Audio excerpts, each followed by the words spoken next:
again, it would entirely be a council decision, but I do believe that they add a lot of value to Fountain Hills. And I think what I heard Alan say, Councilmember Magazine say, that he believes that the membership, there isn't really a question about it. It's just more or less representation on their board. That's correct. I do think that for the $10,000, we get in excess of that in terms of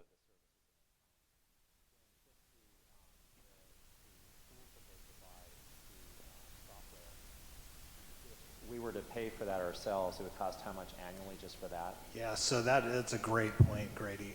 So we don't currently subscribe to a demographic software type system, and they are willing to provide demographic information. I would estimate that at about $2,500 a year. That's what I was thinking. And then also CoStar membership, which is our property database that we use to search for available properties when businesses are interested in Fountain Hills. That would probably be around $3,600 or $3,700 a year that we would pay for that subscription. So definitely to Alan's point and your point, it sounds like the question really is, is it something we need to have representation or not? And I know that when you look at the board membership, it's just huge. It's massive, and it's probably the big 6 or 7 that are most of the business probably pertains to. So I can relate to what Alan is saying. Yeah, is my mic on? No, I wasn't saying that there's no value to it. Frankly, I can't even judge whether or not there's value because this is primarily staff to staff. But as a board member, I don't think there's much value to having somebody sit on the board. Now, if James is available to attend those meetings and observe, I think that's fine. But to be an actual board member, I'm not sure I see the value. Okay.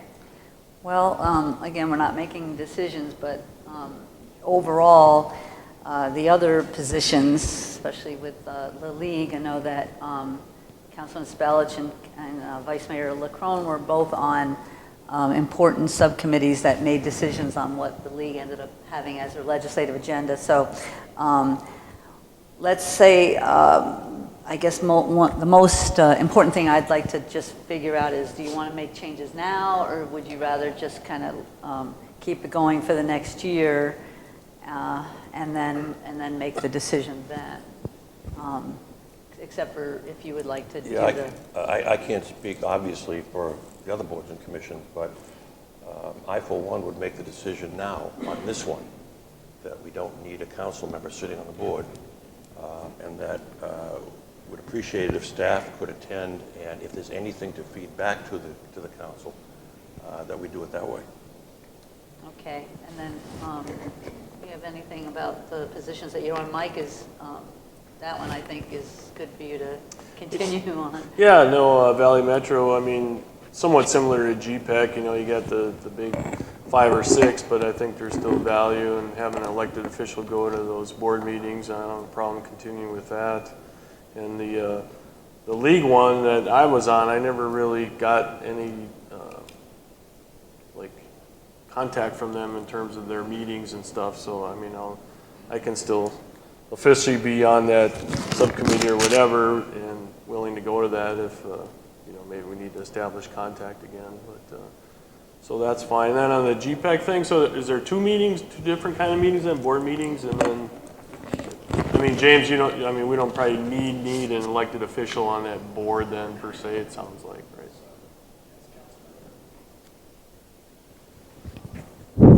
Councilmember Charno, yes, there's 7 meetings associated with GPEC. So there's as the mayor referred to, there's a mayor's meeting.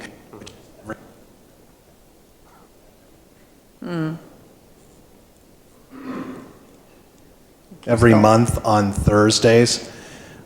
There's also the board meetings, and I'm not sure frequently they are. Quarterly. For a year, you said? Quarterly. Quarterly. And then we also have the Economic Development Directors meeting, which are every month. So there's a number of meetings, and there's certainly if the council feels like it's not worth participating in the board of directors, I think there's enough interaction with the mayor and myself that that could be accommodated, and we could still get information back to the council as necessary. Okay. The other thing is the events that they have. Are they prefaced on us being on the board? Because I've been able to go, and you make these connections, and I know it seems like it takes forever for something to happen, but sometimes you look back and realize that, this certain thing you were at led somewhere. But as long as we're members, we can still do that, right? Yeah, absolutely. I wouldn't see any issue with that at all. I guess the real thing is that I believe every other city and town that's a member of GPEC has a member on the board, has a council member that represents them on the board. So it really is just a matter of whether we feel like there's value in that. Okay. Councilman Tullis? Thank you, Mayor. So to make a decision or even have this discussion right now without first addressing what were our goals and objectives to being a member of these organizations, what was our strategic mission to go to these meetings and what to bring out of them, I have a hard time determining just from this conversation whether there's any value. We have to have some sort of measurement as to this is what we want to accomplish, this is the networking we need to do, this is the goals and objectives, and then come back and say, what did we accomplish and whether or not it was achieved. I don't understand how you can have a conversation like this so broad-based without those measurements. Anybody have a comment for that? I would say that you make of it what the member makes of it. So I think if you're, again, two of them definitely led directly to proposals that became legislative agenda items for the legislature, for the league, and I was very happy to know that we had membership on those committees.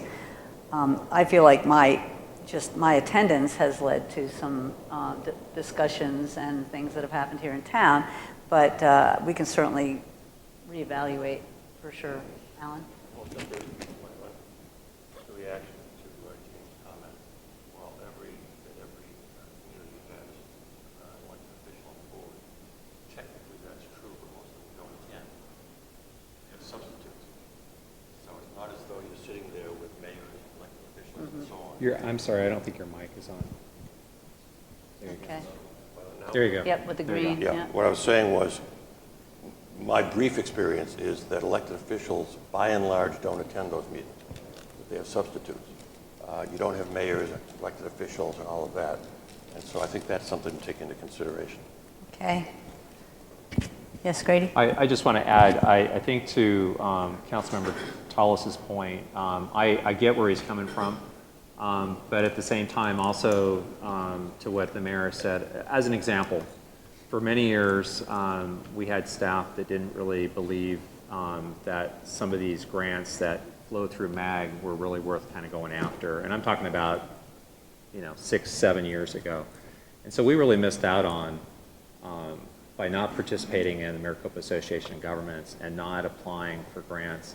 We really started missing out on things that really could help our community. The reason why staff at that time didn't really go down that path is that they just felt that all the paperwork and hardship of what it would be required to go through to get those grants were not worth it. The staff has been very active the last 5 or 6 years on some of these subcommittees of MAG. We've been very active at the elected level and also at the manager's level. I have not missed a single meeting of the MAG Management Committee meeting. And when I've had to miss the 1 or 2 times I've had representation by proxy by Dave Trimble to be there. We're getting now a lot of grants that are flowing through that we never had before. So my point is I think there's value, but I think to what Councilmember Tallis pointed out, perhaps it makes sense to evaluate what is it that we're really wanting to get regionally out of some of these organizations. Some of them, I think, to the point of the mayor, you get what you get out of it by what you put into it. And we just recently had GPEC come forward with we had this Canadian-Arizona event, and they were able to come through with a really cool feature that if we had not been engaged with GPEC, I'm sure they would have turned us away, which was to provide a promo to people that came to this event that we had so that we could try to land some Canadian businesses here in town. And so that's something I know for a fact that would not have happened had we not been engaged with GPEC. So that's all I really wanted to just point out. And the other part is, when you look at the committees, if we're members, there's no cost to being on a committee. And the exchange of information, it might not have a monetary value, but the information that we get, for example, you talk about homelessness, and, that's kind of a new issue for us, and, we're looking to the outside, and this is the opportunity to get the information from some of the other cities, and we joined a coalition for that. So there's a lot of activity, and it's just like anything else, exchanging information, and some is more useful or relevant to us than others.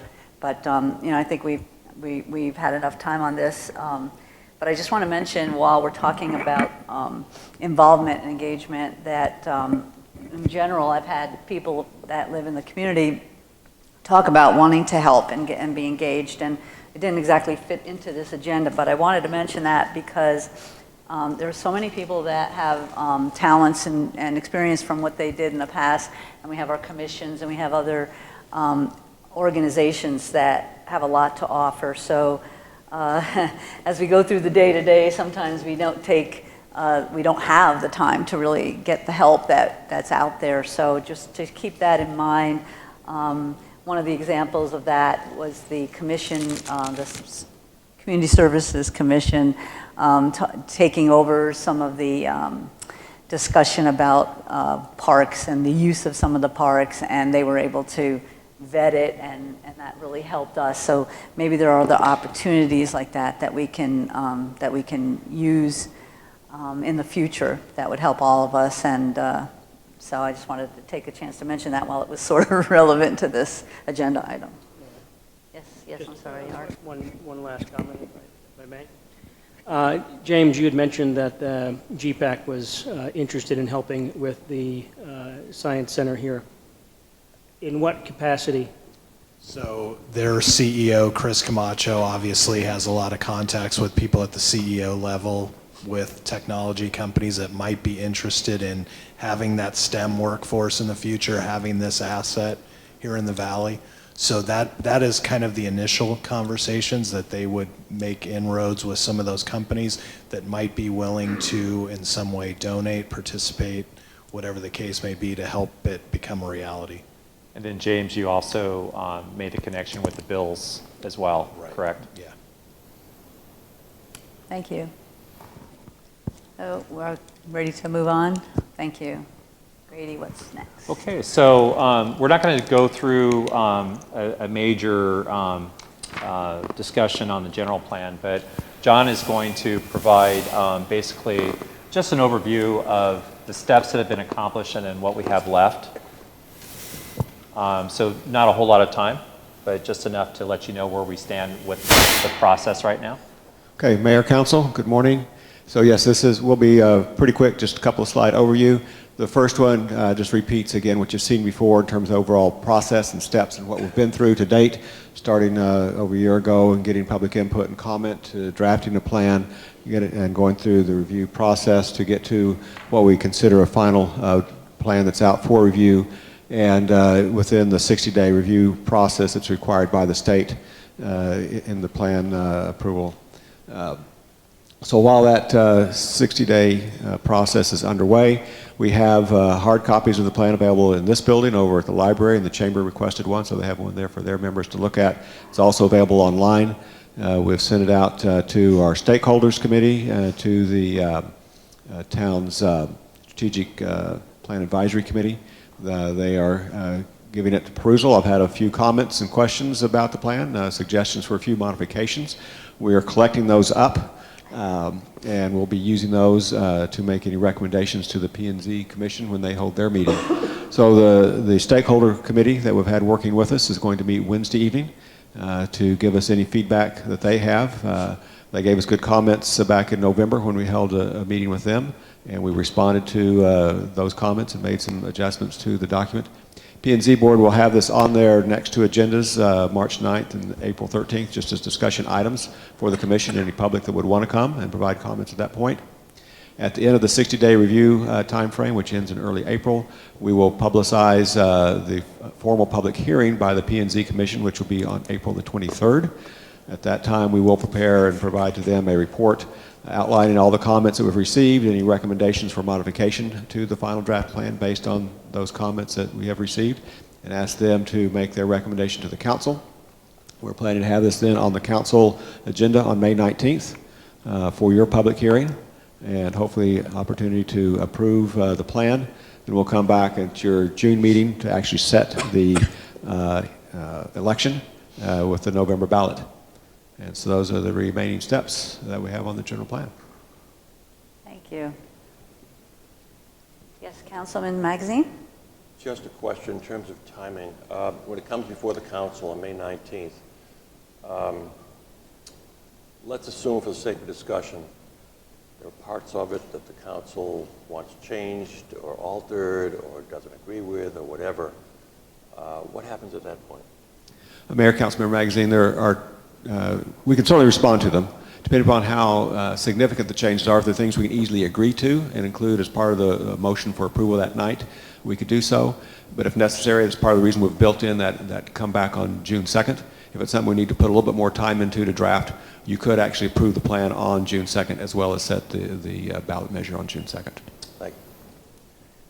And again, we're having a meeting tomorrow, right? And we'll have opportunity to have input. So, and we've had opportunity the entire time, you know, just to email. And one thing that we talked about the other night, which were those access roads, and I still can't find if they're in the new general plan or not. So, Yeah, Mayor, I don't think they are, but I've communicated that to our consultant. She's looking through and we'll verify it, and if not, we will add something about that in there. Okay, yeah, well, if It'll be they, on if the people recommendation think back it's, to P&Z Commission. yeah, because I don't know, you know, kind of ended up in the air. I don't know whether we all think we need to do it or not, but so it was just one of the things that struck me. The other thing I wanted to ask about were we've had recent discussions about underground storage tanks and leaking underground storage tanks, and is there, and again, forgive me for not knowing this, but is there any place in there, I know we talk about air quality, I know we talk about water quality and things like that, but is there an area in the general plan that deals with environmental hazards, or our reactions to them, or does it even have a place there? Bless you. Mayor, I am not recalling one as specific as that. There are, as you say, some things in there generally about air quality, water quality, and just environmental quality in general. We can look and see if there's anything, again, more specific that could be tweaked to address that type of issue. Thank you. John, some of the larger cities, you know, around that might have a brownfield kind of a situation, it was certainly, that would be an example of something that would be in a general plan, correct? You know. And the other reason I asked too was we realized while talking about a different underground storage tank that was just an internal discussion, it affected economic development of a piece of property. And that would probably interest almost everybody to know that if there was something that was preventing a piece of property from being invested into, then maybe we have a role there. I don't really know, but thanks. What time's the meeting tomorrow? The meeting Wednesday evening for the stakeholders begins at 6:30 in the council chambers. It is in council chambers, okay. Thanks. Anything else? Okay. Great. Next. Okay, so Mayor and Council, on this item, I wanted to make sure that everyone understood that we're not going to be going through the strategic plan itself. This year, the strategic plan, it was adopted by Council in 2017 with the understanding it would basically expire in 2020. So what I wanted to explain to you is that the Strategic Planning Advisory Commission has started to make plans for updating, and this is the year that it would be a major update. So this isn't a minor revision, this would be a major update. So the Strategic Planning Advisory Commission is working on a number of different ways of engaging citizens through both a visioning process, focus groups, and also surveys.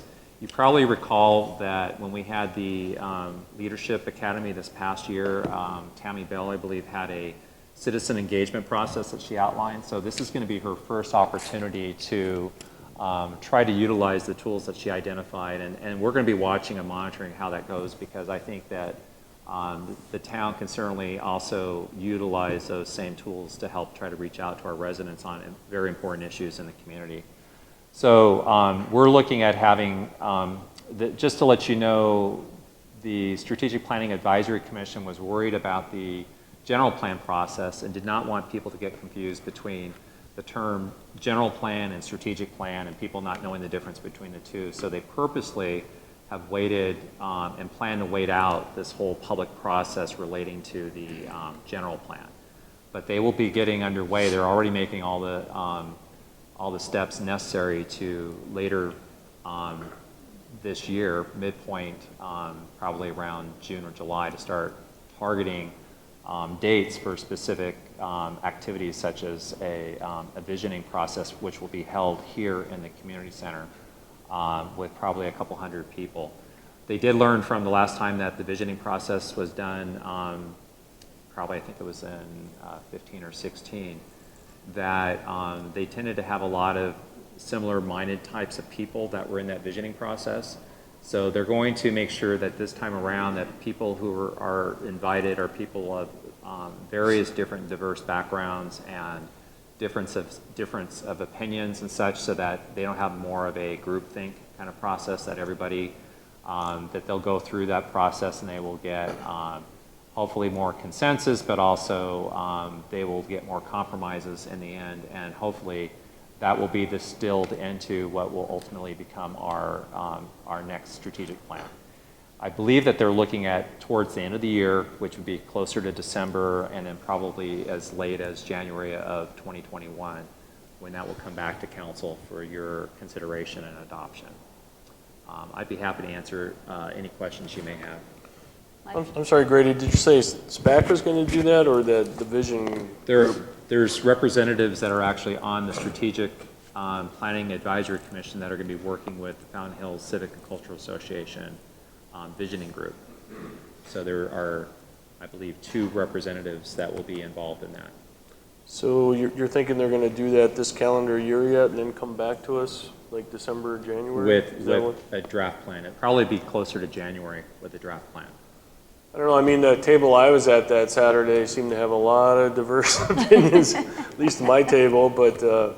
I think, but the way it was reported is what, you know, the way that the statistics and all that were reported, it made it sound like it was like a 99% all agreed that, you know, sustainable revenues and primary property tax people would support and all that kind of thing. So I think they're wanting to make sure that what comes out of it, it's not going to appear that it's a slam dunk, and that they're going to have a lot of different options on the table.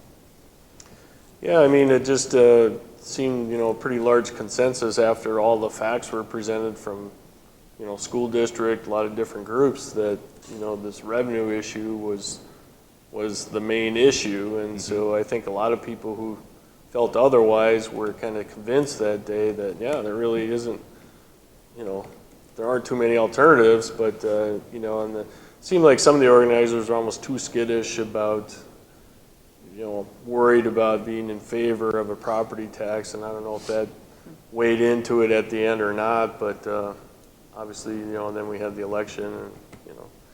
Right. So I'm glad they're doing it again. I thought it was very beneficial, and it was a good day, and I think a lot of people who ordinarily aren't involved in civic governmental processes were there and learned a lot, so I'm glad they're pushing ahead with that.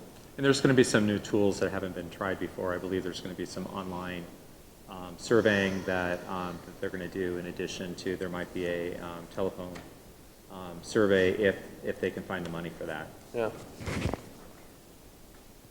That's really good, because the surveys, which were part of, you know, over all the years of all the town halls, I think they've been really helpful. And I was going to say almost the same thing as Mike, because my first town hall was in 1984, and when everybody's in the room, or if it's over the course of several days, and you hear all the input and you meet the staff, and you kind of do end up going to the conclusions, because the facts all bring you there. But I'm all for having as many different people weigh in as possible. So Any other questions about the process, the timing? You're okay, they don't think that there's still some overlap there because the general plan will be on the ballot in November, or? I'm pretty confident that they're going to be low-key for the most part, so that when the election comes around in November, people are not going to be getting these confused. Okay.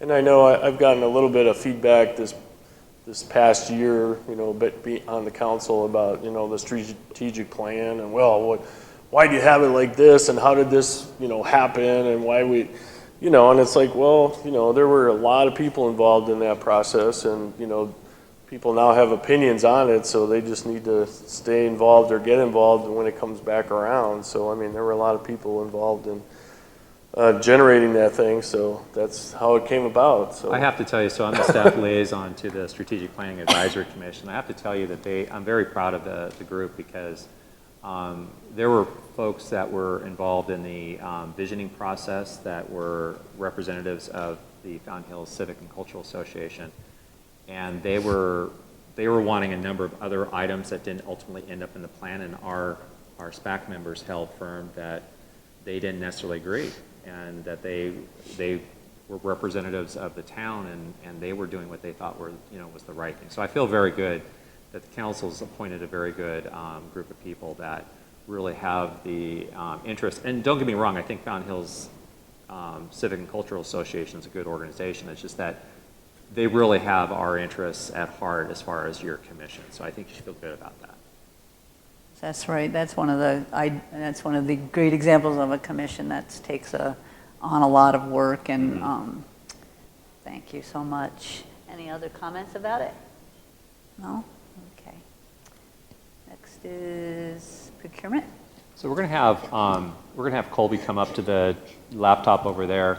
So Mayor and Council, we hear periodically from vendors, and we've also heard from council of late that we should do more to try to encourage our local vendors, our local merchants, our retailers here to get in on a lot of our procurement practices and a lot of our solicitations. So we took a look at this internally. We looked at what we are currently doing, what our practices are, and also looked at the vendors we use. And we do think there's a lot of room for improvement.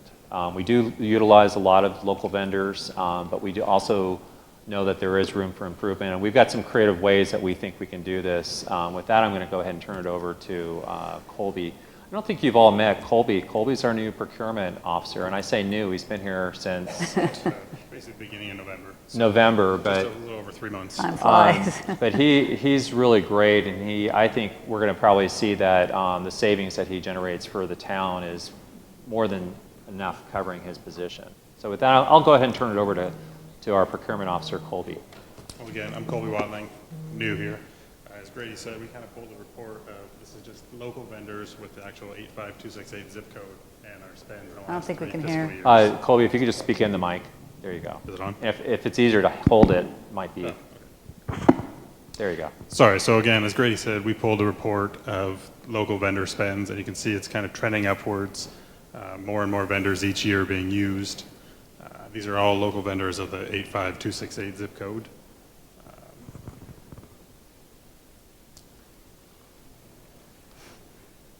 These are just some frequently used vendors that hit in all 3 years of those reports. By no means is this all the vendors that are locally used, but again, some kind of heavy hitters that are used each and every year. Yes. Councilman? I, for one, would find it useful to know, what are these vendors providing? Can't hear? Can you hear now? It is on, though. It's on? Well, the green was on. I hear it now. Your mic is pretty low. Oh. There you Is go. that better? Much better. Thank you. I'd like to know the kinds of things, there's so many vendors, the kinds of things that they're providing. Termite and pest control, Euro Pizza, Fountain Hills Times. What are the kinds of things that they provide? So this, again, was just any vendor with a local zip code. So it could be anything. As you can see, these are frequently used, from a local restaurant to primary care, medical walk-in. Again, this is just a small snapshot. Our total local vendors for fiscal year 19 was 74. different vendors used, so it's the wide gamut. Anybody who's a local vendor in the area that was issued a check was going to be the vendors. Well, and we could talk, I mean, the Karoon contracting as an example, whenever we've had some major storm cleanup requirements, that's a local vendor here that actually has the ability to help us get all that debris picked up, and interim public management, we utilize them for John, when John was working as an interim director, we were able to contract with them locally. Target is just a broad set of merchandise that we would buy from them for some of our events. And you look at Paul's Ace Hardware, they're probably one of the biggest vendors that we utilize all the time just because of the hardware nature of what they have. But we use a variety of different primary care walk-in medical clinic. Do we do that for the drug screening? Yes. Yep, employee drug screening. So we use them for that, and it's really nice because they're right in the Bashas Shopping Center, so they're very convenient. Okay. This was just really just to show you a partial listing. We actually, how many vendors, Colby, did we actually show like for the current year? Current year, we just did fiscal 19, so 74. Current year, don't have that. So there's actually 74 local ones that we use, and a Correct. variety of dollar levels, so they're all over the board. Yeah, and I apologize, I'm still new, so most of these I might not even know what they actually do because I'm still new to actually What is your pizza to do? the area and don't know what they might just- provide short of the basic a pizza cafe. I know they're going to give us pizza. I want to make it very clear too, Sammy's Fine Jewelry is up there. We are not buying jewelry. But I will tell you, there are some things that we have purchased through them. I believe some of the fountain unique things that we have that we give dignitaries that are visiting from our sister city. We utilize them because they have some really unique things that only they have. Like that have our Chocofin. Yeah, and Chocofin, we use Chocofin for, our chocolate fountain. That we Sorry I asked. Sorry. So I'll go ahead and, on that note, we'll have Colby continue. I also included here, which is the National Institute of Governmental Purchasing, their opinion on local preference is that they don't necessarily support it as being a steadfast having a policy that it's going to improve your economic or your economy.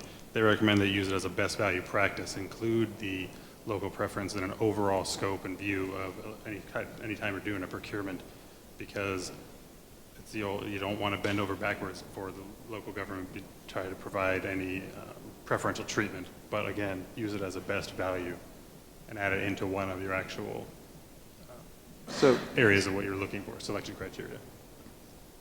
Yeah, go ahead. So on that same note, I just want to let you know, so another city that I worked in previously, we actually had car dealerships as an example in our town, where we would typically purchase vehicles for the fleet. And we found, after looking at our policy, and we made a change to our policy, we used to go to like Glendale next door and buy from Sanderson Ford as an example.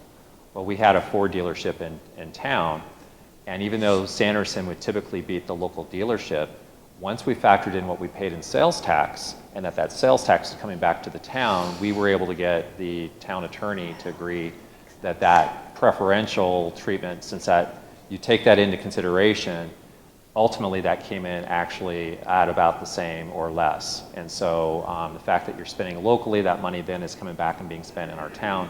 It's all good economic policy, good policy. So that's an example where we would try to, on some major procurement, we would look at and seeing where that factor could actually help the local get the contract. So I'll let you Are there, continue. are there some kind of points or actual value you can put to that? That's a very obvious one, but are there others, just like convenient factors that you can, do you have quite a bit of flexibility, or seems like it might be a little bit more, you'd have to, rationalize it? Yeah, so basically in the long and short of it is if you're doing an informal bid where you're actually saying this is what we want, a lot of that time is it's going to be harder to use a best value for a local preference. But if you're doing a proposal, whereas you're asking them to provide any other different options to, again, show that value, then you can take in, as Grady said, whether it's the sales tax or the ease of access to get to the contractor, if it's a local or if it's a local contractor versus, if it's someone from the East Coast, maybe that adds value to their proposal. So it kind of depends on the process you're procuring something. If you're doing it rather than a straight bid, then it's kind of harder to show a local preference because you're looking for just a dollar amount as opposed to a proposal where they can show you that being local is going to add value to their proposal. But you feel pretty confident, though, in that ability, because, we want to make sure that we have, that the reasoning is something we can always feel is justified. Yeah, absolutely. Yeah, thanks. So we don't really have a strict policy per se, then it's kind of case-by-case basis almost? Is that kind of how it works? Or? Effectively, there is no actual local procurement or local preference policy with Town of Fountain Hills right now. That's something I think that is to be looked at, but there is nothing actually that's hard fast on the books. It almost sounds like from that opinion that that's probably not a good idea to have a strict policy either. It's not Right. it's not usually the best because again it's appearing that you're given priority and preferential treatment. It's to have a hard fast policy on that. Councilman Tolis? Thank you, Mayor. I would think that we would have a tolerance for cost analysis at 5-10% variance, that if a local vendor was within those ranges, that would give you justification to utilize a local vendor and keep the business in town. I know other communities do that, and I think we should probably research some of the other communities that are like size of ours and how they operate. Yeah, there absolutely are. The county I came from, we had a 1.5% policy if your business is registered in said county, and there are definite policies that can be written. There just currently isn't one that's actually on. Councilman? Thank you, Mayor. I think that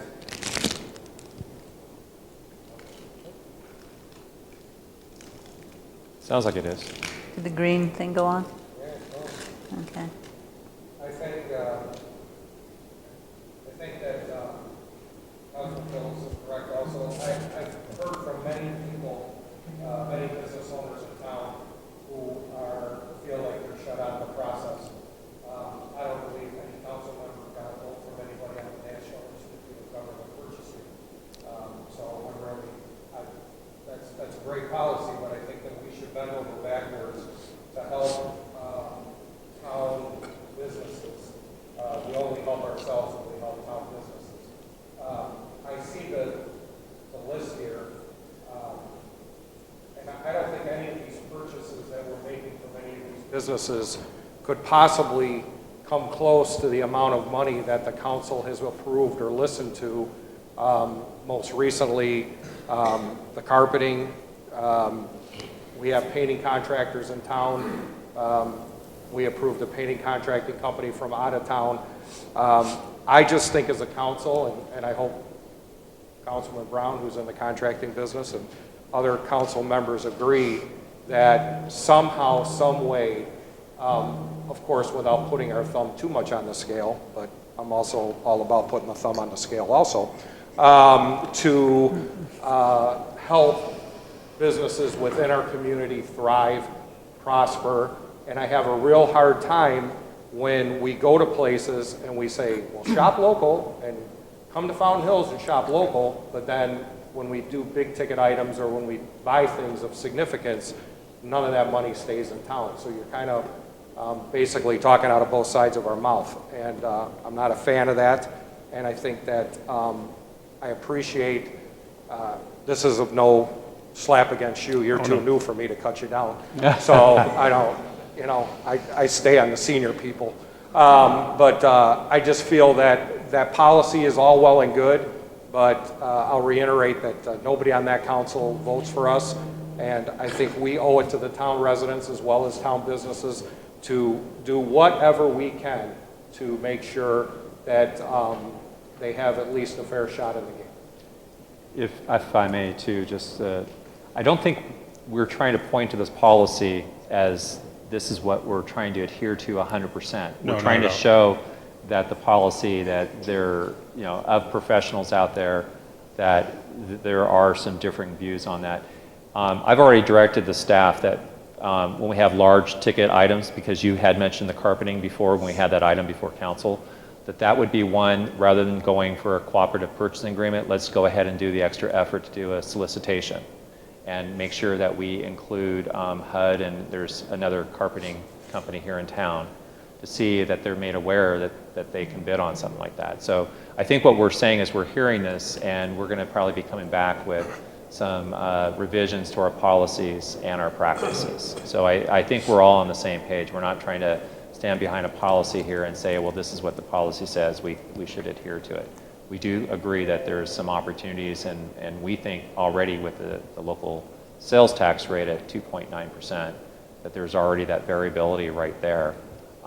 And we could possibly bump that up as well. But the point is, now that we have a professional that's working for us, we do have a professional that can spend the time to actually put together these solicitations. So when we go out for an RFP, it can go out rather than us going to something that already exists, already in a contract form, and just dovetail or piggybacking on it. I mean, I preach financial responsibility, fiscal responsibility, so I don't want to sound like I'm being a hypocrite and saying that just because you're in town, we should blow money. But I mean, if we're, you know, somewhere in the same ballpark, and then it also is twofold, because then we show that we've listened to businesses in town, and they can say, well, yeah, the town gave us a shot at a sign, or the town gave us a shot at a painting contract, or whatever, right, and we just couldn't compete. It was just too far out of our wheelhouse. Well, then that's fine. At least we made a concerted effort. But I just think, just on the face of it, it kind of seems like a lot of money goes out of town, and we already bleed money to the restaurants in Scottsdale, to Home Depot, things that Ace can't.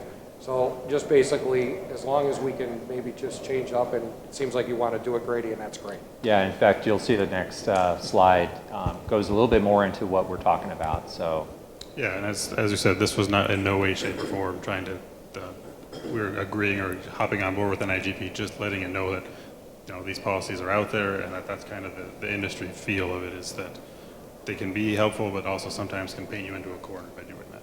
And then, so just real Councilman quickly. Magazine. Oh, Sorry. go ahead. I basically agree with everything that's been said. It's hard to disagree with the fact that we want to do as much business as possible with businesses in town. And I think I'm probably preaching to the choir with this, but cost is not the only contributor to giving a contract. Quality has got to be critical. We have to do the background on these businesses, whether they're in town, out of town, anywhere. Make sure that the quality we're getting from these businesses is exactly what we want. And I just don't want that to be overlooked. Thank you. Councilman Sharno? Yeah, no, I agree with Councilman Magazine, and I don't think anyone was, as Grady said, was espousing just go with the lowest cost always. I think we should encourage local, and agree with Councilman Spellage on that. But, you know, town's been here for 30 years too. We're celebrating that fact this year, and so all the local businesses should know there is a town of Fountain Hills, and that we are open for business. And I know it's been staff's experience over the years that sometimes, especially for the larger contracts, you know, like painting, you know, 2 large buildings, you know, cost $200,000 approximately. I mean, there's a ton of painters out here, but they're, you know, they're used to doing homes. They're residential painters, and they just don't have the manpower or the equipment to handle these larger jobs. And I think that's why, like, Justin came to us for a sweeper at one time, you know, because during these huge storms and that, you call all local guys and he doesn't get a phone call back, and we have to sometimes get on these things quick. So I think sometimes you can't always be local. That's just the way it is. Thank you. Yes, Grady. Thanks, Mayor. One other thing I want to let you know. So we have before you, Colby's going to talk a little bit about this local vendor forum, but we used to do something for many years, and then we just, I don't know why they discontinued, but last month we did the first developer forum. We hadn't done one in a long time, and we're going to start doing those twice a year. It was well received, not probably quite as well as attended as we would like, But we're going to kind of do the same thought here with a local vendor forum where we're going to invite all of our local vendors. And I'll let Colby kind of give an idea about what this consists of and how we can try to get the word out to our local vendors and encourage them to go after some of our bids. Yeah, as Grady was saying, we want to try to put something together to, get local vendors in here and let them know here's where to look for jobs. Here's the reasons why you can submit for anything. Here's introduce them to Notify Me again, which is up there, which is a system they have. They can choose when they want to be notified about jobs that might be available, opportunities. Talk to them why they might be hesitant to submit proposals. As you said, maybe they don't have the manpower, or maybe they feel like they're being overlooked, and figure out how we can address those concerns with new upcoming procurements, so that we do get a bigger turnout and get more local vendors involved and get them in here, so that business begets business. So once one local vendor, I did a job with Fountain Hills and it went great. They tell someone else, and then we start to get more bids in for local vendors and if a policy does get implemented, then we can see them against outside firms and know that local firms are actually competitive and not just getting their doors blown off by companies coming from outside. I think last year, if my memory is correct, at this time when we had our retreat, we talked about some of the staffing needs, and we talked about code enforcement and accountants, but we talked about procurement because we've had staff wearing more than one hat for a long time, and I think this is an indication of how important it is if we have the opportunity to put professionals in so that they're kind of doing one job, that it can have a lot of benefits to all of us. So thank you for that. Really appreciate this vendor forum. I was thinking the same thing about the development forum, and hopefully you can get a nice turnout. And I think that the attitude sounds like we all want the same thing, and we're all equally cautious about spending taxpayer money. And I just think it's a very good thing, and I appreciate all your work. Any other comments? One thing, it's kind of on topic, maybe a little bit off, and I mentioned it to Grady, and I had a constituent on here ask me about, our bidding process, especially on the larger projects, and it was, going back to the fire station that was, completed a year or so ago, and is there a policy that we have to take the low bidder on such a project? I know we examine them make sure they meet certain criteria in terms of their background and all that kind of stuff, but she was just asking if there's two bidders pretty close and the lowest one is, maybe there's been some dings against that company. How does all that work, just briefly, I guess?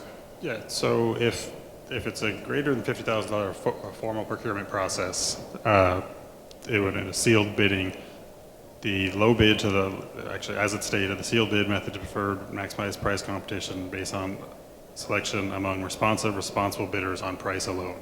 So to your point, if there were two vendors that were, say $1,000 apart, but the low vendor had history of job incompletion or marks against them for whatever it may be, and the next submitter who was higher had a stellar track record, all their jobs were completed, nothing but, then you could use that as a potential as a non-responsible bidder because they have marks against them or anything that had gone against.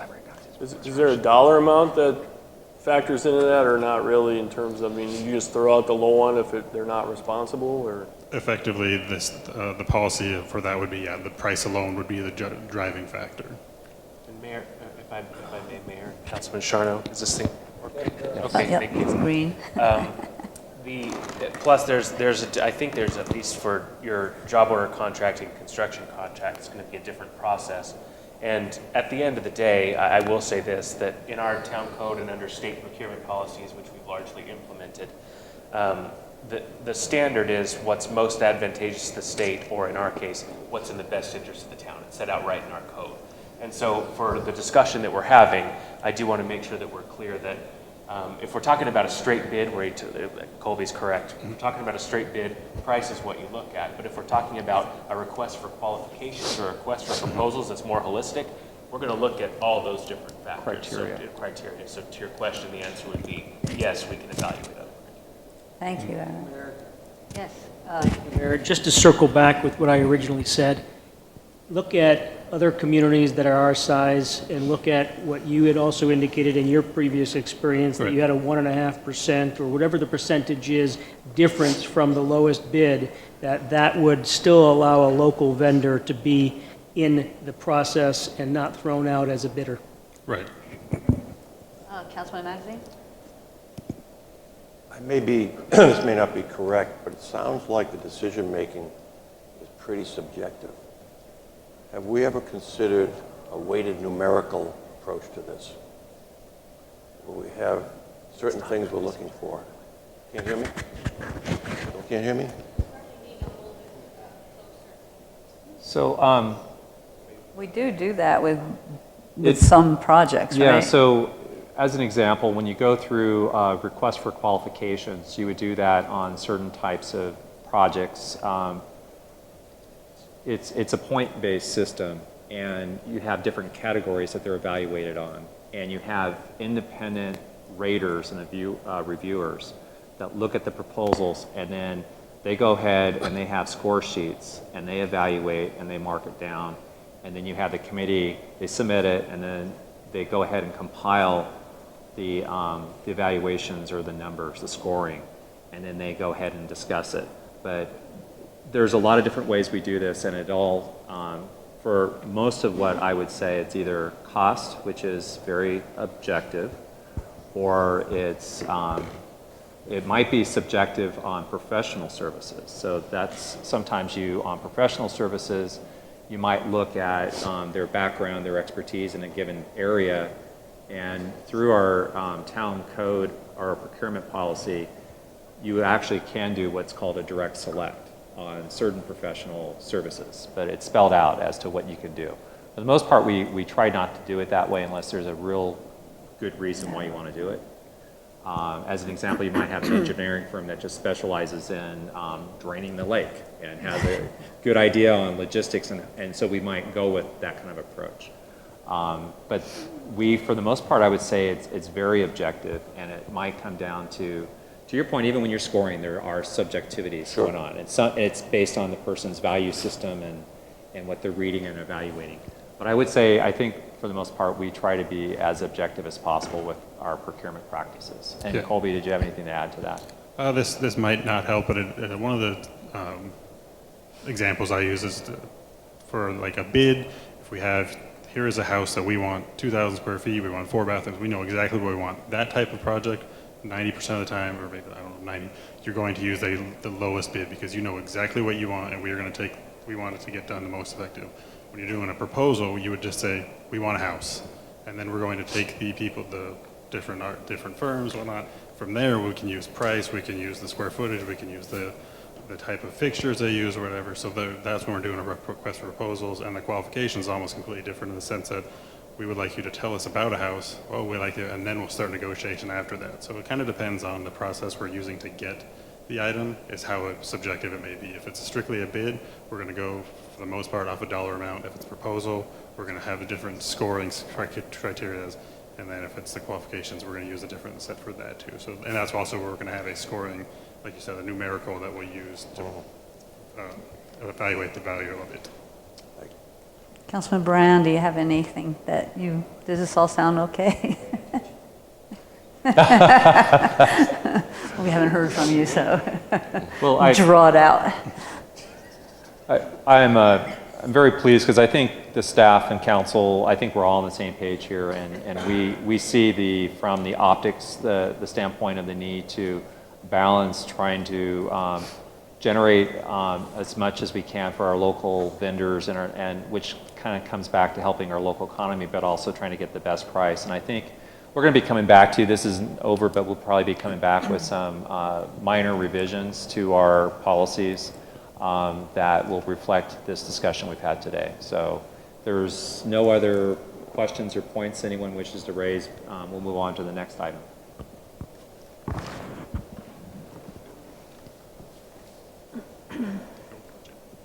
Pumper truck.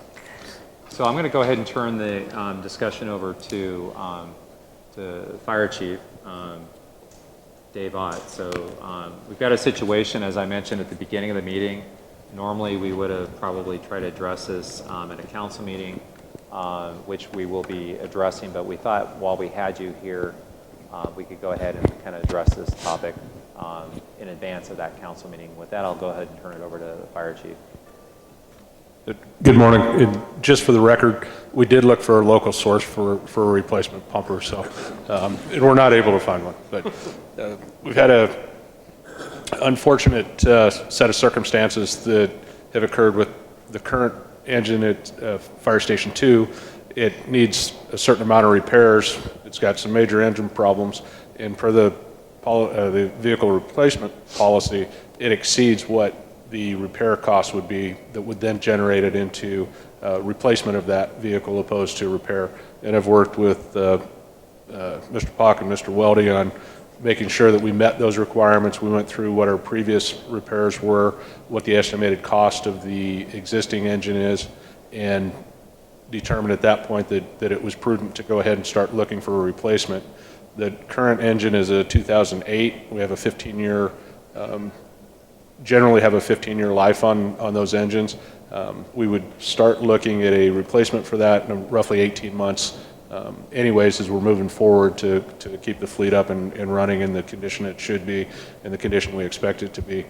We were lucky enough to find a vendor that actually has an engine, we'll call it an engine pumper, similar to what we would be looking for in the future. If we were to write a spec on an engine, this would be the same type of engine, engine, drivetrain, pump capacity, hose capacity, equipment capacity, all of those things just happen to be in a pumper that Rosenbauer has locally on over in Tolleson at their dealership at a price that's probably $100,000 lower than what would be if we spec that engine out and tried to have them build it. Plus, there would be a 18-month time frame on the turnaround. As I said, it's local. They have it currently. We had previewed it as a demo truck 6 or 7 months ago. It was something that we had thought would be a good addition to our fleet when it came time to replace that. And with that, if there's any questions, I'd be glad to deal with those at this time. Vice Mayor. Oh, too late. Next. So why is Tillotson getting rid of it, or wanting to? I'm sorry? Why is Tillotson interested? No, it's the dealership is in Tolleson. Oh, I'm sorry. So No, it's I misunderstood you. All right. I'm sorry. Did someone order it and then they didn't take it, or because usually they don't build them ahead of time, do they? Well, it's a demo truck, and it's similar to our ladder when we purchased that. That was a demo truck that we were able to save almost another $150,000 off of that truck had it been a custom build, and it was ready to go at that point. So they do have a number of trucks that the manufacturers will produce as it's called a FX Custom, but it's actually more of a stock build. You can customize it at that point if there were different features that you would want to have them take back and add to that. This truck meets all of our needs for the town and would be a truck that's sustainable for another 15 years. So it still has pretty low mileage and all that, even though it was a demo? Yeah, we're surprised at how little miles and hours it has. I believe it has less than, I'd have to go back and check, but I believe it's got less than 2,000 miles on it. So. Mayor?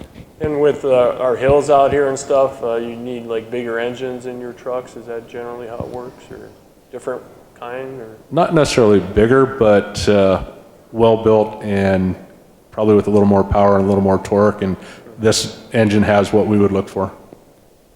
Councilman? So we're rolling around numbers, and we're talking about saving $100,000. What will a unit like this cost us?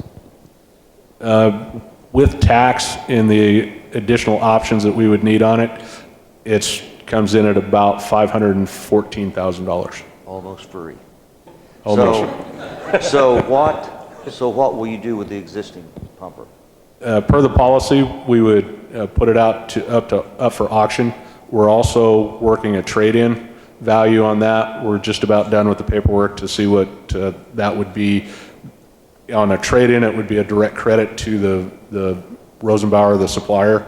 If we did the auction, it would be up to the Public Works Director to send it out and go with the best bid on that, not necessarily the lowest bid at this point, so. So any idea of what they are talking about as far as the trade-in? I think that it's got a range of over 50,000 and probably less than 70,000. Wow. Thank you.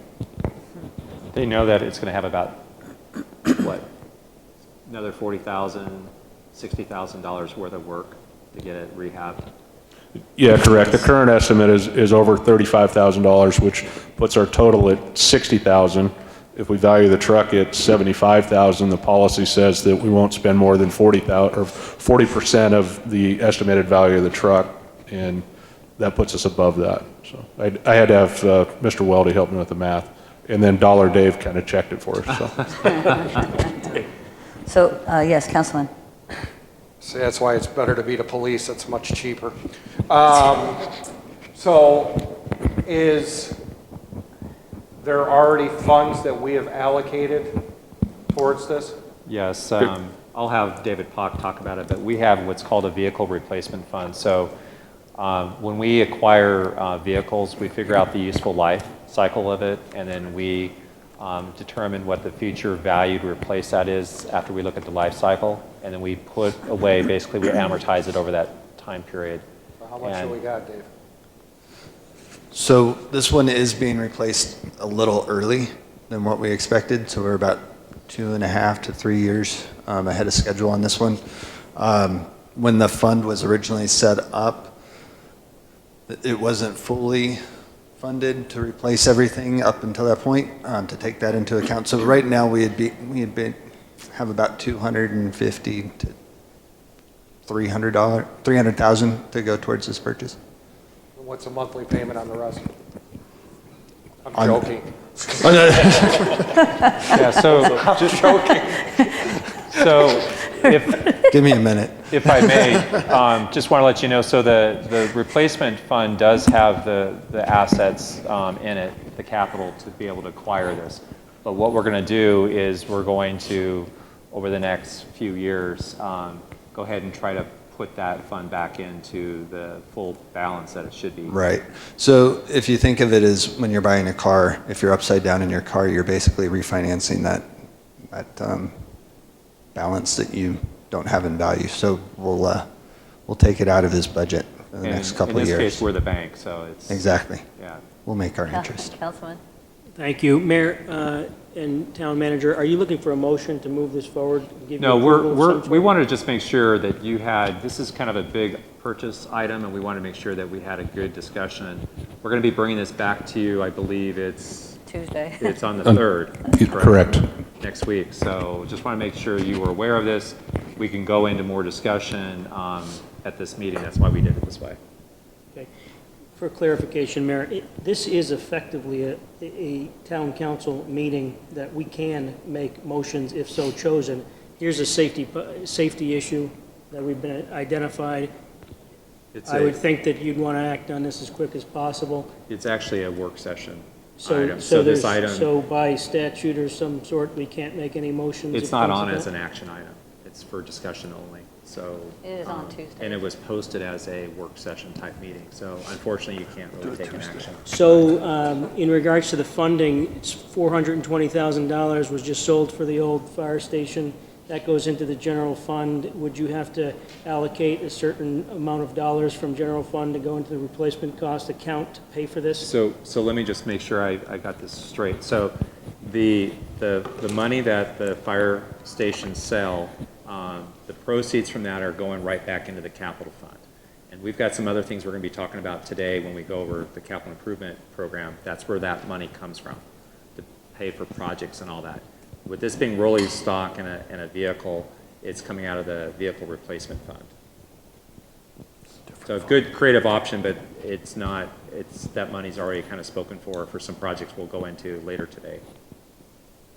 And when you talk about the vehicle replacement fund being, a few $100,000 maybe short or a couple $100,000 short, does that take into account what we'll get in the trade-in or in the auction or?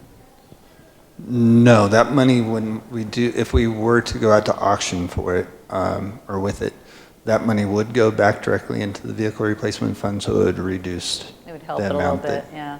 Anybody that buys it now, so we have the parameter of the percentage that we don't want a repair to cost as opposed to the value of the vehicle. So anybody that does buy it or on auction or in the trade-in, they have the ability to maybe repair it themselves, or they're not stuck with this same, I guess, limitation.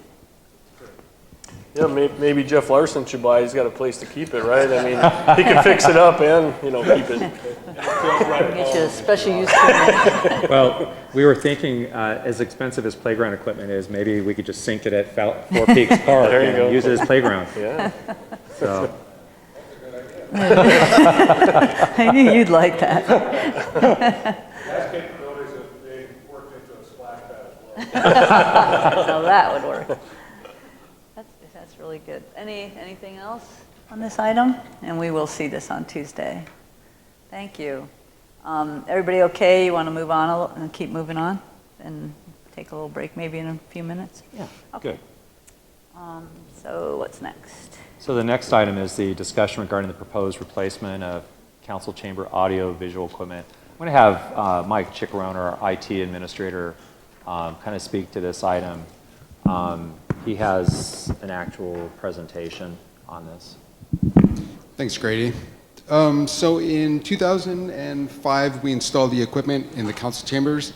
It was actually installed with the construction of Town Hall. The video production system was installed a couple years later in 2008, and that's the camera system that we use to produce the videos for Channel 11. In the last couple years, we've had multiple equipment failures, everything from sound mixers. The video production system has had some issues. The streaming encoder that we use for streaming the council meetings live on the internet. Yes, we still rely on a VCR. And the control system that controls all of the equipment has also had issues, multiple issues that we've had to have fixed. Of course, we've heard a lot of times that there's difficulty hearing council members and people giving presentations. So those are some of the issues that we're dealing with the current system. It's a lack of control, a lack of configuration in the current setup.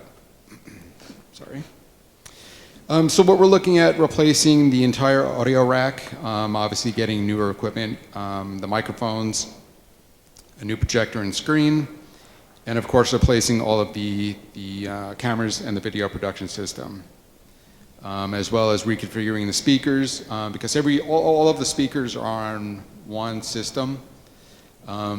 So the speakers that are over the dais, over the microphones, are at the same level as the ones over the public, and because we can't control them, we're set kind of at the verge of feedback. So there's kind of the inability to make the mics, pick up more without providing more feedback. And then also a new control system that'll control the entire system, from the dais. The clerk will be able to have some control over that. Sorry, Liz. So again, we're looking at new equipment that has an approximate lifespan of about 15 years. That's what we've seen out of our current setup. We'll also have a quicker turnaround to get meetings posted online, as well as Channel 11. Mike, do you want to kind of explain what you do after every council meeting? So, what do I do? Why don't you use the daybreak one as an example? Okay, so the daybreak meeting was about 6 hours long.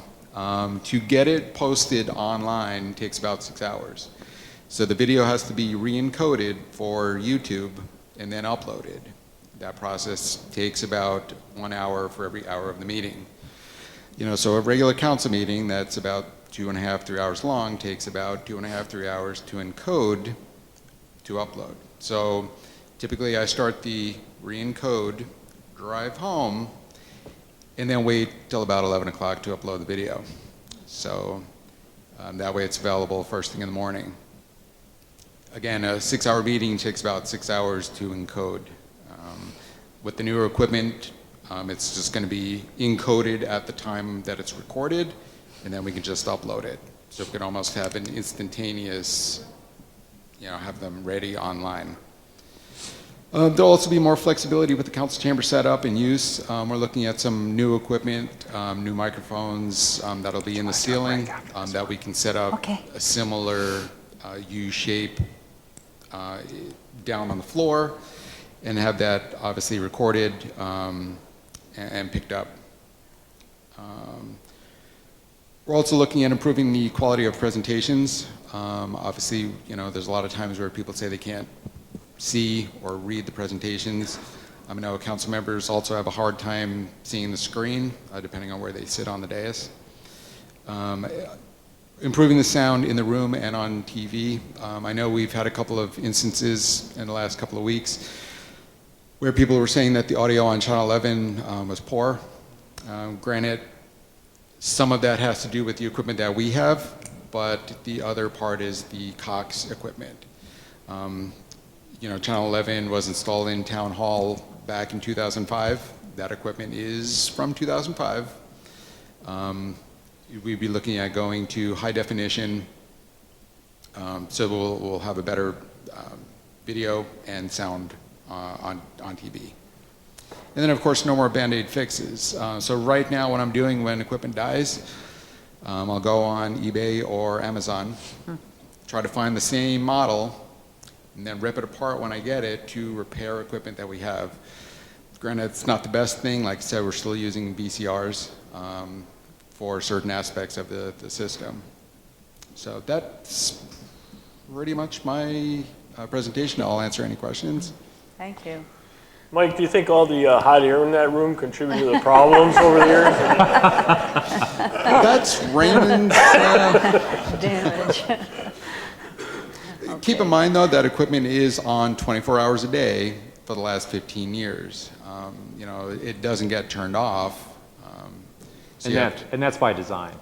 It is by design. With the new system, though, it'll be easier to power it down and then power it up. There's not every commission or council meeting that I attend. We need to make it easy for other staff members to use as well. So, Mike, I don't think it came up in the discussion, but one of the things, we've had this in the capital replacement fund, so that you're right now in the process of soliciting, getting bids for this equipment. So, how much, David? How much do we have in the capital facilities replacement fund for this particular project that's budgeted? Was it 125 or 100? I think it was just over 100,000. I'd have to go back and look at the 127,000. 127,000. Okay. Do I hear 130? It is.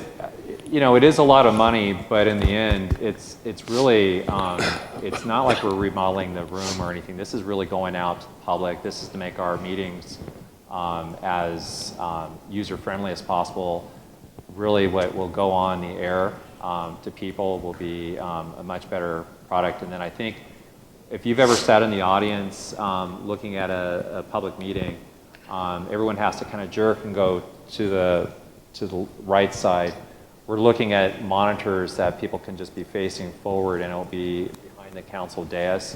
And then the big screen will still have that on the side, because we use that room as a multi-purpose for training and other purposes.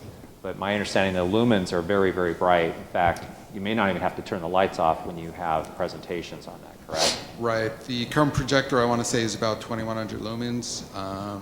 The newer projector will be anywhere from 5,000 to 6,000. So we might get dark skies people after us, probably. I want to say what we're looking at right here is probably 3,000 to 4,000 lumens. Okay. So again, even brighter. We won't need to dim the lights. Obviously, presentations will be higher quality, so it should be easier to read, what's being displayed. Councilman Brown? Thank you. How many years ago was it that we made a run at replacing this equipment? Do you recall, was it 5 years ago, 6 years ago? Probably five. 5 or 6 years ago. He actually had it as a supplement that Yep. didn't get anywhere because there were a lot of other competing priorities at that time. And the economy wasn't quite as strong as it is today. But I'm the one that actually brought this back up because I've had so many comments from the public about not being able to hear on TV, not being able to hear it even in the chambers. So I'm the one that brought it up, and I clearly hear the public saying we need to do something about it. Councilman? Yeah, the council has heard me talk about this a number of times, and that is that the single biggest challenge we have, in my opinion, is the same challenge every community has, which is communicating with the public. There's nothing, in my view, there's nothing more important than communicating with the public, getting information out there. We've had tremendous problems with Channel 11. We've had problems within the chambers. I totally concur with this. Thank you. I know, and then, we'll take a little break now, and then when we come back, I'll get to you. Sorry, Mike. But when we get back, we'll be talking about the other side of some of this stuff, and I know that it's a dilemma because we all recognize these huge needs, and then what do you do in the meantime to make sure that we're running and properly? And again, I think it's really important for the emphasis that we've been putting on transparency and participation, and so I, agree, and I thank Councilman Brown for bringing this up. Mike? I don't know if this is a computer issue or logistics, but will this also help council get the presentations on our laptops that are up on the screen? Because we've had late coming PowerPoints that come in, and we can't see them; they're just on the screen. So, Mike, do you want to describe what is going to be, those laptops are how old now? I mean, that's the part, I'm surprised they're even operable. Those are original from 2005, so I think antique at this point, or on verge of antique. We should eBay those, they might have some value, Yeah. So what we're looking at doing is actually having screens in front of each council member that will display what's being displayed on the large screen, as well as being able to switch to their council packet. So you'll have a button, you can switch between your packet or the presentation. So it won't be, what we're looking at is not laptops, but it'll be a all-in-one monitor with a touch screen. But as soon as someone goes up right now, you have to kind of look up at the big screen projection TV or projection screen, or you have to kind of launch the presentation. What Mike is saying is that as soon as the person at the podium goes in and launches into their presentation, it's going to fill your screen, and you'll get it right in front of you, so you're not having to hunt for it.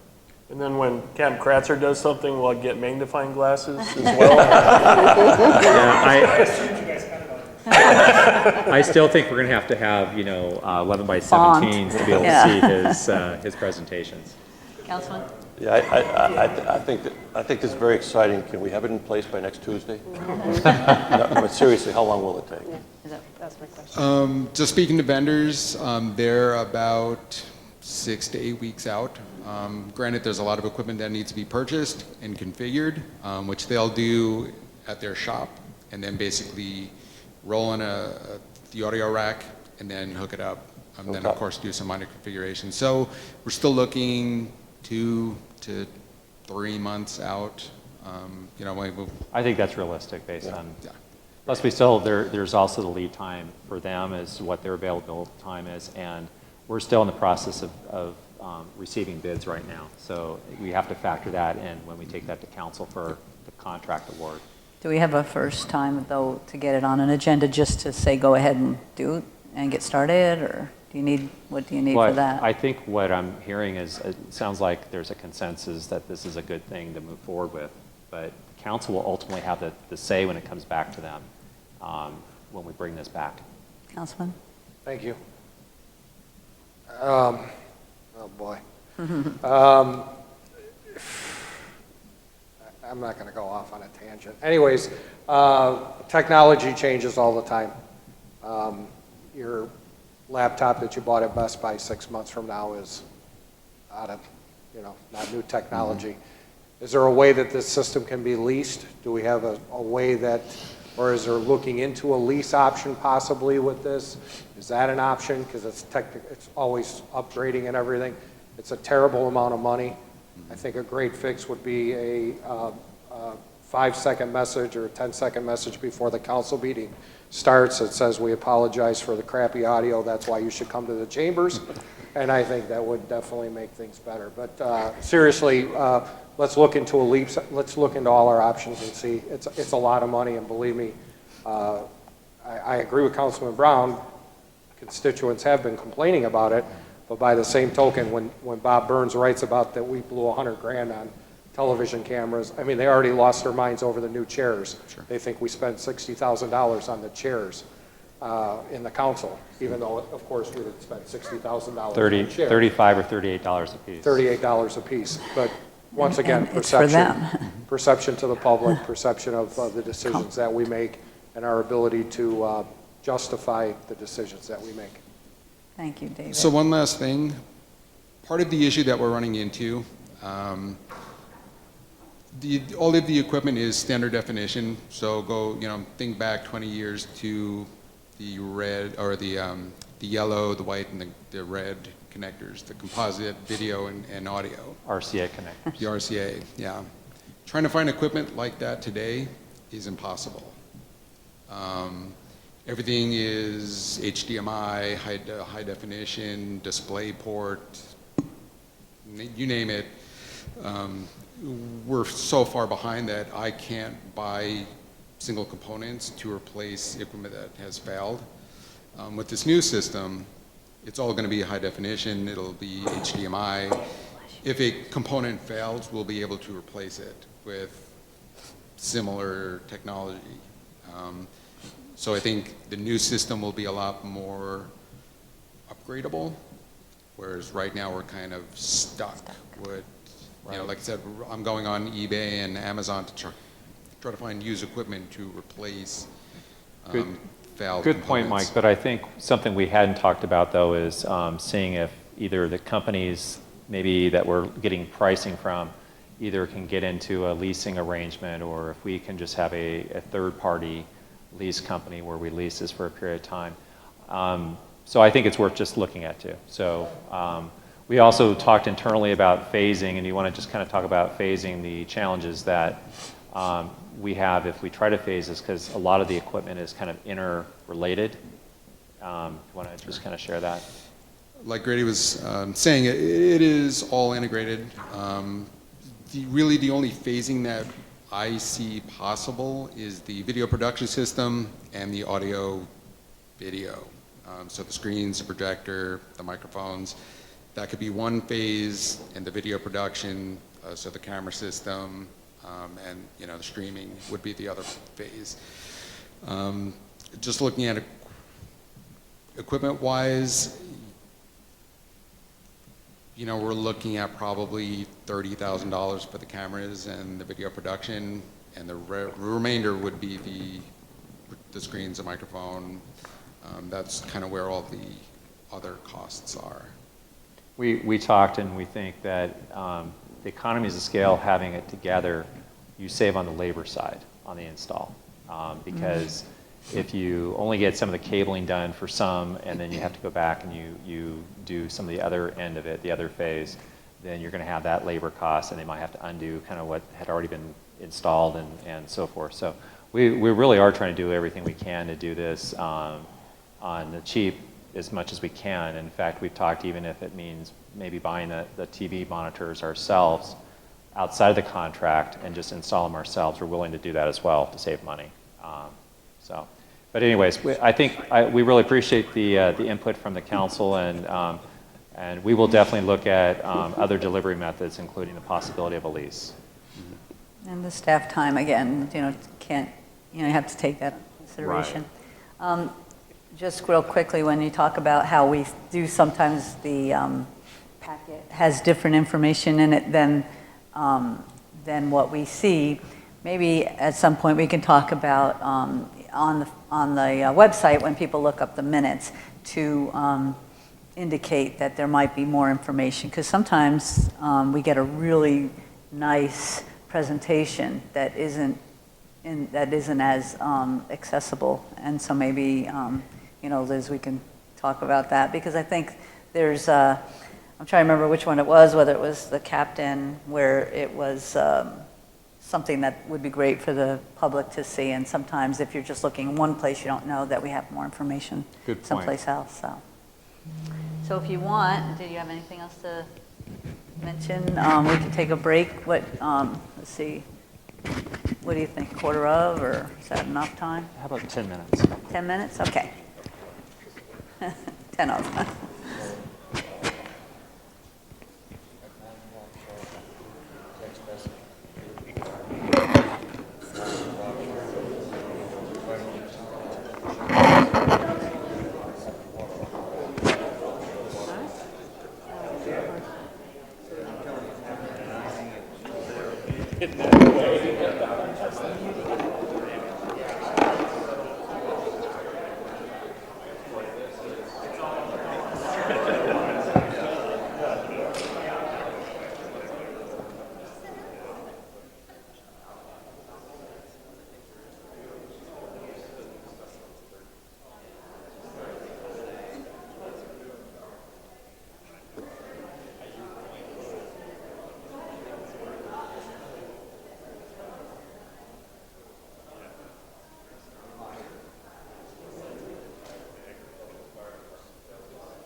It's a 5-minute deal.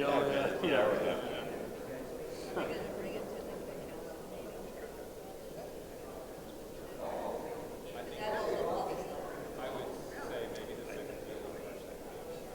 Thank you. She is, yeah. Good luck out there. Almost 16 years now. Well, through someone who used to work with me at the paper. Because Brenda was living in Avondale at the time, so we would have never met. So, yeah. Yeah. So you actually have someone set up and turn on your booth, huh?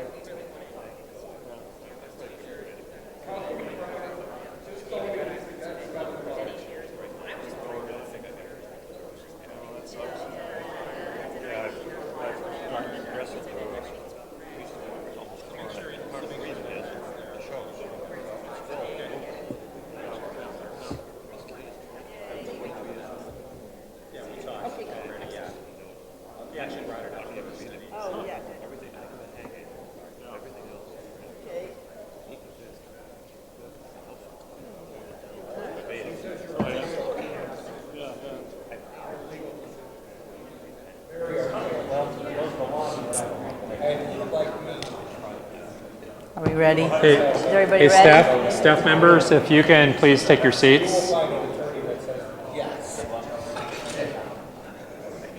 did I have this? Okay. Smart ass.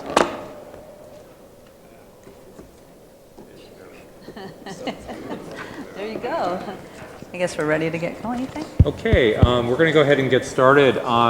So just for the council's clarification, we usually use this time every year to kind of give you a preview of the town financially, how we're doing, also give you a preview of the what we're looking at for the generalized budget for next year. We don't go into the details, but we give you kind of some generalized numbers, both with that and capital.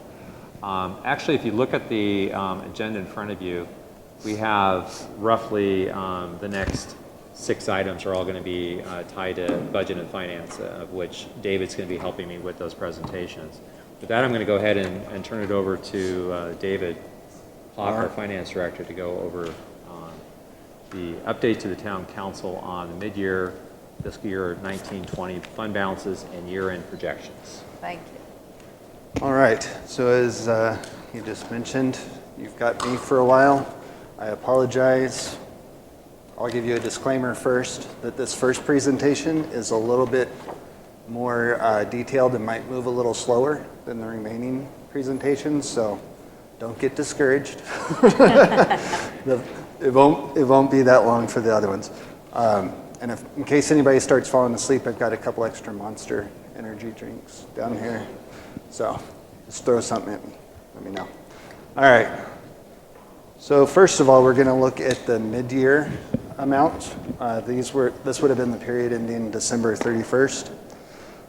Total 6-month revenues for the general fund or operating funds was $8.7 million.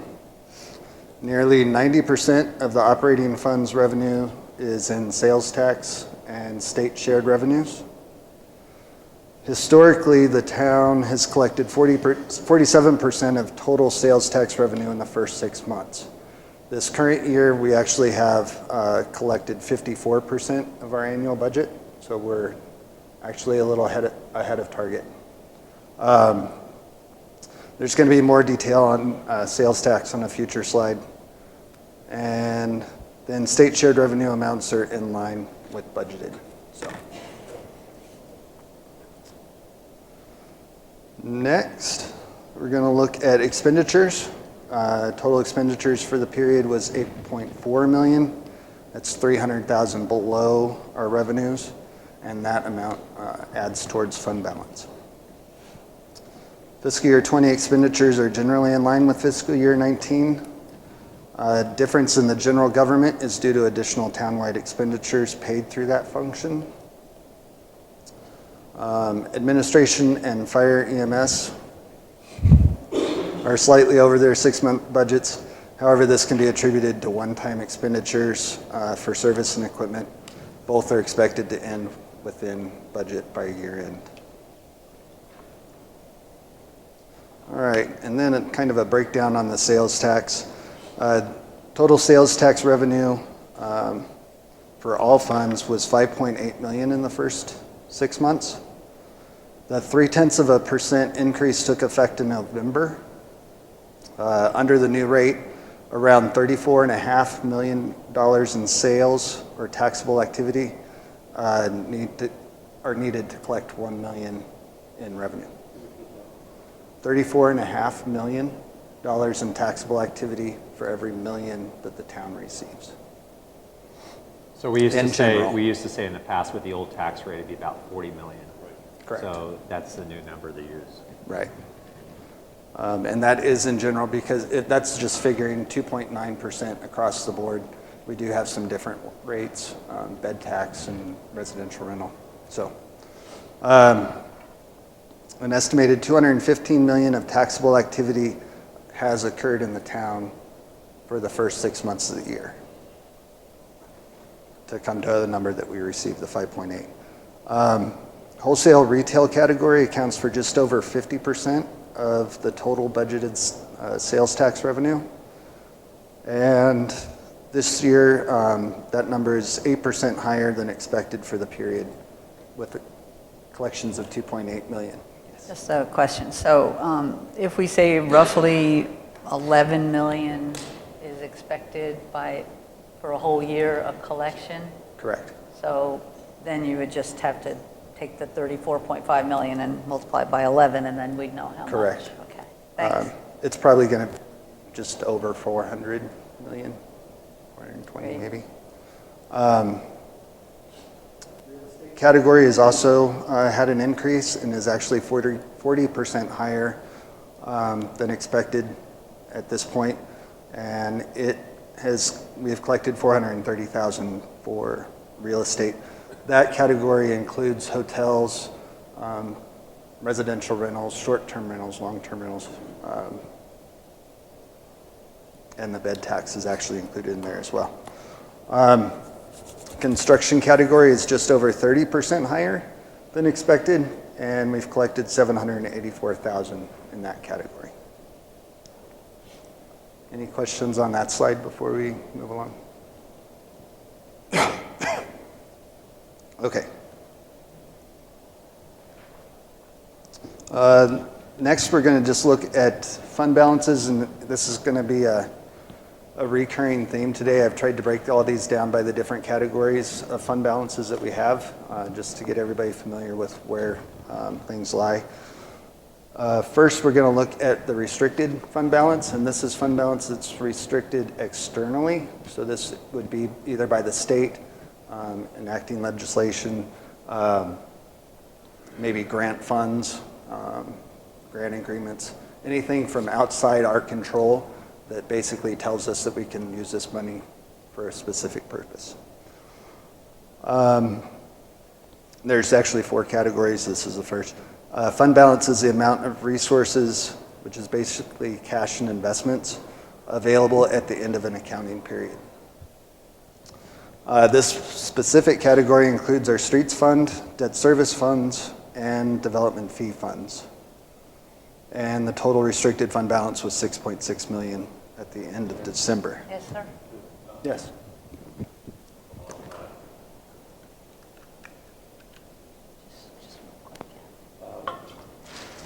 How does the 6.6 compare with, let's say, the last year or two? Do you have that? I do. So last year, at the end of the fiscal year, we had 3.5 million in restricted funds. What accounts for that big difference? Just looking off the top of my head, most of it's probably going to be HERF revenue that hasn't been spent yet this year. Our GEO debt service fund, that's the property taxes that we collect through Maricopa County for our debt service. So that has basically been collected, waiting for the bond payments in July. Parks and development fees. You have another slide that's going to show how much this is going to be depleted by the time we get to the end of the year. So yeah, if you, that'll help explain. Absolutely. All right, so then the next category is committed, and these are committed, and this specific fund balance is created by official action from the council. So this includes the stabilization fund, AKA rainy day fund, capital projects, downtown strategy, economic development, tourism, public art, and court enhancement funds. The total committed fund balance was 9.3 million at the end of December. The next category is assigned. Assigned fund balance includes resources that are quote-unquote earmarked for certain purposes by town policy. We'll be discussing this category a lot more in a presentation later in the day on our reserve policies. Currently, this category includes a portion of the general fund, the environmental fund, and the 2 replacement funds. Total assigned fund balance was 5.6 million December 31st. And then finally, unassigned fund balance. This includes any resources that are not included in the categories we've already talked about and only affects the general fund. These resources are used to maintain day-to-day activities of the town. Total unassigned fund balance was 1.4 million at the end of December. I've also included 2 metrics to show the town's financial position. These metrics are used by credit rating agencies and in the best practices recommended by GFOA, or Government Finance Officers Association. If I may, I don't understand the last one, the average monthly revenue. What does that mean? So if you take our average revenues, the 5.4 million, and divide it by 12, it gives you the average monthly. We basically have just over 1 month of unassigned fund balance. Okay. So, Alan, again, your mic, it's not getting picked up. So I know we're going to get to this, David, but so right now we're standing at 9.1%. correct. So we've reached that just sort of automatically. Exactly. Okay. That's just, that's cruise control as it is right now, so. And then the other two right before this, even though one is like council action and one is just sort of policy, we have the ability to change either one of those if we wanted to, right?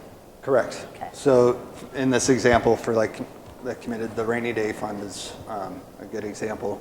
If something goes terribly wrong, all of a sudden coronavirus is overtaken Fountain Hills, and we weren't collecting any revenues, council action could authorize the town to use the rainy day fund to make As far as up for even revenues. what's in there, we've decided what we wanted to go into economic development and what we, not we, but, the council in general over the years.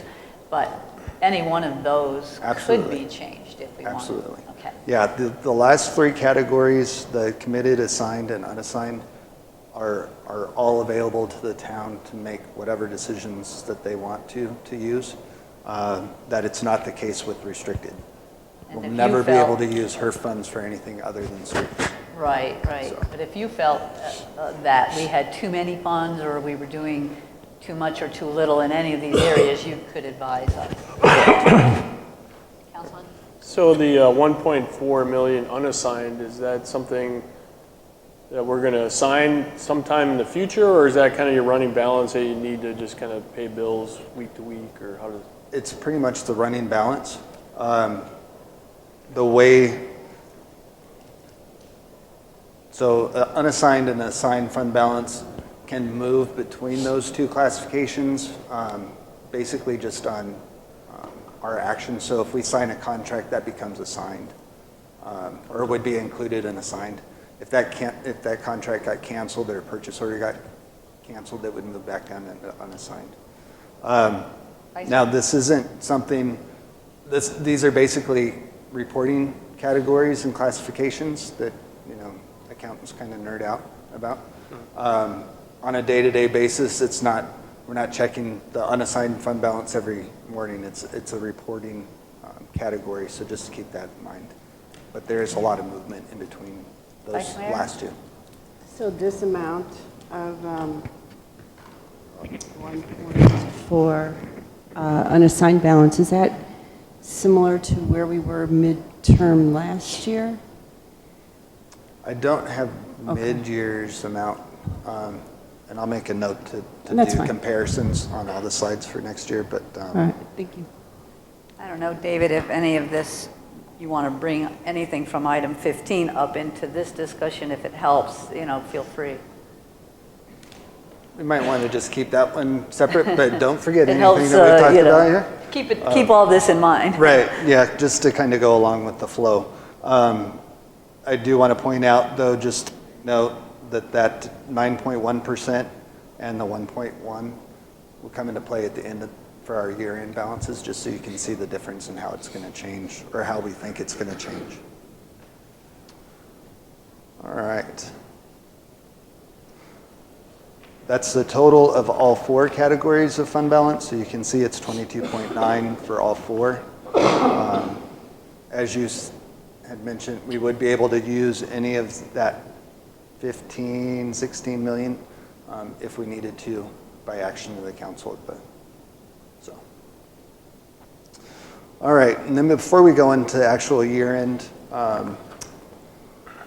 estimates of where we're going to be, I just wanted to take a look at the debt service payments.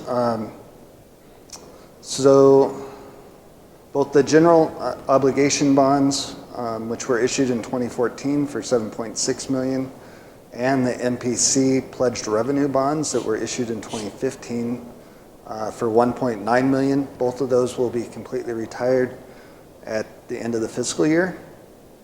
There's still 1 year remaining for Eagle Mountain CFD.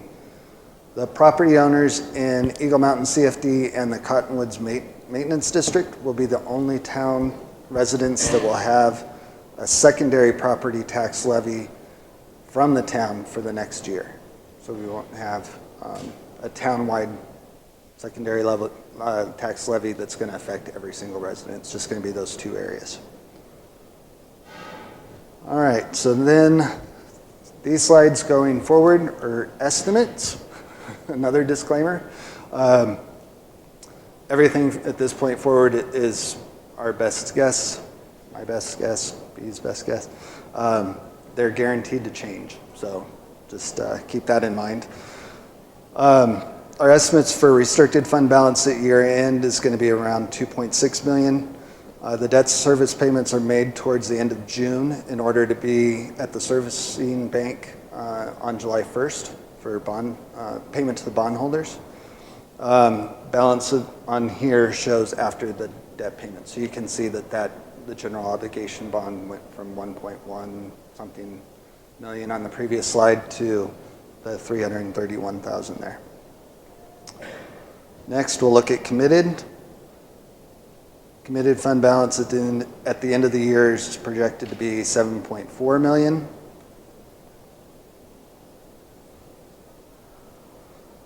And then assigned fund balance of 4.5 million. Just to make note, that top line, the general fund assigned portion only, is the portion that we're going to be talking about during our reserve policies for the most part. All right, so then we're back to our metrics. We end the year with the 2.3 million. The average annual revenues have changed. Bless you.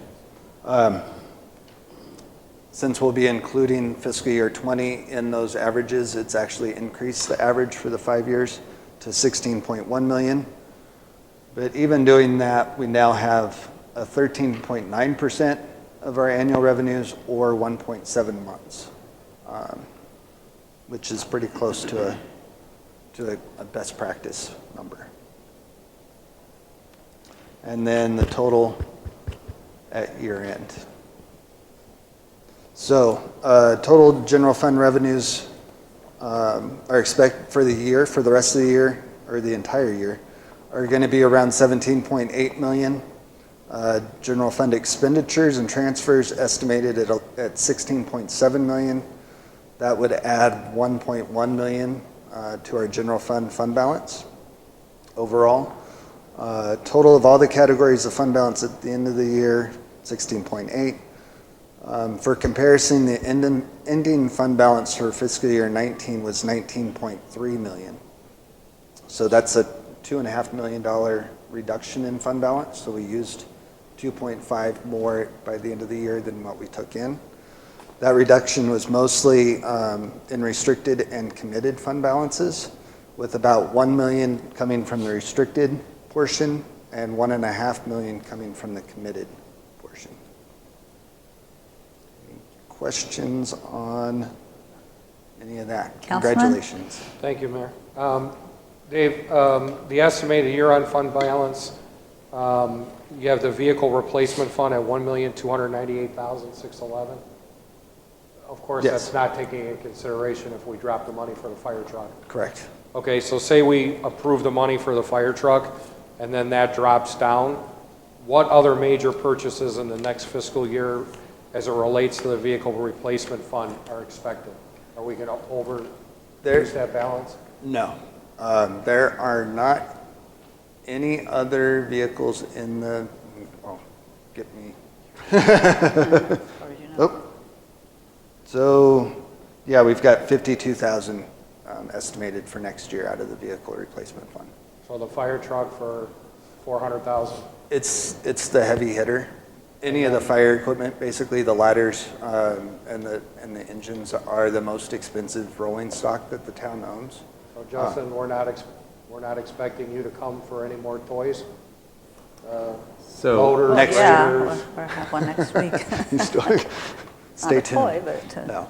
So, and just to that point, and we were also talking about trying to recover that, the purchase early for that fire truck over the next couple years, that we will have the fire department, which is just, it's just shifting, but basically we will be budgeting additional money over the next couple years in the fire department. It just means we're reducing what we have available in our general operating budget by the amount over the next couple years to help recover what that truck is. But the balance there can cover it, and we don't have any major purchases scheduled for next year. Right. I was getting a look at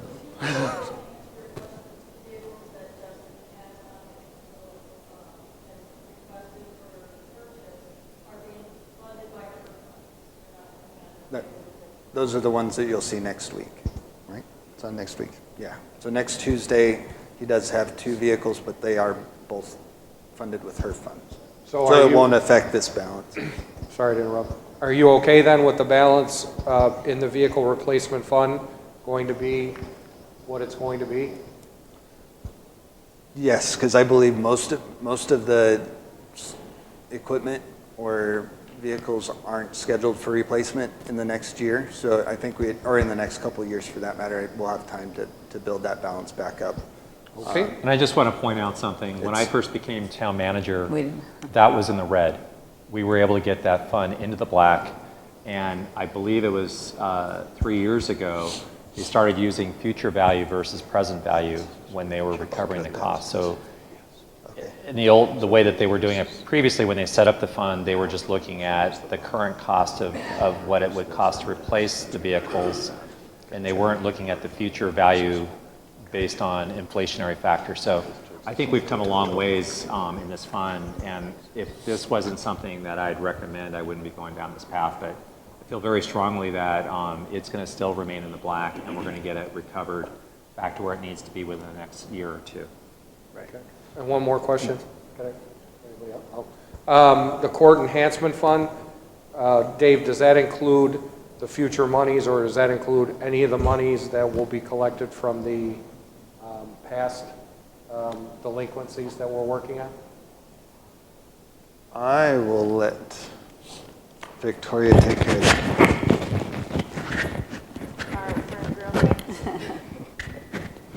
Okay, so court enhancement fund, as we continue to collect money, one of the things that gets paid, part of that, and it's really $30 per case, unless it ends up being defensive driving school, $30 per case goes into that fund.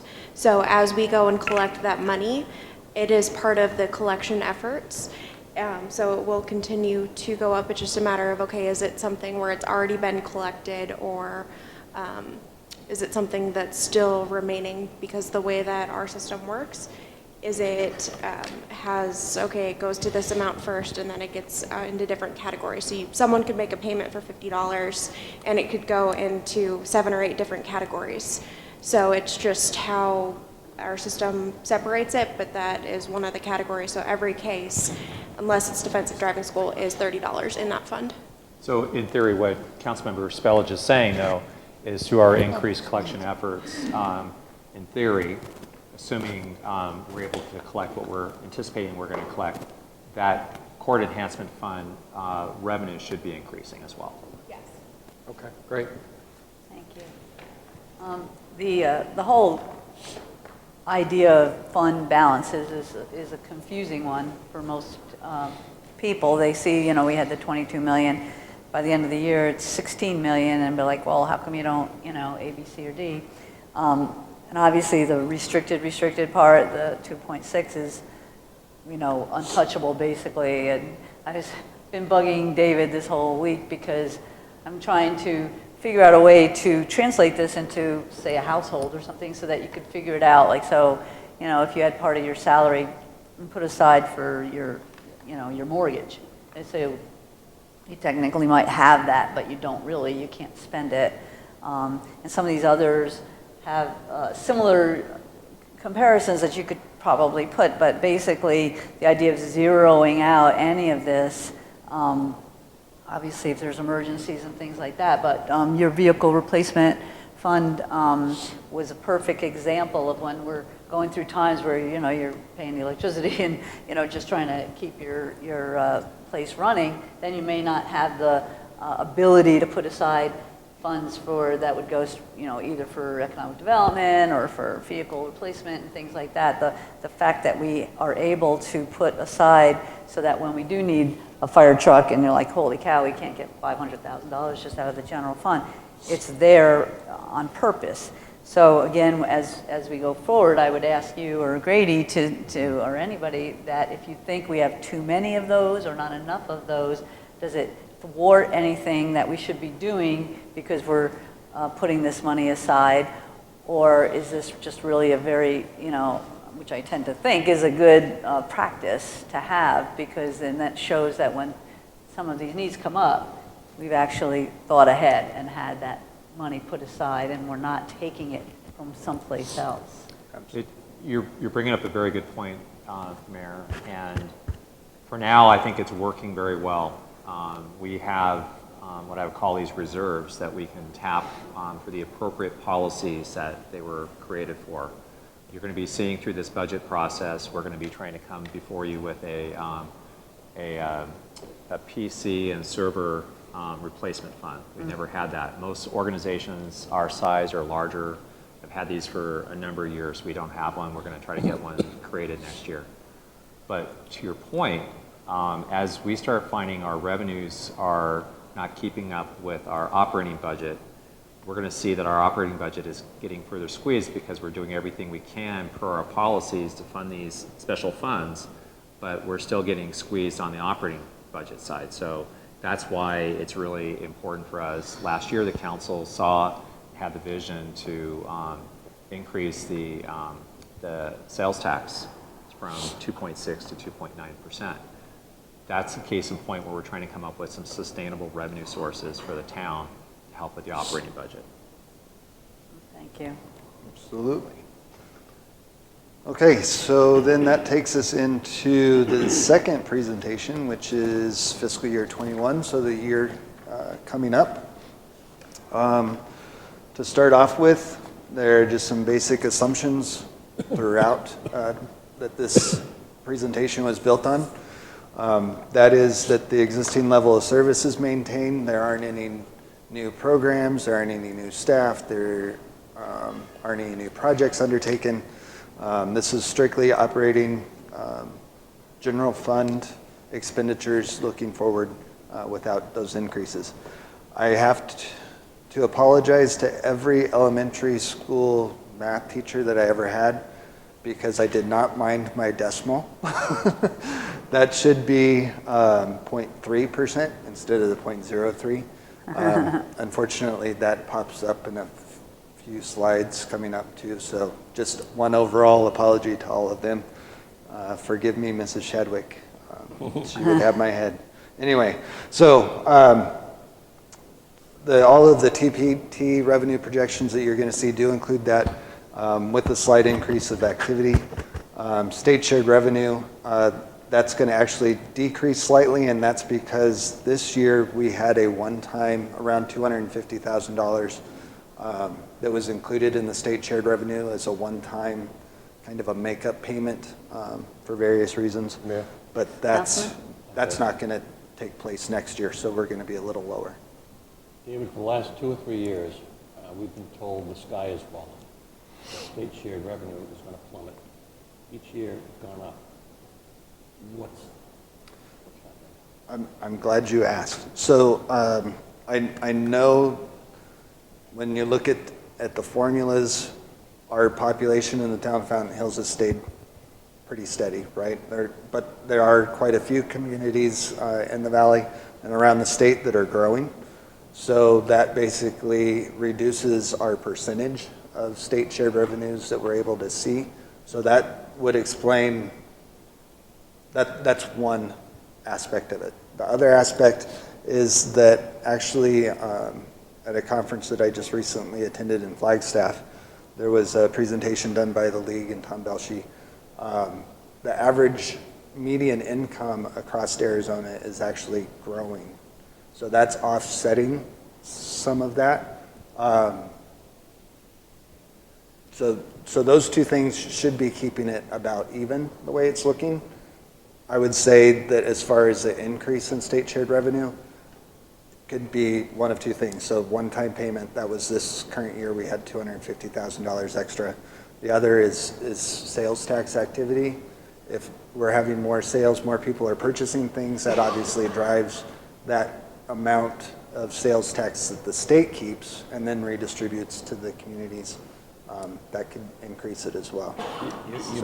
You may have answered this question, I didn't quite understand it, but about 2 years ago maybe, several jurisdictions paid millions of dollars for mid-year census to show that their populations had really gone up, which would mean they get more state shared revenue. How's that imbalance created? What's happened because of that? Why, if their state shared revenues have gone up significantly, why haven't I don't want them to go down. Why haven't ours gone down? Right. I'm not quite understanding. Okay, so if the population's increasing, that's increasing the denominator, right? We've got, if, say the population goes up by a million people, and Fountain Hills doesn't get any of those million people and it all goes to other towns, that reduces the fraction or the percent that Fountain Hills would get based on a population formula.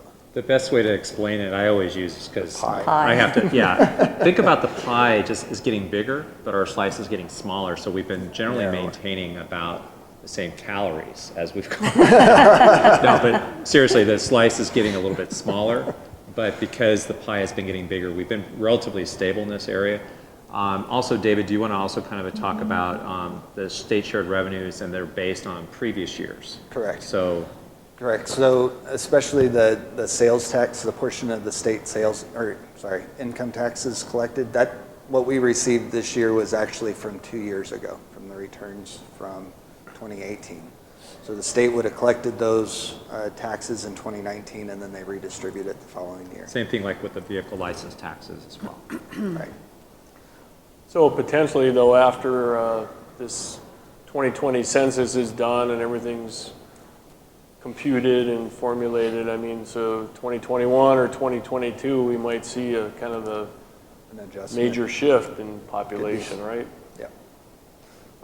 Yeah, because everything in between census are just estimates, right? From MAG or from the Census Bureau. Yeah. So.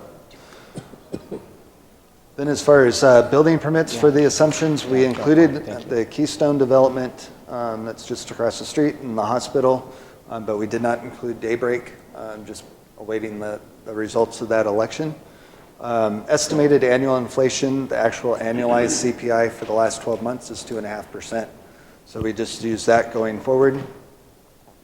The 3% rural metro increase is actually per contract. For these numbers that are in this presentation, we had used a 10% increase in the Sheriff's Department because we didn't have those numbers yet. However, I believe last week we finally got, we got the numbers. It's actually going to be a 5.2% increase for next year. So these numbers won't be quite so large on the law enforcement side. Sorry. Sorry to go deep into the weeds on this, but given what we've been told in the past because of the state legislature... Excuse me, Mayor, Councilmember Magazine, I'm getting signals from the audience they cannot hear you, so... Maybe they're better off. Let's give him the handheld mic, maybe. He's holding it now. I'm going to hold it. I'm going to hold it. Can you hear me now? We've been told in the past that because of the legislature and the pension situation and the courts, that the percentage for MCSO was going to continue forever or for a long time at 10%. Why suddenly the drop? Do we know? I can tell you. So the actual, at least for this year, I'll tell you. So we were anticipating either a modest increase or no increase. If you remember right, the year before last, we just had a horrible, horrible year with crimes. We had the 4 pedestrians that were plowed over. We had some homicides in town. We had some really strange anomalies that typically a town of our character and reputation just do not experience. And so as a result, we had a huge adjustment this year. We had, I believe, a 12% adjustment to our fees that we pay MCSO, because under our contract terms, the contract basically says it's based on a reimbursement basis, and so it's based on the previous 12 months. So I think last year, we've had a relatively modest year, not a lot of extraordinary activity that they've had to engage in as part of providing law enforcement services for our town. Do we have any idea what percentage of the 10%, let's say, is due to increased activity versus, for example, reimbursing on the pension? Well, the notice that we received last week indicates that the percentage of benefits to salaries is up now to 65%. So that's a huge, normal places it's around the 30-35%, but because they're trying to do catch up on what they're having to owe the public safety retirement system, plus all their other benefits such as health care and other things, when you add all that up, that adds up to about 65%. That went up 3 percentage points alone. So that's a contributing factor as well as what they're paying their employees. Plus they also factored in a pay increase for the employees as well. So if maybe I'm not understanding, are you saying then that if we had no activity, no police activity or moderate, it would have been 7% instead of 10? I can't tell you what that percentage would have been, but I can tell you that it does. I think that we had a decent year last year activity-wise, and I think that helped moderate what our increase would have been. Had it been very similar like it was 2 years ago, we would have seen a double-digit increase. Okay, thank you. Councilman. Either the question's for Grady or for Dave. So it is confirmed that the increase will be 5.2%? Correct. Okay. Is that 5.2% include that ridiculous administrative fee? Yes. That MCSO tacked on us? And is it a 3% again? It's built into the base, but it is 5.2 is the net increase. Okay. And when will we be on the hook to sign this contract? We actually have, it's a multi-year. So it's right now, the council, if they wanted to make a change, they could make a change. They have to give proper notice. But the point is that this is an intergovernmental agreement that was signed 2 or 3 years ago. So it's a multi-year, like most of our intergovernmental agreements are. There's just some things about the particular contract that I'd like to discuss.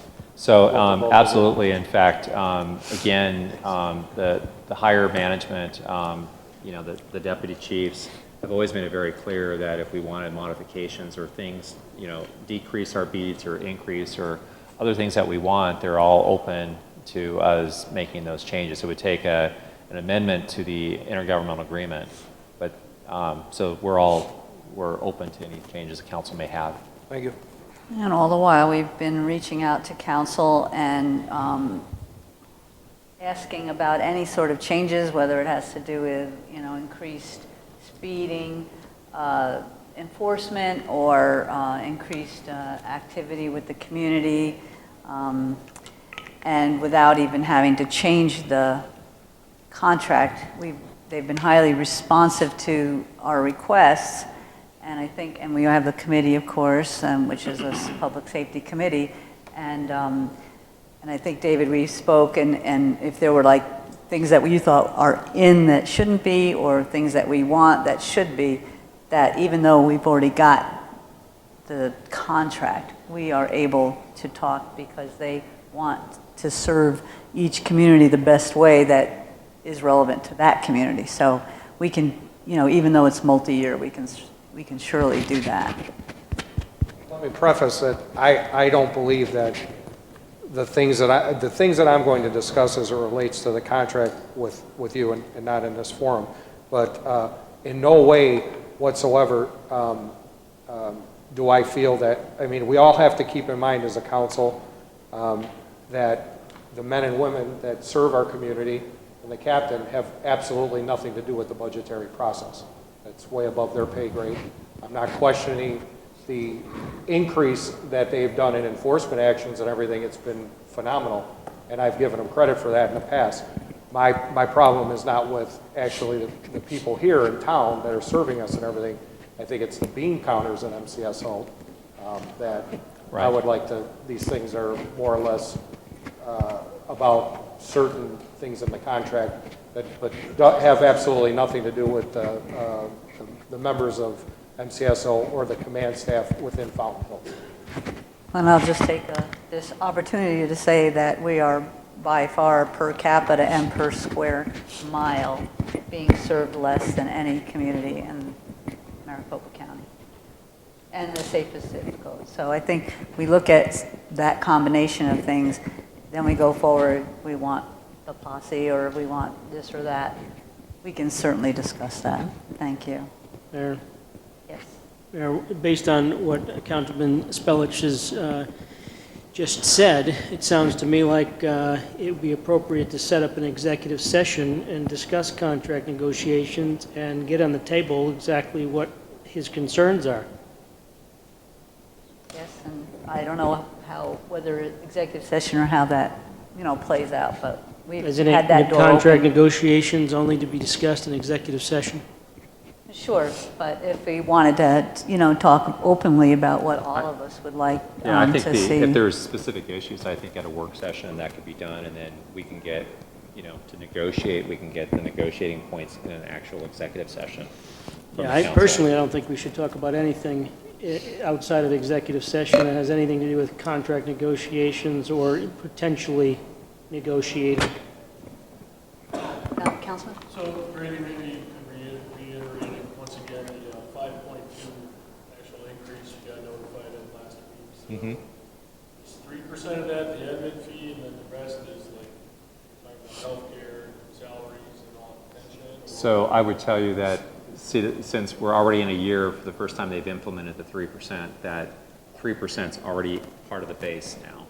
And so the 5.2% is the overall increases based on both the attributed higher benefit proportion to their overall budget plus wage increases that they were going to be giving. And I don't recall do you remember, Captain, what the wage increases that they were proposing for next year? Right, no, I understand, but the wage increases, do you recall what they were looking at or what they were proposing for the deputies, the sworn employees?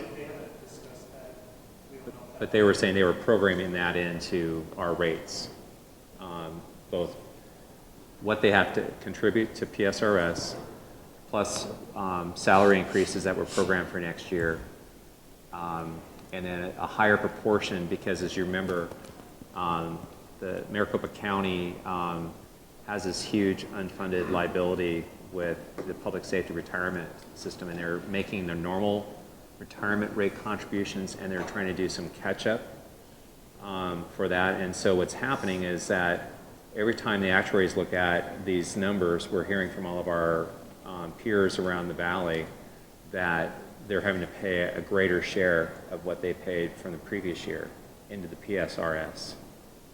So I mean, the administration fee aside, I mean, salary increases, healthcare, these kinds of almost annual increases for, any police force or any company in the United States, I mean, contractually, that's really not something we can negotiate, I think. No. Void out. I mean, Right. this is normal operating procedures. Yeah, and just to let you know how they usually do this, they usually provide us this notice because they all understand that we're in the budgeting process right now. And then they invite all the contract cities downtown with their leadership, and then Larry and I will be there, and they'll explain a little bit to each city what the overall generalized increases are for, and they'll go into a little bit more detail. And then some of us staying around at the end of the meeting to kind of see if there's anything in particular why, ours might be a little bit different from other contract cities. So that has yet to be scheduled. I know there was I guess it was from Jack Lunsford originally, but there was some discussion with the legislature about contributing the PRS, and have we had heard anything more on discussions on the legislature kicking into some of this in terms of helping that fund other than cities and towns? It is just it would be a huge amount of money for them to come up. What is the total liability right now? Do you remember? I don't know the total for the whole system. Yeah. I did look at Maricopa County Sheriff's, and it's about 333 million unfunded. Right. I mean, this is breaking the backs of all the cities. Mesa, they've decided to kind of amortize it over a number of years. Other cities that are a little bit more well off because of their growth, Gilbert and Chandler are trying to pay down their liability over the next few years. So it's just that most of the larger cities are really struggling with this. So I mean, it's an issue whether you contract or if you have your. Absolutely. Right. Maybe, Mike, we can check with the legislative stuff to see if that effort is going forward with anybody. And I did see last session, I think it was Prescott Valley, and I think there might have been one other jurisdiction where there was an earmark for them to help, to your point. Legislature passed a bill and the governor signed it that gave some earmarks for their contributions for their liabilities with PSRS. I think the one I was looking at was concentrating on the DPS portion of it. So not necessarily the municipal end of it. Oh, I apologize. I was understanding that. They were doing the state troopers, yeah. That makes sense. Well, we'll look into it, though. Thank you. All right. So I was thinking about changing this next slide because I just got an alert saying the market was down 500 points, but we're not going to be that cutting edge updated. As you probably know, the market went down quite a bit yesterday. It's not looking good today. They thought they were going to pull out. But anyways, as of last week, the consensus was that the recession, there was not going to be a recession likely through the end of fiscal year 21. So we look like we had the next 15 months or so in the clear. As you get further down that road, as you know, we're in one of the longest recoveries that we've been in without a recession. So we got that working against us. But for the most part, I think we're in pretty good shape, at least through fiscal year 21. We might need to be looking at fiscal year 22, especially hard because the town is so reliant on sales tax and state shared revenue. About 90% of our revenues are from those two categories. Any downturn in the market would have a severe impact on the town, and it would have a quick impact on the town. Assuming we're going to have a recession. It's only a question of when. Correct. And if it's a deep recession because of the coronavirus, how does that likely affect interest rates? We're figuring 3.5%. For 3.5%, I'm not sure. I'm sorry, inflation. Inflation, okay, so yeah, so we've got it figured at 2.5% right now. 2.5. Inflation, as you know, if it starts to get out of hand, then the Fed starts raising interest rates to try and keep it down. In a situation where if we go into a deep recession, something like we had in 2009, the demand obviously isn't there. Inflation's not going to be so much of an issue in those kind of situations. And then the Fed obviously would be lowering interest rate, trying to spur activity at that point. I don't think anybody knows how severe this coronavirus is going to be. But there are estimates it could be a couple of years before we find our way out of it, whatever that means. Is it worth going through an exercise to say, what if? you know, what if this happens? What if we have high inflation, et cetera, high interest rates, or lower interest rates rather, to get just some sense as to where we could be a year from now. That would be, as far as I'm concerned, yeah, a good tabletop type exercise or discussion to have.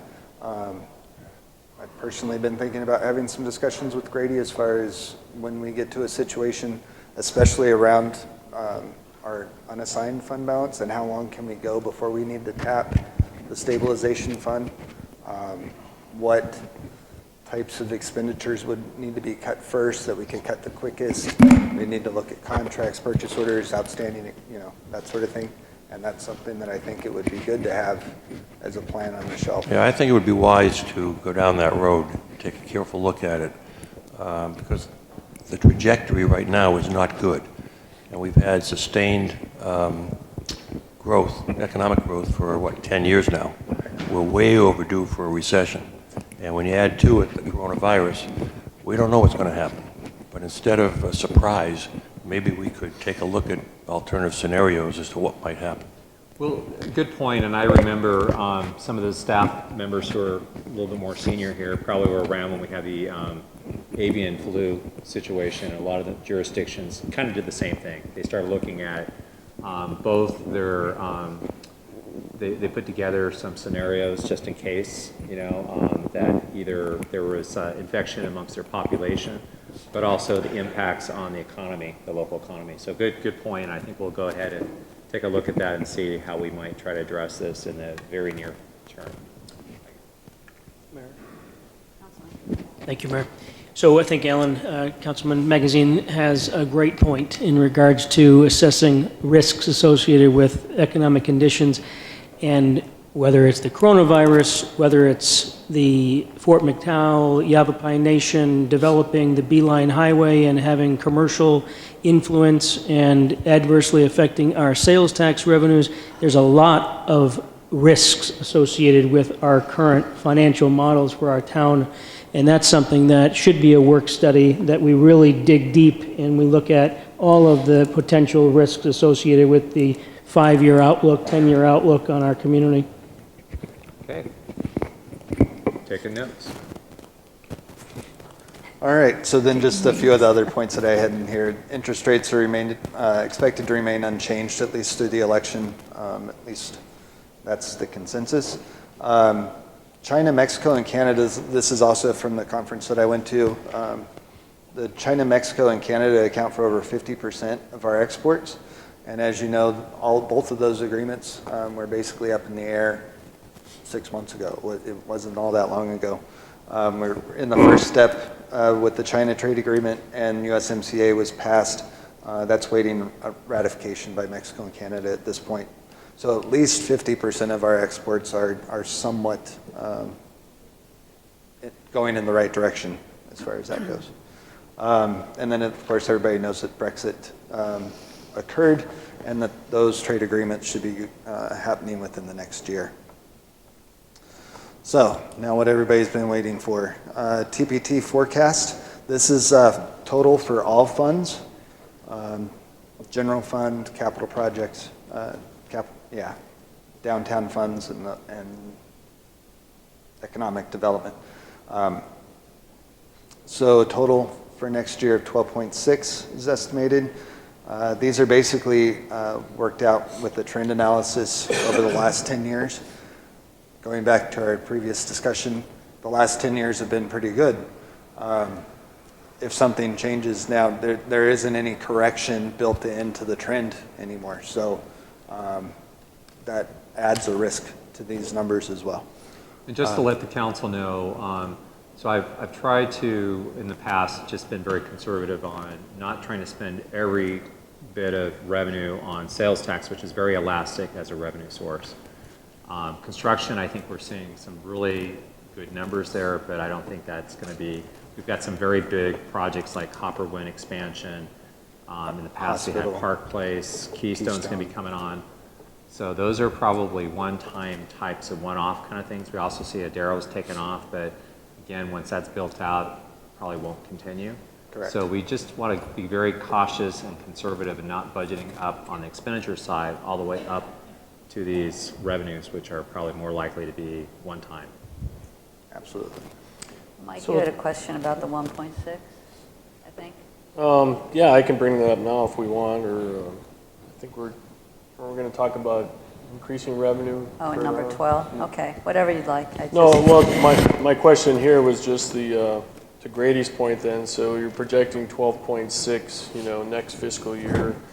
So some of that's construction, but is it also then increased activity and the 0.3% increase as well, right? Right. Oh, it's all of it. I was just saying, like, construction as an example. Yeah. If we have a recession, the same thing, that's very elastic on the retail sales.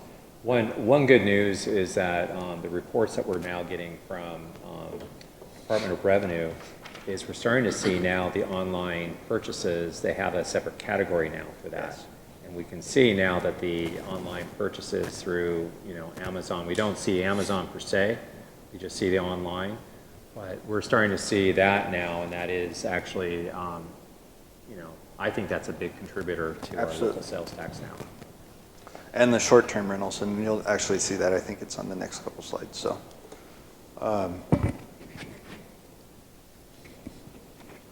as far as revenue forecasts, this is for general fund only. So it's a different number in the sales. You can see in the local sales tax is only 10.6 million. That's just because it's the general fund portion of the TPT. So overall general fund revenues expected to be 18.4%. There is a $1 million increase in the sales tax revenue, slight decrease in the state shared revenue for that $250,000 that were one-time payment that we're not going to get this next year. And then you'll see that there's a decrease in the permits, licenses, and fees. That's because third-party revenues are no longer used in development services. So that's just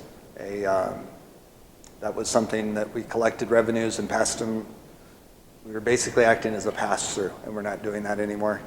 So that's why that actually went down. Any questions on this slide? All right, then next would be the expenditure forecast. This is general fund only. Again, minimal increase across most departments. The largest increases are in public safety, of course, but that will come down now that we have the final MCSO numbers. All right, and then personnel. This is the history of the number of full-time equivalents over the years. You can see a high of 115 back in fiscal year 2002. And this current year we have 61 positions. And that's not making any projections into next year until we get to the actual budget. So this chart can be informative as well as a little deceiving. I just want to make it. What's that? Yeah. Okay. I just want to point out a few things first. There is about a $400,000 difference between revenues and expenditures for next fiscal year. You can see the red lines just below on that revenue chart. And then it goes to about a $100,000 difference in fiscal year 22, and then all the way at the out year fiscal year 26 at 2.2 million. Now, remember that we had our assumptions at the beginning. We have inflation at 2.5% and revenue increases at 1%. So that's what's causing both the divergence in those two graphs. Granted, we don't know exactly what revenues are going to be. We try to be as conservative as possible so that we don't budget way more expenditures or something thinking that we're going to have the revenues. That's just not how it works. At the end of each year, or the beginning of each year, we have to have a balanced budget. We have to have what we feel is a good revenue number and a good expenditure number. So obviously the closer we are to our projections, the better they're going to be. We're just being conservative in this situation. Yes. A couple of questions. Going back to employees, maybe I'm not understanding this. It shows 56 to 61. And I thought you said no additional staff. We're currently in fiscal year 20, so look, we don't have, I'm assuming that that's going to change in fiscal year 21 for next year. I was just showing the actual historical trend of personnel at this point. Okay. Right now, last year, we had, for this year, increased it by 5 positions. I don't see that for next year. It might be a slight increase, but not. How much do we have in the rainy day fund? 3.6. We just had it. That's close enough for government work. At the end of the fiscal year, it's expected to be 3.2 million. And do you remember what the formula is? It's 20% of the 5-year average general fund revenues. Okay, again, getting back to my concern about a recession and the coronavirus and all of that, I think going forward, we should look at what we can do to increase that fund. I know we have a formula, but the formula is only as good as what we want it to be. So as you go through forecasting based upon these new assumptions or probabilities, I think we have to figure out how to husband more money in the event that we see a sizable decline, for example, in sales tax. Now I know at some point we're going to discuss the possibility of a primary property tax for which, depending upon how much it is, I tend to favor, but it's pretty clear that we have a recession. People are not going to vote for more tax. And so I think we have to look at all of these eventualities. Absolutely. And we'll have a little bit more discussion about that when we get to the reserve policies presentation and making that a little bit healthier. We'll go back. Oh, I'm sorry, go ahead.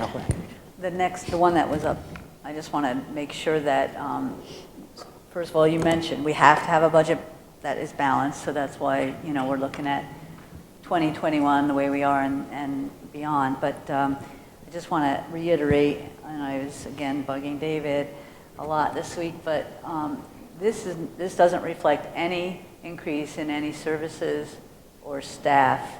So when we talk about, and I tried to think about what some of the emails I've gotten over the past year, what has been the most concerning to people, and it's, park staff or senior programming, teen programming, facilities not looking so great, code enforcement, increasing or changing some of our public safety services, landscaping, keeping the medians clean. So there are a lot of services that we would be making the decision that status quo is good enough. So just keep that in mind when you say, hey, well, we don't see the gap until 22, 23, which is bad enough because it gets pretty big. That is nothing new, nothing increased, nothing better. And it also, the big elephant in the room doesn't include capital. So it doesn't really include the streets at all or the fountain at all or any of the big ticket items. So while we appreciate the fact that our staff is, every director, when they're asked for their budget, they have all of this in mind, it starts to show, especially as our population grows and has different expectations, and we as residents do as well. It absolutely affects our ability to deliver those services adequately. So I just wanted to point that out. Thank you. And just real quick, we didn't have that 0.3 of a sales tax increase this year that the council enacted. I think we would be really facing an issue next year. So Absolutely. that bought us one more year, $1 million, to be honest with you. Thank you. I think the timing on that with the environmental fee being zeroed out, that helped close the gap for this year. And going forward, it's going to add about $1 million each year, so that does help. All right, so then just a couple summary slides on the headwinds. And these are topics that the mayor just brought up. The infrastructure of the town is worsening, deteriorating, slowing population growth compared to other communities around the state, declining construction activity. We're in a good spot right now as far as construction goes, but as those build-out type conditions get closer and closer, that's going to decrease. We have limited revenue options thanks to many different reasons. But at this point, there are limited options. The public perception of a primary property tax, and then the possibility of recession. I should probably have moved that one up if my crystal ball had been working a little better when I put the slides together. But we also have some tailwinds that are helping us along. We do use conservative revenue projections, and we do have a proactive look towards controlling expenditures going forward and staying within budget. The user fee study, first time I've brought that up today. That's a coming attraction. That's going to be actually presented during a council workshop on March 31st. I'm still fielding a few questions from the consultants on that, but they are working on the draft report and it's almost finished. That's obviously based on what it costs to actually provide services for the residents of the town. And then, as I mentioned earlier, the Arizona median household income has helped to offset some of the stagnation in the population as far as state shared revenue goes. So that's it. You've made it through two. Congratulations.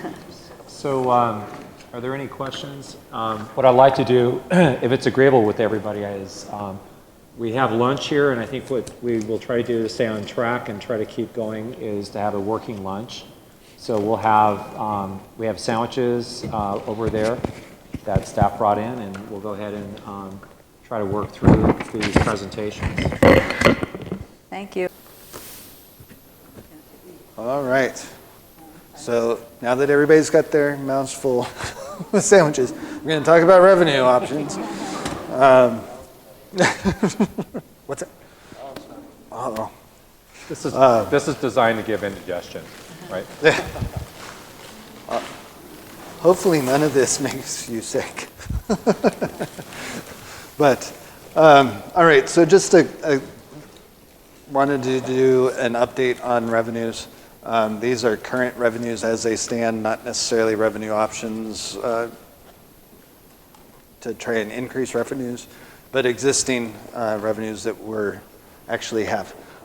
So the TPT, transaction privilege tax, also known as sales tax, as I have said over and over again, that's about 53% of the town's revenues. Again, my mistake with the 0.3% rate increase is expected to yield approximately $650 for this current fiscal year.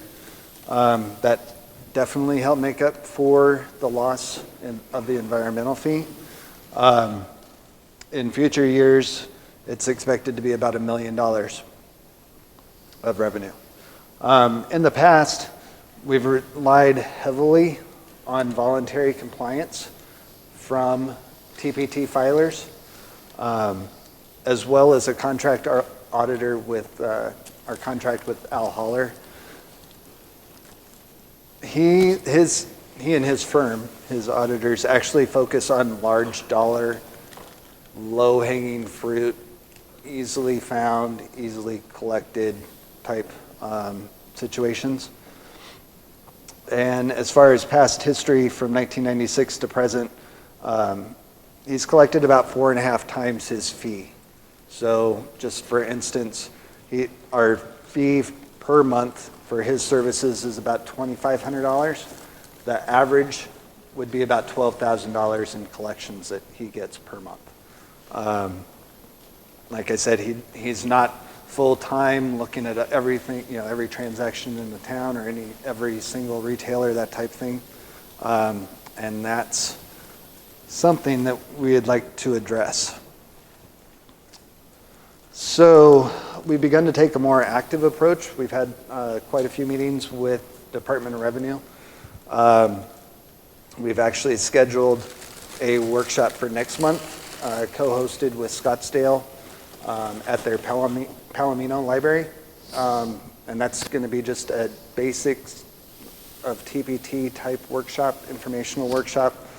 That flyer has gone out to many different people across the town. Economic Development, James and Jody have been really helpful in getting that word out, either through new businesses, Chamber of Commerce, Facebook ads or posts, all those social media sites that I don't belong to, unfortunately, or fortunately. We also have an IGA that you'll be seeing next Tuesday with the City of Phoenix. This is, we'll talk about it more then, but it's a way to make the information that DOR provides more useful, easier to drill down, get specifics that we'd be able to then utilize, maybe identify somebody that's maybe claiming the wrong deductions on their TPT returns, maybe in the wrong city, jurisdictions. So it's hopefully to help increase revenue for the town. We've also registered for a 2-day DOR auditor training. That training's downtown. At the end of it, we would receive an auditor number, and we would be able to use DOR letterhead to contact taxpayers, TPT filers, businesses, that sort of thing, if we had any questions or wanted to investigate something. So that would help us. The objective is obviously to increase compliance through education and active review of information in-house. Also, I only mentioned the workshop for March, but we've also got one scheduled for the end of October as well. So we're going to try and catch both the beginning of the high season as well as the end. So you should see more about that. As far as state shared revenue, don't really expect that much of a change. Obviously, a little bit of a decrease next year. That accounts for 35% of our operating fund revenue. We've talked about this already as far as the population and that sort of thing. So that one we don't really have any control over. We can't increase it. We can't. We get what we get type situation. So that's expected to be about 2.9 million. All right, then the environmental fund. As everybody knows, the fee was suspended, zeroed out for the current fiscal year in anticipation of the public safety fee. Then that didn't happen. That fee is currently being reviewed by the Attorney General's office. There has not been any decision made on it. I can say that case is being watched by many municipalities around the state of Arizona, so it's just basically a wait and see type situation. As far as collections go, for the 4 years that it was in effect, we're just over 200,000 in uncollected fees for those 4 years. We're working, little background on it. The town had been contracted with AMS Billing out of Florida to collect those fees. That contract ended December 31st. As of December 31st, AMS sent us a spreadsheet of everything that was owed to the town, how much was owed, which property, that sort of thing. Kind of a closeout. We've been working that list, identifying which properties still have outstanding bills, which ones are the quote-unquote worst offenders. We're going back, identifying the property owners for the January 1st on each of those years. Once that's verified through county records, we've been sending out letters saying we have not had any contact from you regarding these bills. We haven't had any payments made. You have 30 days. and then it's eligible to be sent to a collection agency. We have not entered into any contracts for a collection agency at this point, but we have identified a CPA through Mesa that offers collection at 12.5%, which would equate to about would equate to $4.50 per $36 owed. We were looking at the state contract when that ran out. Right. What was that, December, something like that? Colby's not here. He was the one that looked it up, but yes, But it was just recently. it wasn't that long ago. Do we have any idea how many properties we're talking about? Individual properties, I have dollar amounts. Not dollar amounts. No, I do have 2,744 parcels have. How many? 2,744. Have not paid? Have paid in varying degrees. How many have not? There are 607 properties within town that have not paid any of the 4 years. I have a question. And those are the ones that we're going after first. All right. I have a question that's both political and legal. Can we publicize the owners of those properties? You could tell. He's chewing. He's chewing intentionally. Can you repeat the question, Councilman? Question is, if there are 640 properties where the people have not paid the fee, can we legally publicize who they are? Well, take an ad out, paper. Yeah. Well, I mean, there's nothing that legally precludes you from doing it. One of the issues that we've discussed when this has been raised in the past was making sure that the records we have and the property owners that we have. Sorry. So what I was saying was, I don't know that there's anything that would legally preclude us or prevent us from doing that, Mayor and Council, but one of the issues that we did discuss when that prospect was raised in the past was making real sure to make sure that what you say reflects what the actual reality is, right? Just to make sure that if our database is in some respect incorrect with respect to either the amount or amounts owed, or who the property owner is, or whether there's been payment or non-payment, I mean, then that's just 600 and some odd cases that if we ever did do something like that, we'd really want to check. But to answer your question, is there anything that expressly would stop us from doing something like that? Not that I'm aware of. You know, it's incredibly unfair for people to foist these costs on everybody else in town just because they think they don't have to pay. And I think we should do what we can to, if we have to embarrass them, we embarrass them. Now, I don't know what would go into having to verify each of the 640. Or maybe we do it in tranches, where you do, 25, then you do another 25, and so on and so forth, until you cover as many as possible. When I had approached this last year with the council, no one had the appetite for going down this road of doing this. I was the only council member that said that I wanted this publicized.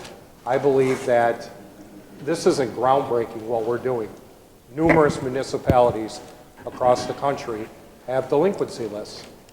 And I think there is no more motivating factor than to send a letter to a property owner. And I agree with Aaron, we want to make sure that, I don't know, Florida, I had a lot of complaints about Florida, let's be honest. I'm sure there was plenty of council members that got complaints from the agency that was collecting in Florida, who, I called, I said, when I first was sworn in, I wanted to make sure that I wasn't delinquent, because I thought that would be rather embarrassing to wind up on the list that I'm talking about. And they said, no, I was paid only a month later. I discussed this with Grady, only a month later to get a delinquency notice.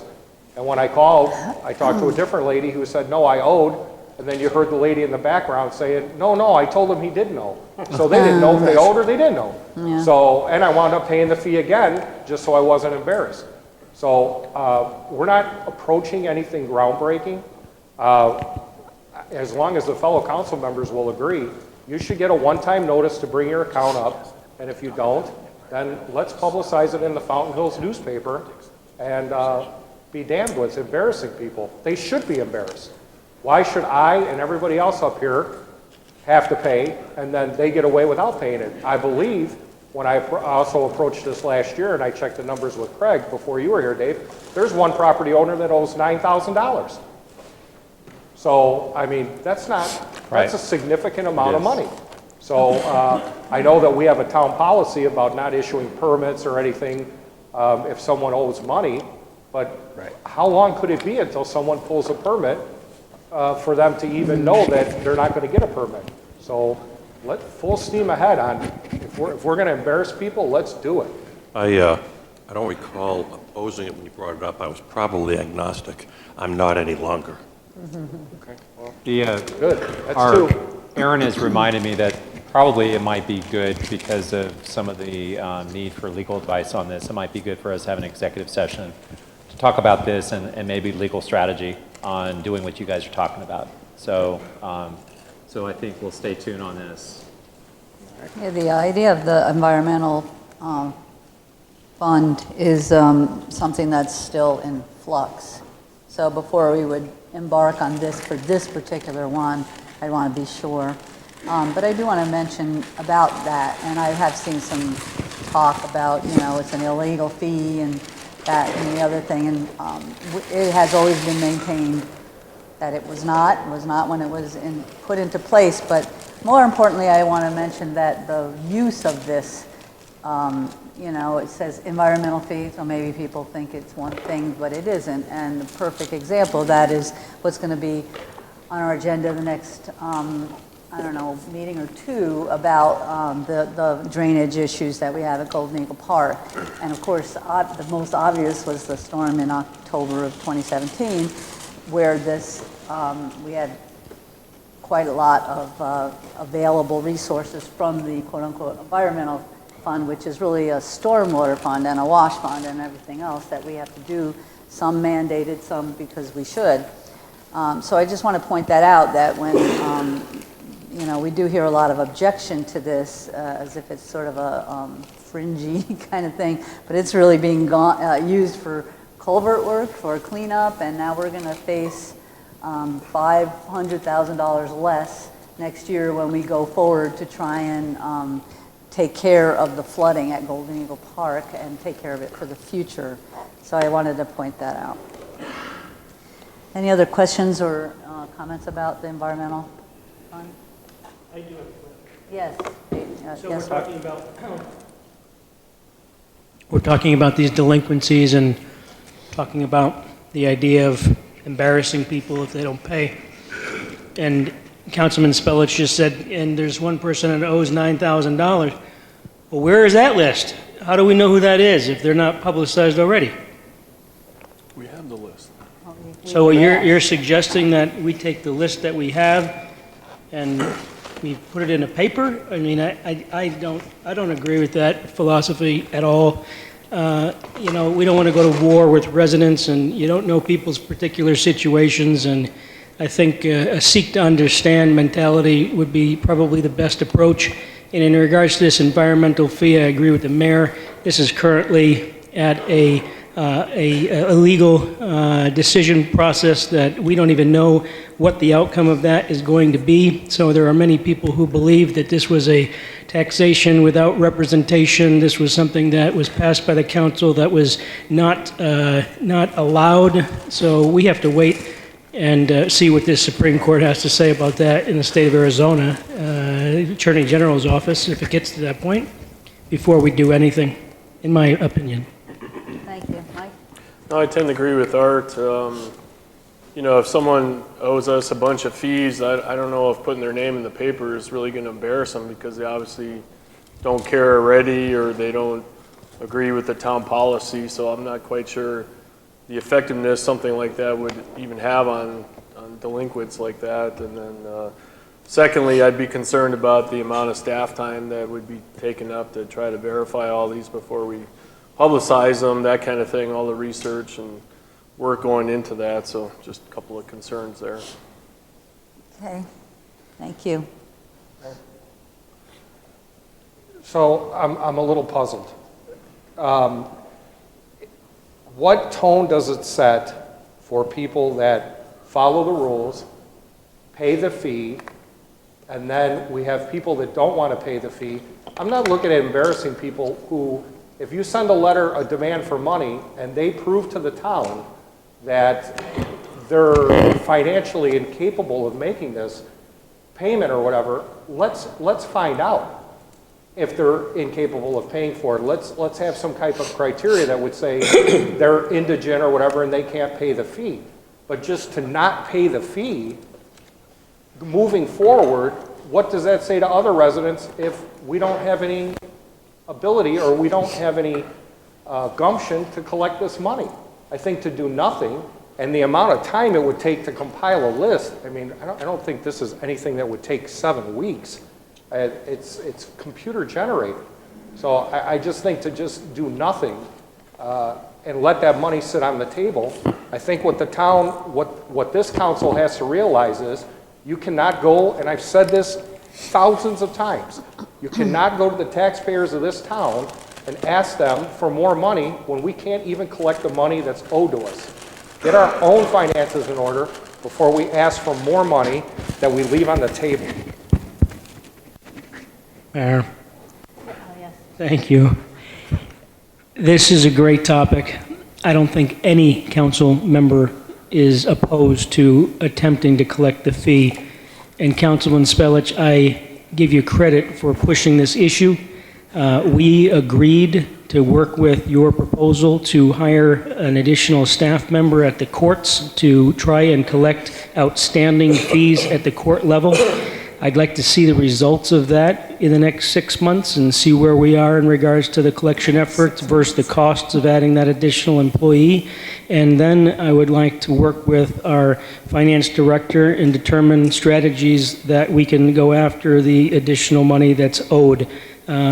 No one, and I'm speaking for myself, but I'm not against trying to collect. What I'm against is publicly ridiculing people without seeking to understand what the situation is and what our remedies are before we do something such as that.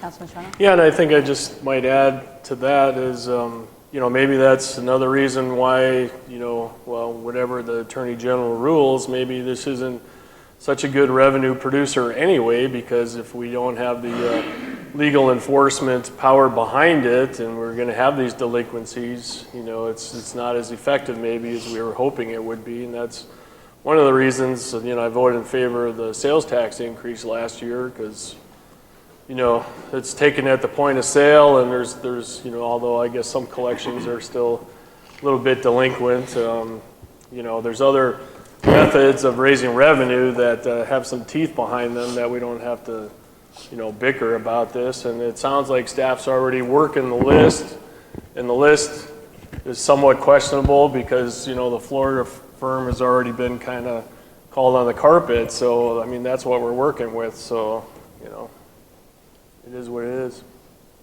Councilman? Let me just say that for me, this is not about money.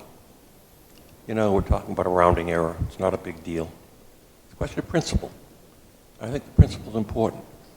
I'm certainly willing to see what staff can do, what we can do with a half-time person, to see what kind of progress we can make. But at some point, the rubber hits the road, and we have to make a decision. So something we really haven't spent a lot of time, David, our finance director, did talk about it, and that is we do have the option to utilize a cooperative purchasing agreement to go and go in collections after people. So people receiving a collection letter, we want to utilize something like this not only for environmental fees, but we also have other things like permit fees and other things that people owe us money on as well. So I think it's a good practice. We found when we looked at this and looked at other cities and what they were doing, most of them had some sort of a collection agency or practice, or they had people on staff that just did this. So we think that people receiving a collection letter in the mail, it's going to get their attention, especially if it talks about continued unpayment is going to cause, other ramifications such as, reporting to credit bureau agencies and things like that. It's going to probably get people to maybe be a little bit more motivated, those that might be on the fence on paying this. Mm-hmm. Sounds good. Thank you. All right, and then my last slide in this presentation for the user fee study we've already briefly discussed. This is actually the first comprehensive study of all the town's fees that will be completed.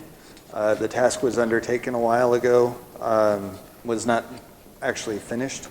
So it's taken a little bit longer, but it has been a deep dive into what it actually costs to provide services to the residents of the town. Administration, courts, community services, development services, and public works were all the departments and divisions that participated. Draft report again at the end of next month. And then our ask of you is that those costs be reviewed and then determine if any subsidy needs to be made for specific fees, that sort of thing. Actually develop a new comprehensive fee schedule that we'd include with the budget take effect in July. And that is it for me. I will pass it along to Victoria and Ollie. I'm going to ask you one thing, David. Whatever help we get with the TPT, whether it's the contract with Phoenix or whatever, will that help with, the fairs and the Thunderbird and the farmers market and all that kind of stuff? And as far as the contract with Phoenix, they're not actually doing any work. They're just allowing us access to their system for our staff to look into things, just to make that clear. As far as the fairs and the vendors that come in seasonal and that sort of thing, that does present a problem.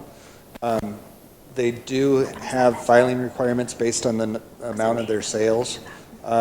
We can go in and make sure that any licensee is filing when they need to.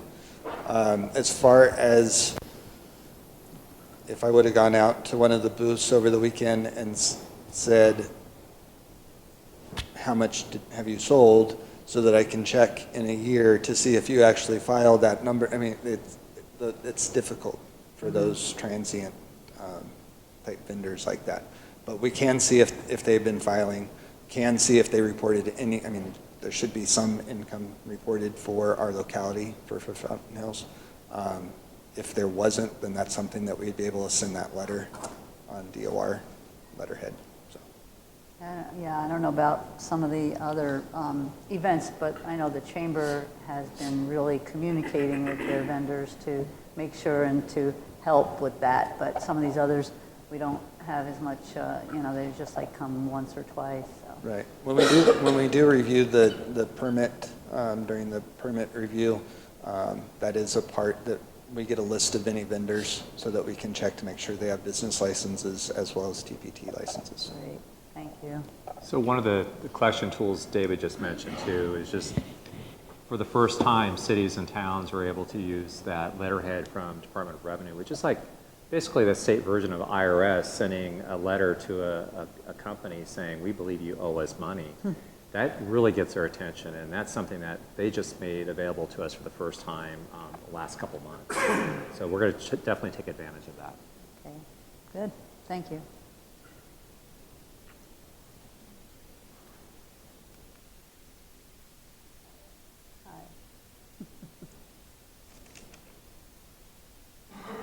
I think it's on mute. There Okay. you go. Sorry, first time using it. First of all, good afternoon. So as of right now, you can see that we have already collected more than we did last year at this time. So right now, as of January, and we're already a good portion of the way through February, we've collected $282,474.37. That time last year was $121,837.28. So as of right now, our total revenues just for this fiscal year, we are actually beyond what we made all of last year. So we're in the right direction, and that's where we are as of right now. My plan is to go and send you additional information once I finish up February, so that way you have a good rounded number. So that should be next week. So, Mayor, quick question. Sorry to interrupt your presentation.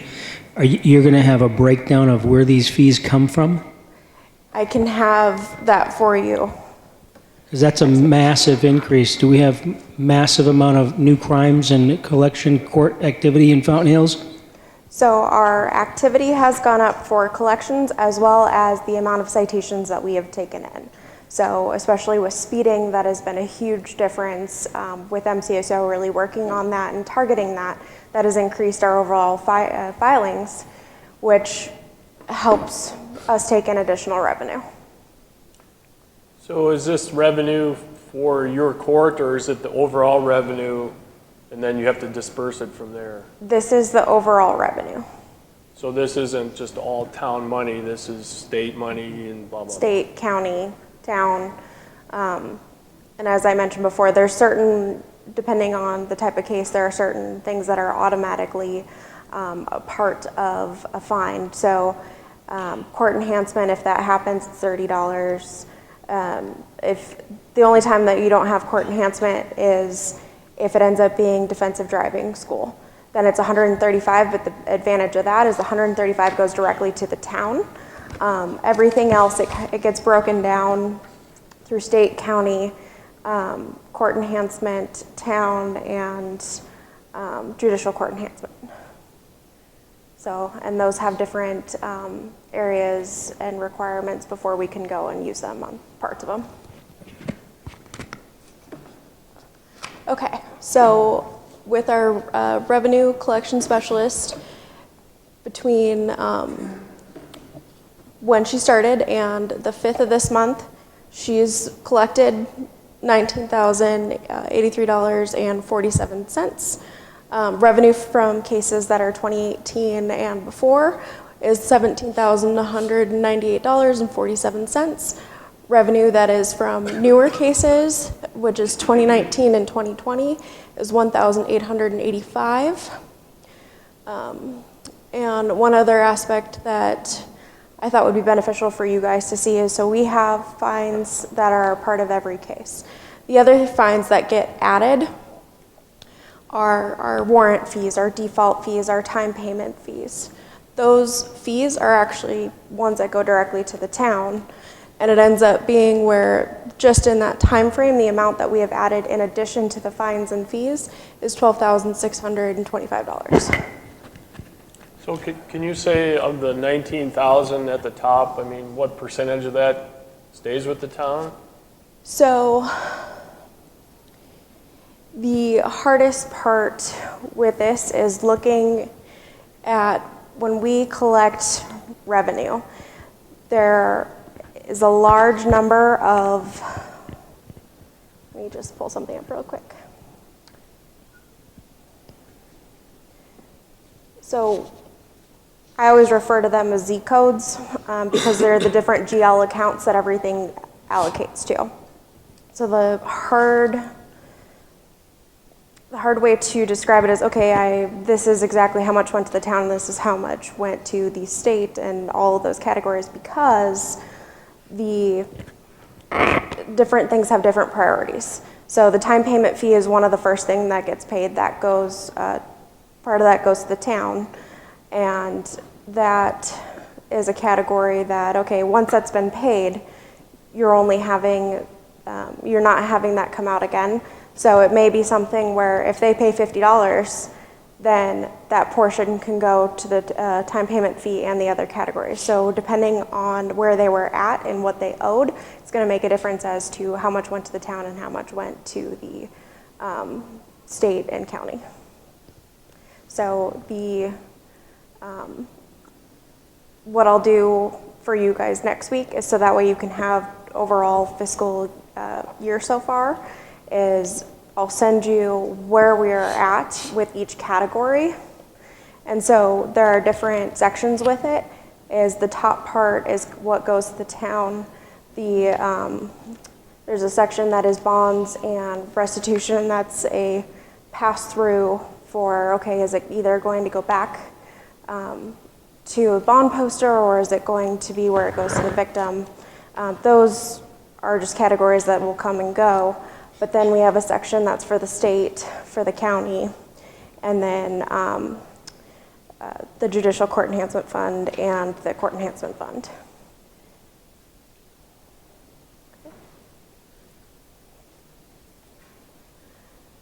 So to give you an idea, just because every time we issue a default or a warrant, money gets added, same thing with the time payment fee. So time payment fees indicate that we've initiated an initial payment plan.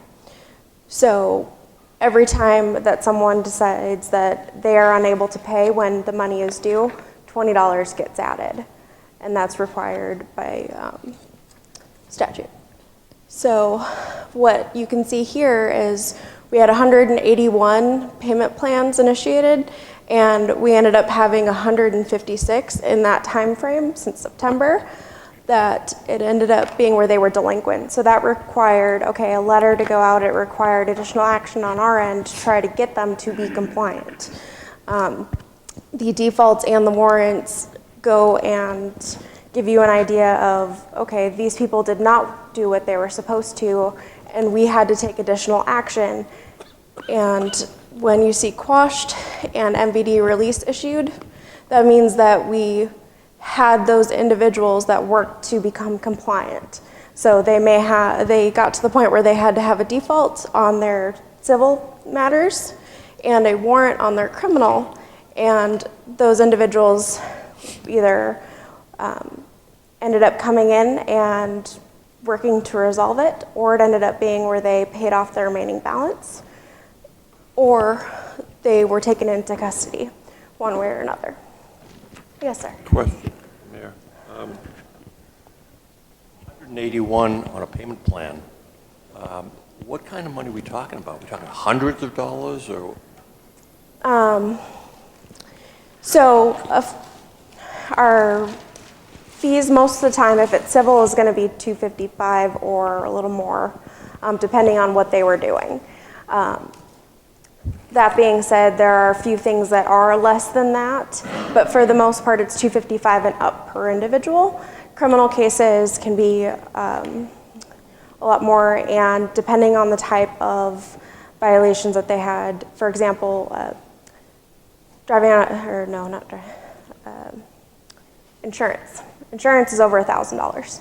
So, basically, hang on. It just depends upon the citation. You can have most criminals that range around $350, but if you have a DUI, depending on whether it's would be the normal DUI, the one that a lot of people get versus an extreme, the prices can run anywhere from $1,700 up to $6,000. So it's a lot more money than I would have expected. It just depends upon what the offense was and what the payment plan is. Can I ask a question? Yes. Have you heard about the law that's being proposed that's going to let people do like community service instead of paying? So are you weighing in on that as a group, or? I haven't individually, but as a group, what we're finding is most courts are saying it's very minimal, 2 to 3%, if that. The way I'm reading the statute is you may give community service. It doesn't mean you have to, and it doesn't mean you have to in the first instance. So usually what I've found with people with community service, in the past what it's been, and community service is only recently with this legislation going to be offered for civil. Usually you first try the fine, and if the fine doesn't work, then you offer the community service, and usually people don't do that anyway, so then you're back imposing the fine. I don't think it'll have a big impact. Most courts are very low in the amount of community service they're offering today anyway, so we'll have to wait to see if the legislation really goes anywhere, whether we have to versus a may. If it's a may, meaning it's discretionary, then generally I won't offer it in the first instance unless they have a really, really, really good reason for it. Yeah, good. Thank you.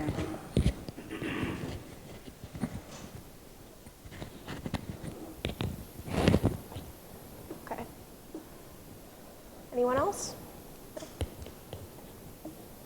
So, collection activity. And that's a little hard to read. Okay. So our numbers for last year. So our total receivables due, what we had listed, was $654,943.56. And our current total past due keep in mind this can be people that are on a payment plan. It's just a matter that they're working to pay it. Because there's ranges, it's 1 to 30 days and so on. Oh, huh? Oh. Okay. It's 1 to 30 days, 31 to 60 days, 61 to 90, 91 to 180 days, 181 to 365, 1 to 5, and 5+ years. So currently, we're at $695,569.83. So there isn't a big difference between this area and this area. However, people that are making payments, they're still going to be included in these numbers just because they haven't paid their entire amount. So we have increased the number of payment plans. We have increased our collection activity.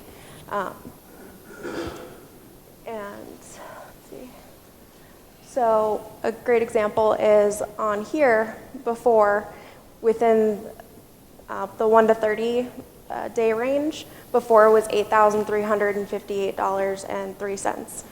Now it's $18,277.62. So in the last 30 days, it's almost $10,000 more that has been added.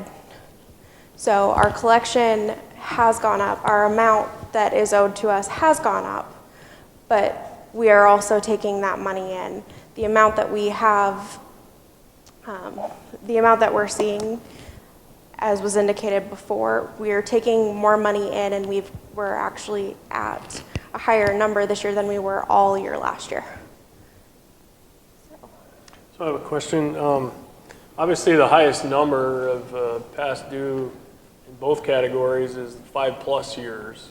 Yes. You know, it's real, you know, the highest percentage. So, I mean, in your experience, I mean, what are the chances, you know, getting that anyway, collection officer or not? I mean, so one of the biggest things to take into consideration for the court is the time that we go and take in the most amount of money really is this part of the year. So in the last week and a half, we've actually started to see more of the fair activity where we've gone and through TIP, which is Tax Intercept Program, we've taken in, we've accepted about $2,000, just a little over, in a week and a half, that we're going to be getting that money from people's taxes. So those are the really old cases. So Rachel has been really good about going and making sure that everyone that's in that fair list goes and gets added, and making sure that the most amount of people that we can go and take their taxes, we are doing that. So $2,000 in the week and a half since we've gotten our first indication that we had taxes to finalize. When do you determine a bad debt, and when does it go away as far as being on the books? So for cases, the point at which that they get their fines is the point at which it's due. So what we figure out, okay, is it something where, are you doing a payment plan? Are you paying it all in full? At that point, it is due, and if they're unable to do that, then we set them up on a payment plan with the $20 fee added. well, I think the question, like, so it says 5+ years. When is it a debt? Is it 10 years, you know? Well, here's the issue. A lot of those older numbers that the 5+, really those cases haven't been worked a lot. What'd you say? Rachel's sending out a lot of letters. What we're seeing is we're getting responses back on that older debt. We're seeing a few files where people are responding. A short diversion. I've seen in the past that once collection efforts have started and people are notified that they owe money, a lot of times they respond in some way. Now we're sending out letters. Now we're getting responses back on older cases where people are saying, I didn't know about it. How can I resolve this? I need this. I need you to help me work out a payment plan. So we're starting to see that. Where a debt becomes uncollectible is, we found there's a couple of cases where people have passed away. Of course, you can't collect that. There's very few cases where people just have been unable to pay, where you just have to decide that no matter what you do, no matter how hard you collect it, you're not going to see a dime from them. So there's really no reason to do anything more of trying to enforce it where you're doing warrants or that type of nature. But you just leave it in what the state's fair program and hope they can collect something, but chances are no. So you have to really, and I do it on a case-by-case basis to see if I can make a determination that no matter what we've done, no matter how many times they've been picked up on warrants, that if they're just not going to pay, then we have to say, okay, let's do something different, because we don't want the town spending more money picking people up on warrants when we know that the 6 prior warrants haven't produced any money. So it's a case by case, but I do look at those. Even if, regardless of the, if you spend any more money trying to collect it, maybe from a bookkeeping point of view, it'd be good to get that in a different category then, because if this continue to chase something that looks like we owe some, $600,000, maybe realistically it's $400,000. So it very well may be. It might be a little more illustrative. And until we get the collector there a longer period of time to make a determination on those older funds, it's kind of hard to say how much of those really will be deemed uncollectible for whatever reason. Okay, thanks. Councilman? Well, Judge, since I was the one that brought this up and was at the forefront of this, I would kind of like your overall impressions of how things are going. I think the number to some people might be a little bit low, but I think you need to take into consideration there's a kind of like on-the-job training for the first 30 to 40 days even of this person coming in, learning the court system, learning all the things. So I think the number's a little low. I'll be honest with you, I was disappointed. But I'm still optimistic. I personally am. I know the power of a bench warrant. I've served many of them. I've locked up people that have had outstanding warrant or cash warrants going back 15 years. So I'm with you. The debt's gone when they're dead. So overall, what's your impression moving forward or so far? My impression is that we're early into the process with her, with Rachel. She's been doing this for 4 months or so. 5 months. You're talking about very early on. I think as we go along, her efforts will bear fruit. We're going to see that probably within the next few months, hopefully with the tax intercept, making sure that the people's taxes, if they can be intercepted, that we do that. I think through June we'll see an increase in that number, and we're going to keep an eye on it, because we have to make sure that she's doing what council wanted her to do, which is collect money. So better than not doing anything. Pardon me? Better than not doing anything. It's better than not doing anything, because if it goes back to the way it was, then the collections may go down simply because the staff has to do the court work first and collections second. This way we have a person dedicated to collections. Thank you. And she's Do you think part-time, there's so consider... any thought of a different, so this particular position right now is $25, right? 25 hours. 24 for 25 hours. So we could say roughly over the 5 months, it's been about a $12,000 salary, or however we're putting it, contract.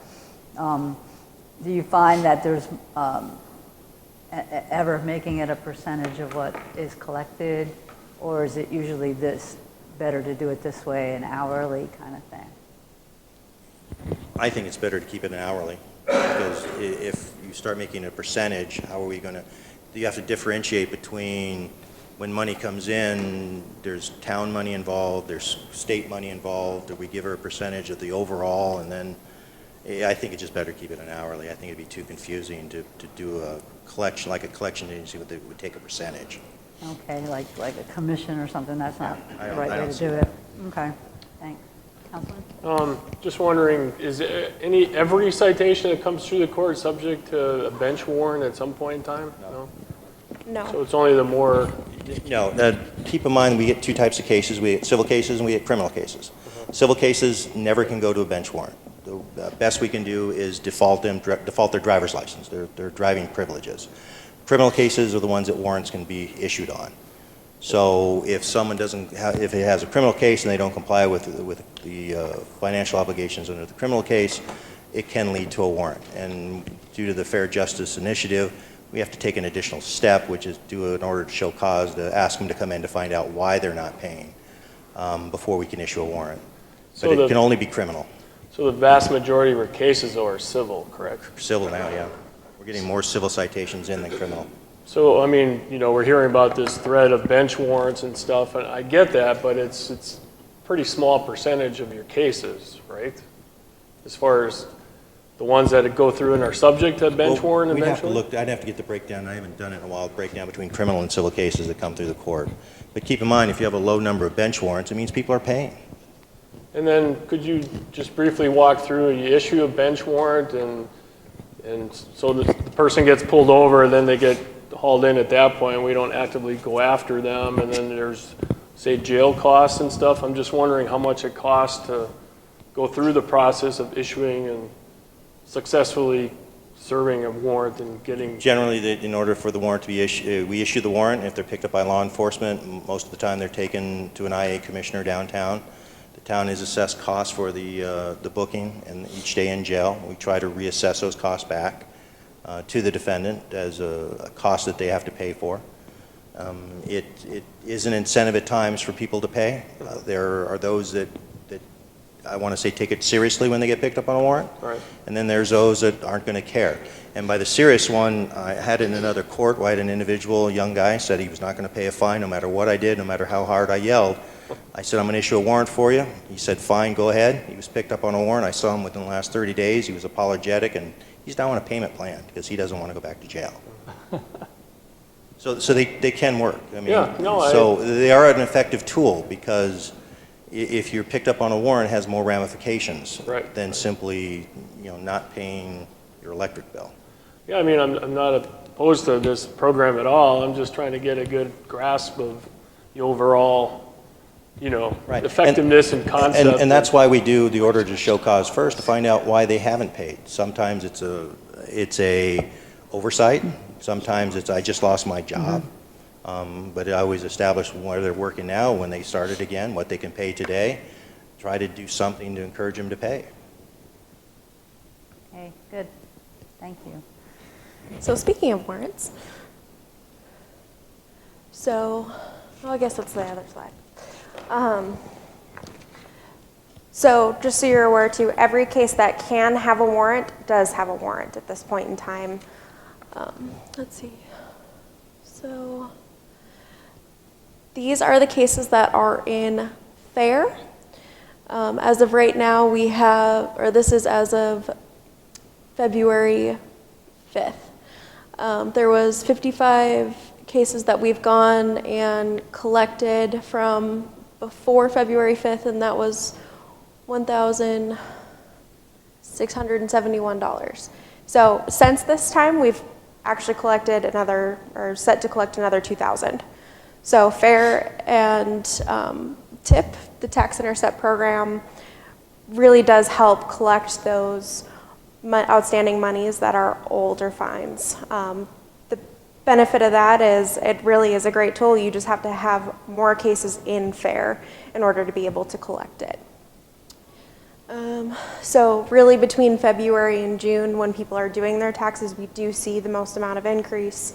And as someone files their taxes, for the most part, we will get a percentage of that. The only times that we don't is if someone owes either restitution to another court or if they owe child support. Otherwise, we're going to be getting that. Whether it's a portion of it or the entire thing. Okay. Oh, okay. Let me just bring up one thing.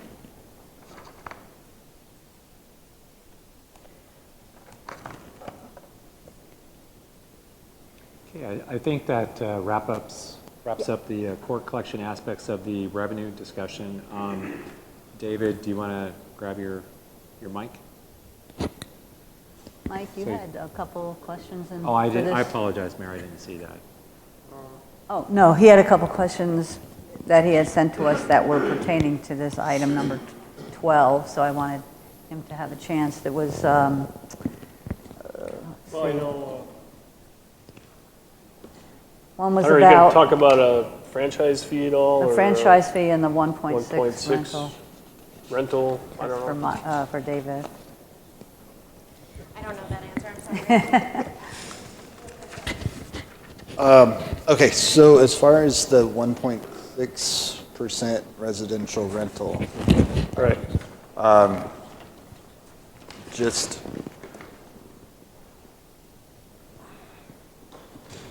my personal opinion, I mean, any increase in residential rental has to go out for election. Right. That would be up to council if they felt that that was necessary. I did go through and look through the tax tables for other jurisdictions and see what their residential rental rates are. There are a few communities that are as low as 1.5%, quite a few around 2%, some higher.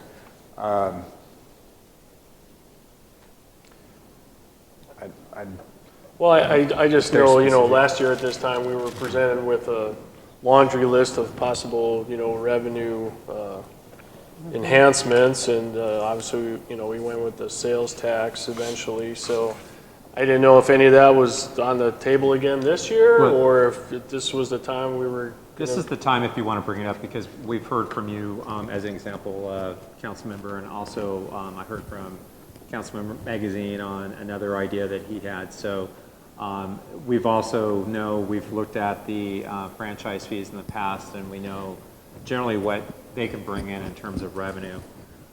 We've also talked about maybe there might be something we can do as far as the solid waste, and maybe having some sort of a fee that gets added to each customer for our administration of the contract. So there's a number of ideas out there that we could probably do some really quick. I just didn't know if you were going to be bringing some stuff forward at budget time, or what, you were looking at in terms of any increases or not. I mean, I don't want to throw stuff out there just for raising revenue, but, I did have a constituent just ask me, difference between the long-term rental tax and the short-term, and that the 1.6 is, subject to a, public vote, if that was something we'd be interested in terms of pushing forward or not. I don't necessarily have any feelings one way or the other, but I just wanted to throw it out there for discussion if anyone had any feelings one way or the other, so. So our point is on this is if you folks, if the electeds have some ideas or they want us to explore it further, we would be happy to bring that back to you at a later time. We did do some analysis. We heard from a council member that wanted to know what it would be, what possibly, a primary property tax might generate. We did some research on that. Again, that's something that would have to be referred to voters, and it's probably not quite ready for prime time this year, but it'd be something that you guys might want to discuss a little bit further. Same thing with some of these other fees. If you have some ideas, we did run the numbers in the past, council member, as far as like franchise fee, what that could be legally, what we can charge, what is the maximum, and we have those numbers. I think we can easily dust off. We also know the number of customer accounts that Republic Services has. So if you had an idea of like a couple dollars a month per customer, we can crunch those numbers very easily. We can't really talk about the number of customers they have because that is proprietary. In a public meeting, we can't really talk about that. But we could tell you what we anticipate we could generate based on, a dollar amount.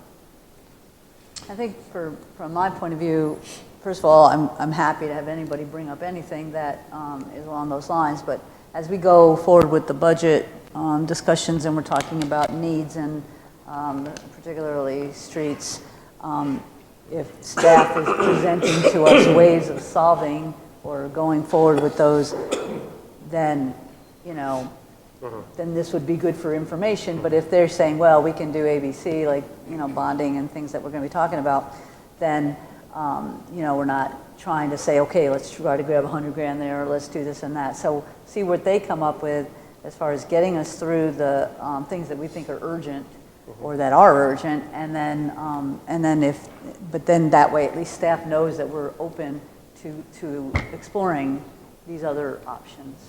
Is that fair to say? Sounds reasonable. Yeah. Okay. And the one thing that's really, as you know, throwing us off really, and it's quite a bit in limbo, is this whole public safety fee, environmental fee, which is right now kind of until we can get an opinion from the Attorney General.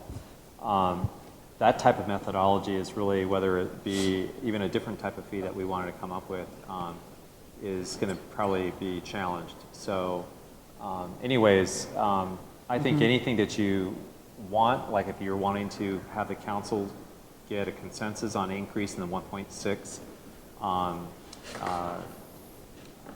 long-term sales tax on long-term rentals, then that would be something we would be able to evaluate what that might generate, because I do know we have some basic numbers to know what we collect each year and how much more we could collect if it went up to the full 1.9%. Isn't it 1.9 you're talking about? It could go up to whatever you'd want to set it at. I mean, obviously. But you'd probably have it conform to what we have locally. Then it would be 2.9 to be across the board.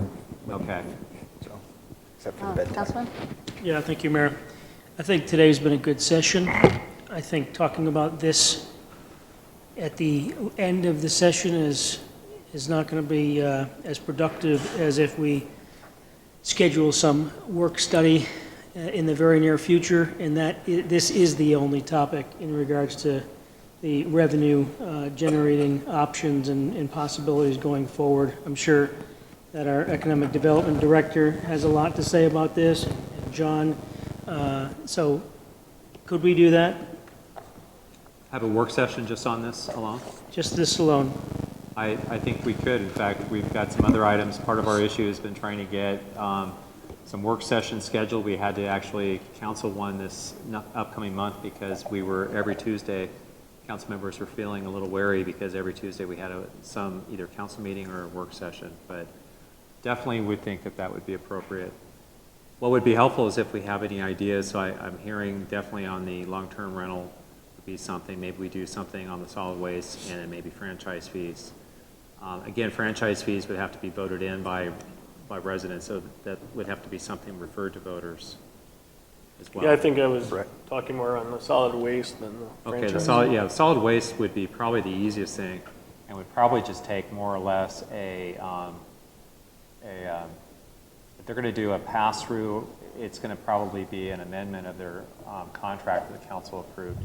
So, but they would be amenable. We've had discussions about that, even at the time that the contract was up for reconsideration.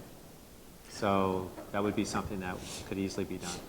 But yeah, I think a work study is a good idea, and you know, it's just like you said, the environmental fees and whatever other fee is kind of real super tenable right now. So, you know, with the sales tax increase, yeah, it's going to pick up more than what the environmental fee would have collected, but it really doesn't put that much us further ahead than what we would have been. So. Right. Well, the other thing to think, and we could talk about this administratively, but we'll be having budget sessions and we'll be having the pavement management discussion, which is going to involve needing funds and how to do that. So we'll figure out a way to get that done. Thanks. Okay, well, good discussion, and we're going to move on to agenda item 13, which is the review of current and future capital improvement program projects. So this is basically a collaboration between David Pock and the department directors that have capital improvement projects. With that, I'll turn it over to Mr. Pock. To Justin, okay. Good afternoon, and thank you. This first slide right here just describes what the reason we are here and what we are going to be looking at as we move forward. This is the status update of the current CIP projects and the progress or where they are at in the process as we approach or we are nearing the end of the year. If you have any questions about any one of these projects, I will answer your question, or if it is related to community services. There is one very important one that everyone's minds have been on because of the high dollar cost and impact in the community, and that's the panorama storm drain improvements. I want to let the council know that the staff and I met probably last month, and we were trying to identify capital funding. We were looking at all the current year projects, what the status was, if they were going to continue, what money we had left over, and then what other sources of funding could we apply towards the panorama storm drain improvements? The good news is that we've been able to find the money to make this happen. We have money that we have set aside for this year that we're going to be able to do the design for that, and I believe that's going to be roughly 70, is it 98,000? It's about $97,000 for the design. And then we have a second part of it which has to do with the pump, which is as water's coming through the drain system that gets diverted to the panorama wash, then we have a pump system that puts it back into Fountain Parks Lake. Correct. So that there's a design cost with that. But the point is, we believe we're going to be able to get this project underway. In fact, they should be probably seeing the award of the contract coming very soon on that, correct? That is correct. We received earlier this week, or late last week, the scope and fees for these two, and so we just simply need to put together a contract, and that will be appearing very shortly on the future agendas, depending on how much work is involved there, not only on the town staff part, but the engineering firm, and of course, our legal team, because it's quite a little complicated task. We believe that this will probably be able to get underway this summer. And what are you thinking as far as from beginning to end, from the time it starts? Do you think it's a 45, 60 day? It's probably closer to 90 days with 90 restoration, okay. Because there's a considerable amount of restoration in regards to landscape, pavement, and sidewalk. We will, of course, have that additional information as we move forward with the design phases from the engineering firm. Okay. So unless there's any other comments on that, I mean, the good news is it doesn't show up there, but just to show you how important that environmental fund is, David, how much of that environmental fee revenue is going for this? 400,000. So, I mean, I think that the message is loud and clear that environmental fee that people pay really does go to help some of these important drainage projects that we have in town, which everybody benefits from. So if anything we can do as a council to get that work to be in the summer, you know, if we want to try and aim towards that, because it'll be, you know, disruptive to the totally a little bit the Fountain area, but also those neighbors. Some of whom might be away if we do it during the summer, so we'll keep that in mind. Justin, is that going to impact Saguaro and Palisades intersection at all? Or? It will not impact far. that. So this will start just east of that location, the Saguaro Panorama intersection. We extended into Panorama with brand new pipe to the first manhole, so it's a few hundred feet just east of that, where the older portion of this drainage structure starts. And it's just for refreshing your memory, the distance is 3,000 feet? It's approximately 3,000 feet to the outlet, and then an additional 700 feet from the outlet, the head wall or outfall, to the pump that we use to push the nuisance water and spring water back to Fountain Lake. So the total project is about 3,700 feet long. Okay. Just the street yard, that's your yard improvements that we had already said that that's good, so that's already happening, and that'll be done before July. Correct. That is our sign shop. Currently, the town's sign inventory and hardware are stored in shipping containers for the last 30 plus years.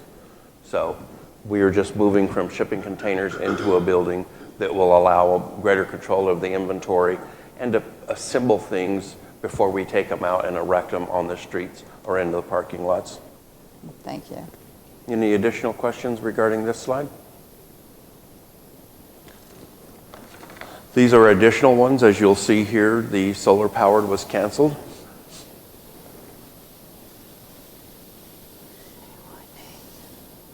Any additional? I would like to make on 6053, and this is the Fountain Hills Boulevard shoulder paving project.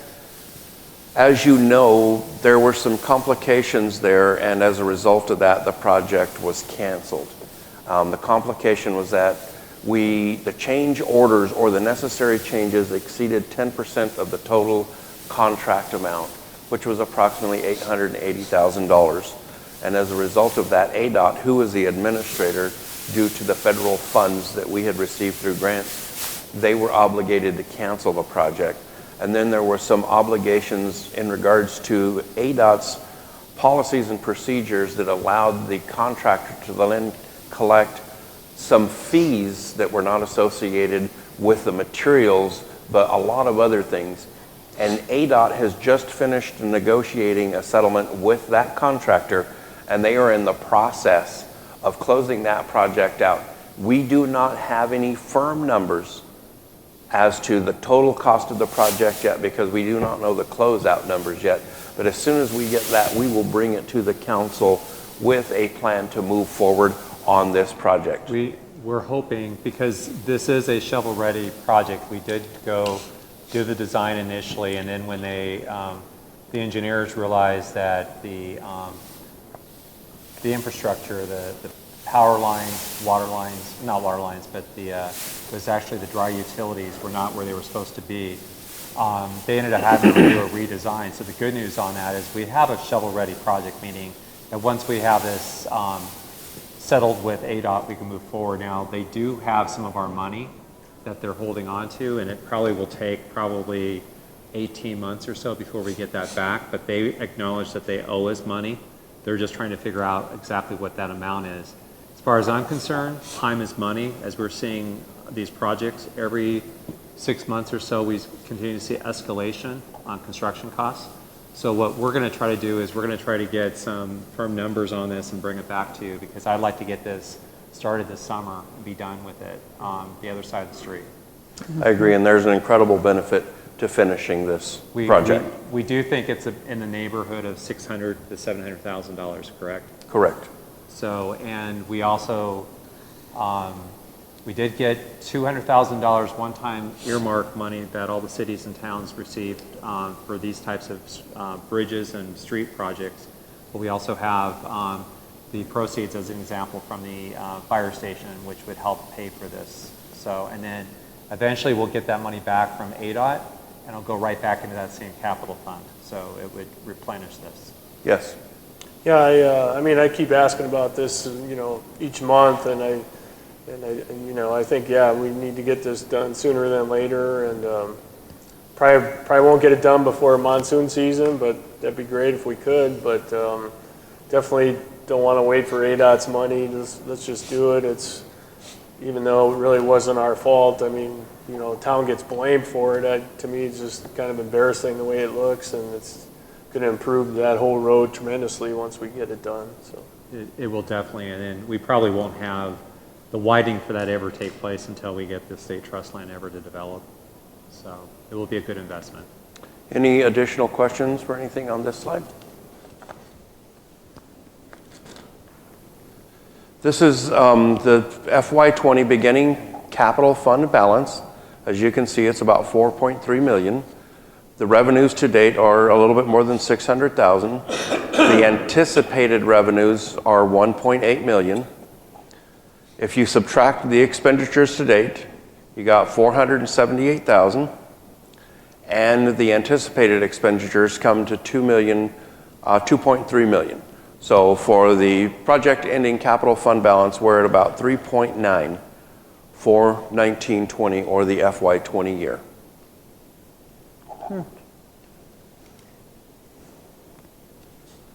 This doesn't, I'm sorry, this doesn't count what we'll put back in from permitting and things like that. I mean, this will be, the capital fund balance will be depleted after this 3.9 is going to be depleted, right?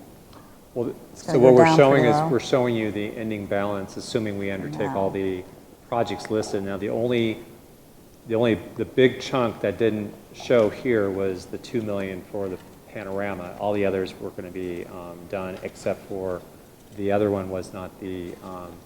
Did I miss something? Did you also have the roundabout? Did I miss that? Yeah, it's there. It's in there. 6051. Okay. So those are all assuming, now some of these, because it is a capital fund, will roll into the next fiscal year, because that project, because we don't want to really disrupt people, we will really want to start sometime late spring and have it kind of end in July, August, that time period. Correct. Okay. But to the mayor's point, though, if you can go back to the next slide. The 3.9 is what our ending balance will be, so basically that will be our beginning balance. We also, per our council policies that we have on the capital fund, half of any surplus that we receive goes into the capital fund, correct? But we're going to talk a little bit As about it stands, policies yes. as it stands now, and we're going to get into a policy discussion. But also, all of our construction sales tax, half of that goes into the capital fund, the other half goes into the general operating revenues. Correct. So these big ticket items that are going on right now, the Keystone and the Copperman, are helping fund the capital fund. Okay. Absolutely. And then also the proceeds from the fire station, the sale, Yes. will go into the Okay, capital fund. yeah. Mayor? Yes, sir, sorry. Probably not understanding this, and I'm jumping ahead, but the proposed capital improvement projects added up, they add up to what? Councilmember, we're going to, do you want me to, I can forward fast to that slide if you'd like, that shows what we're anticipating. No, I've seen that. For the 2021? I've seen that. I'm asking what the total is. I do not have that number in front of me for the total. For the total for the capital projects for the future, for the outline for the It's 5 there, years. because I'm that's looking at why we're- proposed It's- FY it's 2021 like 24. capital improvement projects. Yeah, that's the number I was talking about. Yeah. That's really low. Maybe I'm not being clear. Do we have that in the outline? Yeah, it's there. It's at the very last end. What, the total cost? No, Well, it's minus, it's right- see, wait, right you there. just passed it. Yes. There- There you there go. it is. That's what we're going to end up with, the 784, and that's If we kind of what I approve was these, if talking we about. approve these projects? And it would be the end of next fiscal year. Correct. Right. This would be June 2021. If we approve all these projects? Correct. Yes. Okay, that's all I need to know. No, I understand. I just wanted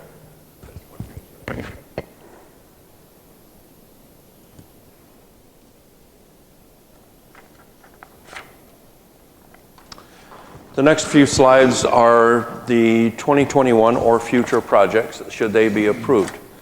The first one is an ongoing multi-year. This is the miscellaneous drainage, and this has proven to be a quite valuable tool that allows us to react to small drainage issues townwide, not only in the streets, but also on the town campus and any parks. And again, this is for smaller projects, not very large ones. This one right here is a multi-year, and we all know the reason for this. We are currently working with the design engineers at J.E. Fuller for phase 1 of this project. The intent for phase 1, which we would like to initiate and try to get as much of it done this year, is the channel grading. By grading the channels this year, we are opening up the conveyance that will allow us to put more water through the impoundment area, and the thought process of that is that we would reduce, not completely eliminate, but reduce the amount of backwatering that comes back into Golden Eagle Park. This is also a multi-year, at least right now, we have it set up for this year and for next year. It's currently in this year's budget and next year's budget. So Justin, you think maybe another million then is kind of what we heard a couple weeks ago, right? Or based on the engineer's estimates, if we intend to move forward with all of the work inside of the impoundment area, that is east of Golden Eagle Boulevard, inside of the Golden Eagle Park area, and undertake the majority of the projects on the west side in all 3 of the washes, yes, it's going to exceed an additional million or it will be an additional million, and we already anticipated $1 million when we were planning the project, so somewhere around 2 and some change. This one right here is the panorama storm drain improvements. We had estimated this cost to be 1.9 as we were putting this together and things were fluid. We were not certain that we would be able to have the funding and the budget authority in this year to undertake this. So we also included it in next year to make sure that we were covered and also provide the information necessary for this project. This is a new project. This is on the east side of the fountain, if you would. It's on Brantley And what happened, we had a couple of unusual storm events. And the end result of those storm events is that we had an incredible amount of water that flowed down the streets in that area. And so we're trying to work on whether or not we can detain a percentage of that water upstream to minimize the off-street flooding to the residents as it approaches, in this location, it's going to be El Pueblo. So we're working with the local engineer, which is Montgomery Engineering, to do a drainage report and analysis to see if this is feasible in the location we're proposing, and this is not it.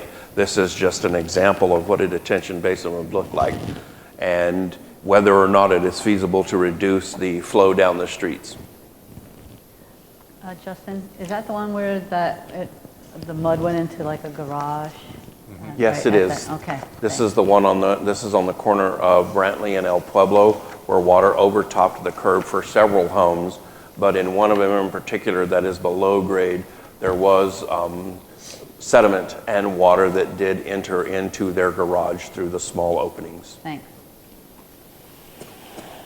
This is the controller that takes care of the HVAC on the campus here and helps us maintain the ideal temperatures for each of the levels in each of the rooms. This is our fire alarm control panel.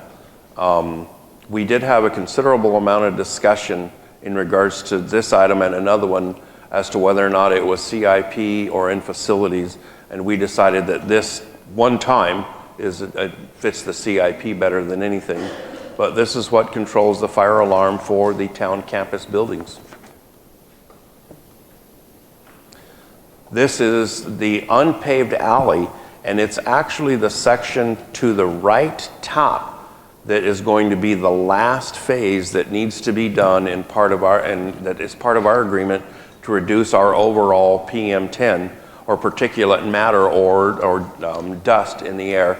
And that area is adjacent to Glenbrook and Fountain Hills Boulevard. For those of you that have been here for a while, next to the SRP substation, which is where the V is at, or behind the Greek. It's a very small area, and that will be our last one.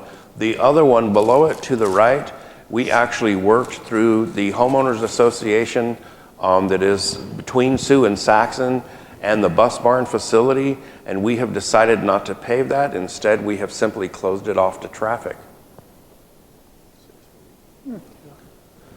This is the Shea Boulevard widening. So this is a design concept report that will provide us information that we will be needing in the future to determine what it is going to cost and what will be necessary to widen the last remaining areas of Shea to from 2 lanes to 3 lanes in each direction. This will also include sidewalks where appropriate and needed, and also landscape improvements. Justin, how does that relate to what we just did the other night with using the Prop 400 money? This, the contract that you approved the other night with Kimberly Horn, we will use that information to request the future 400 and 500 monies to complete this project. Shea would be one of the projects that we would put forward, and we will certainly discuss the 400, 500 later in this presentation. But this DCR, or Design Concept Report, will give us the information needed when we move forward and request additional funding should it be needed to complete this phase. So this is part, see, I kind of thought that was like a prep. So what's the difference between what that, whatever it was, 100,000 is paying for and this 25,000? Because for me, it's like, oh, you know, designs and engineering in order to move forward. So I thought that's what the other one was. This is actually, the 25,000 is to just carry that contract through into next year. Okay, thanks. So the total overall was 125, and I don't have it in front of me right here. Actually, That's I do. okay. No, that you just explained. Yeah, this is just to carry over money into next year to give us budget authority to finish paying for the DCR. Got it. Yes, I'm sorry. Art. Thank you, Mayor. Justin, when this project moves forward, the corner of Fountain Hills Boulevard and Shea, where you have the entrance to Fountain Hills going north, is that corner going to be eliminated with this widening? I'm not sure that I fully understand your question. Are you referencing the northeast corner? That would be the corner of Fountain Hills Boulevard in Shea, and that would be the northeast corner where there's currently a waterfall feature with Town of Fountain Hills signage, and there's some landscaping there. Looks like that would be, that red line is going right through the front of that.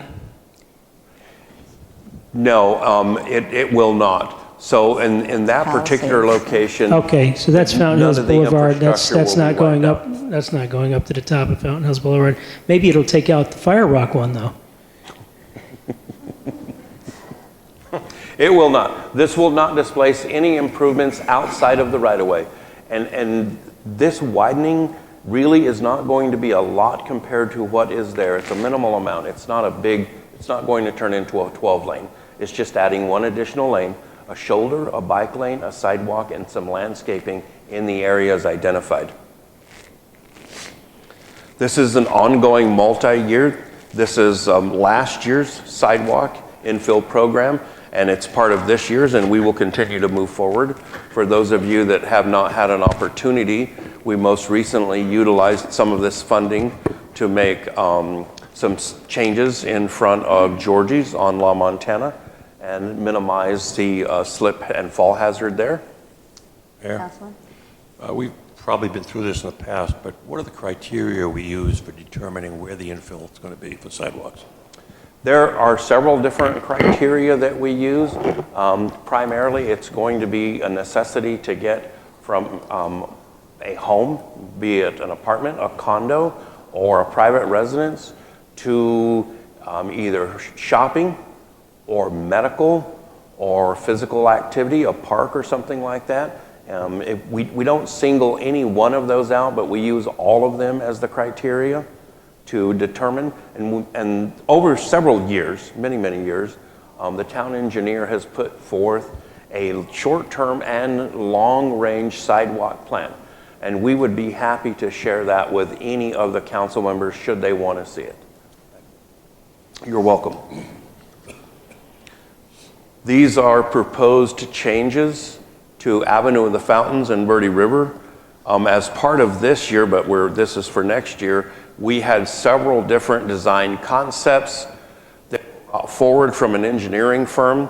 We sat down, we looked at all of the different concepts. We met with a pedestrian and traffic safety committee, and we decided based on improvements that were made, which in this intersection was adding an all-way stop, and the additional stop signs and the existing stop signs are all LED flashing, that we at least reduced the amount of issues between the pedestrians and the automobiles. However, we feel that we did not address the central challenge, which is getting pedestrians from the east side of the park to the west side of the park.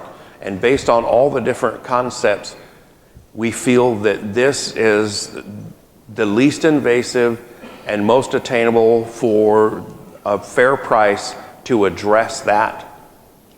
And then we won't technically have any other issues, but it will still allow for all of the special event uses without any encumbrances. And it will also allow for this area to be closed for any of those special events without creating any additional issues or expenses. This is a project that is new. We had heard from several council members and residents that they would like to see improvements to the median on Palisades between Shea and Golden Eagle Boulevard.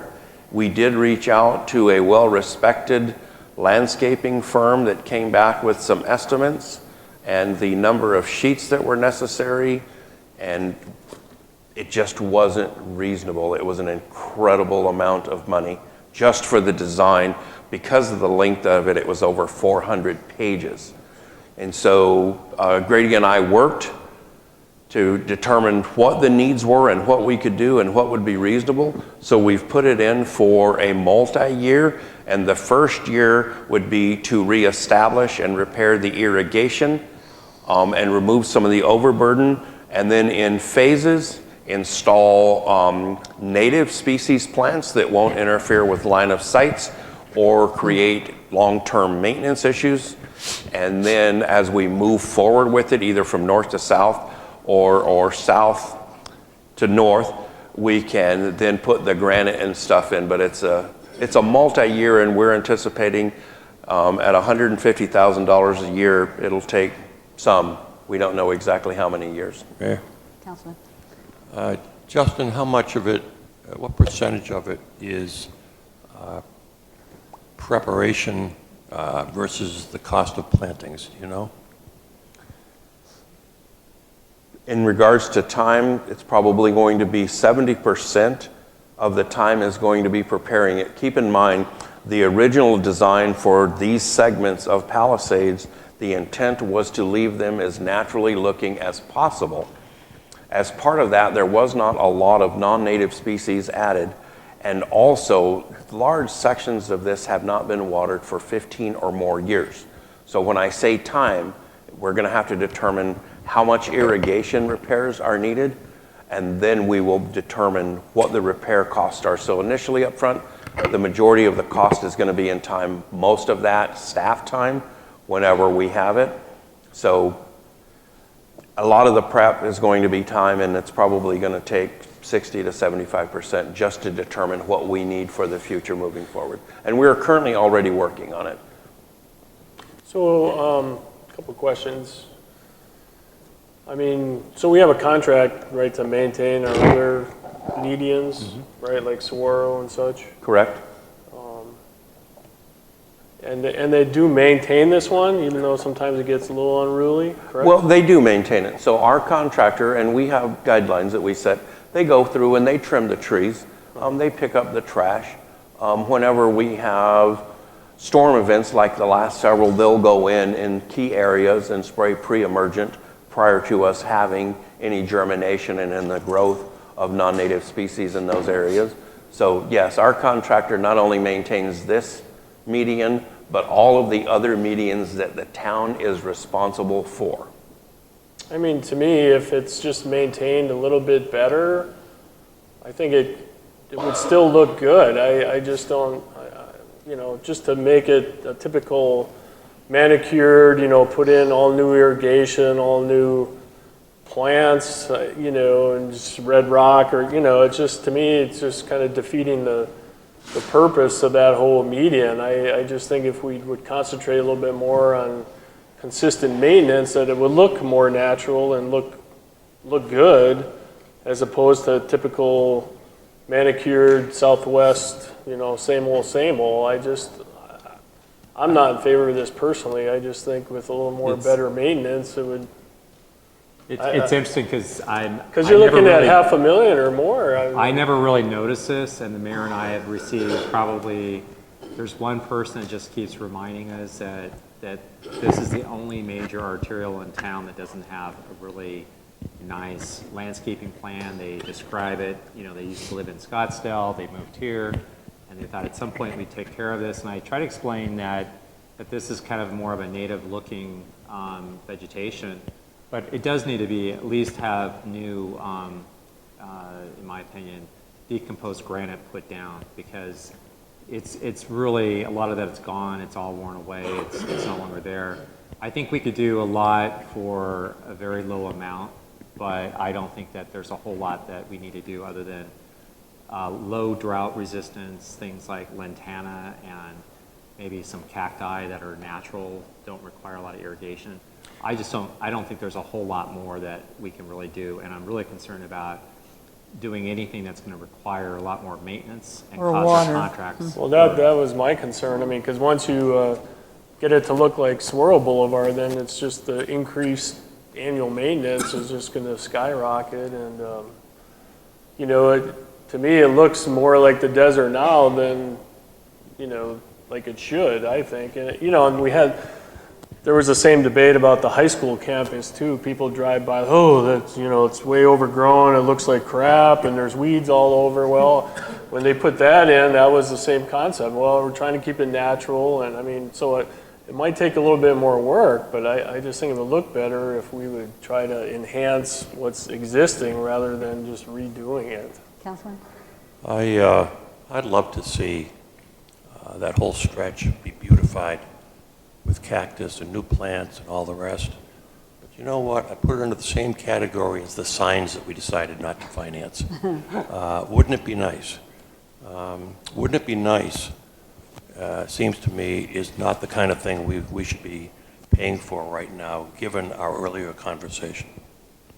I think, but I agree. I mean, Grady's right. We've been kind of bombarded about this, but I go there every day and I don't totally see it. I think they were saying that there are like black boxes there or other things that maybe needs to be cleared away or something like that, but I don't see a whole scale need. You know, again, if we ever got to the point that we wanted to do it, but one thing, and I have no idea if there's like alternatives to this. I mean, do people do things with just big boulders, or is there, which probably costs a fortune too, but I mean, in other words, I agree, it's not, I mean, that's a lot of area. That's a long space. I don't know that we've heard from a lot of people about this, just enough that it's like, wow. And then you do take a closer look and you just maybe look at some of the upkeep like you were talking about, you know, that is already happening, and add a little more to that contract to get them to do a little bit more. I don't know. So we'd be happy to take a look at this again. Yes, Councilmember And Brown. scaling it back if you like. I don't talk because you never look this way. So in my industry, you know, we go in and remodel houses, and I have forever referred to it as that house needs to be kissed. And that little strip needs to be cleaned up. I don't know that we need to talk about planting anything right now, but it needs to be cleaned up, and I have to agree with Grady. Just some decomposed granite where it's gone would go a long ways. But the whole area just needs to be cleaned up as much as anything. Part of our plan was there was never any decomposed granite south of Golden Eagle. On Palisades, it was just all the oversized. So a lot of the cost here is removing all the oversized. So there's 3 to 8 inch rock that occurs in there naturally and unnaturally as part of the construction. But the intent was to remove all the oversized rock and then trim back or eliminate all of the dripper tubes and the irrigation lines where we don't need them, and then work through some drought resistant or native species in regards to plantings. But we will certainly take direction. And so you could take the oversized rock, if you're going to load them up, and take it to an area where we need to do a little riprap drainage area, and go ahead and make it a twofold project while we're doing it. Yes, we don't throw rock away here. We salvage it for future use. Very good. Thank you. Now, I'm going to be standing up and walking out of here in about 10 minutes. No offense to my council folks, but I had a little oh my God on one of my jobs the minute this meeting started that I need to go attend to. Thank you. Thank you. So, you can watch us on YouTube later. So Mayor and Council, we're taking your comments to heart, and I think what we'll do is when we come back to you with our capital improvement program recommended for next year, you'll see this looking a little bit different. And we'll rework the numbers to see if we can get them down to a little bit more of a number that's tolerable. Justin? This one right here, I'll turn over to Rachel and she can describe it. Thanks, Justin. You're welcome. This is a new proposed project based on community feedback from those that live along the western side of Saguaro Boulevard. There is not currently a crosswalk for accessibility to Desert Vista Park. Oh. That's not good. Keep it away from your cell phone. My cell phone's down here, that's why I did that. We'll try that again. So there's currently no pedestrian access to get to Desert Vista Park. If you're familiar with where Desert Vista Park is located, there's not really residential areas around there. So in order to get there, you have to drive. It's also the home of our dog park and our soccer programs. So if you've ever driven along Saguaro, especially this time of year, it's like playing Frogger. A lot of people cross through, the open space. However, it's not a designated crosswalk. And as we know, Saguaro has quite a few high traffic areas where traffic is a little faster than posted. So based on that feedback, we are proposing a new crosswalk, as well as working with our Public Works to do some sidewalk infill so that you can access this area. Yeah. So it would come from, essentially it would connect into Tower. And then you can also access those businesses over there too. In this particular case, and I think this is important to point out, we have an opportunity, if this project is selected, to create 2 safe havens, one in the median of Saguaro and one in the median of the service road. These are very attractive whenever you're planning for pedestrian and vehicle interaction, because this is a relatively wide span here, and this gives an opportunity. It's not me. Turn it off. James is in the bathroom. This gives us an opportunity to create not only something that is a benefit to the nearby community, but the whole community, to have access to this park, but a rare opportunity to be able to create 2 safe havens in one of our large, wide road areas. And so we support this project from Public Works and Engineering, and the subsequent projects that will be necessary to tie the neighborhood into this. Any questions on this one? All right.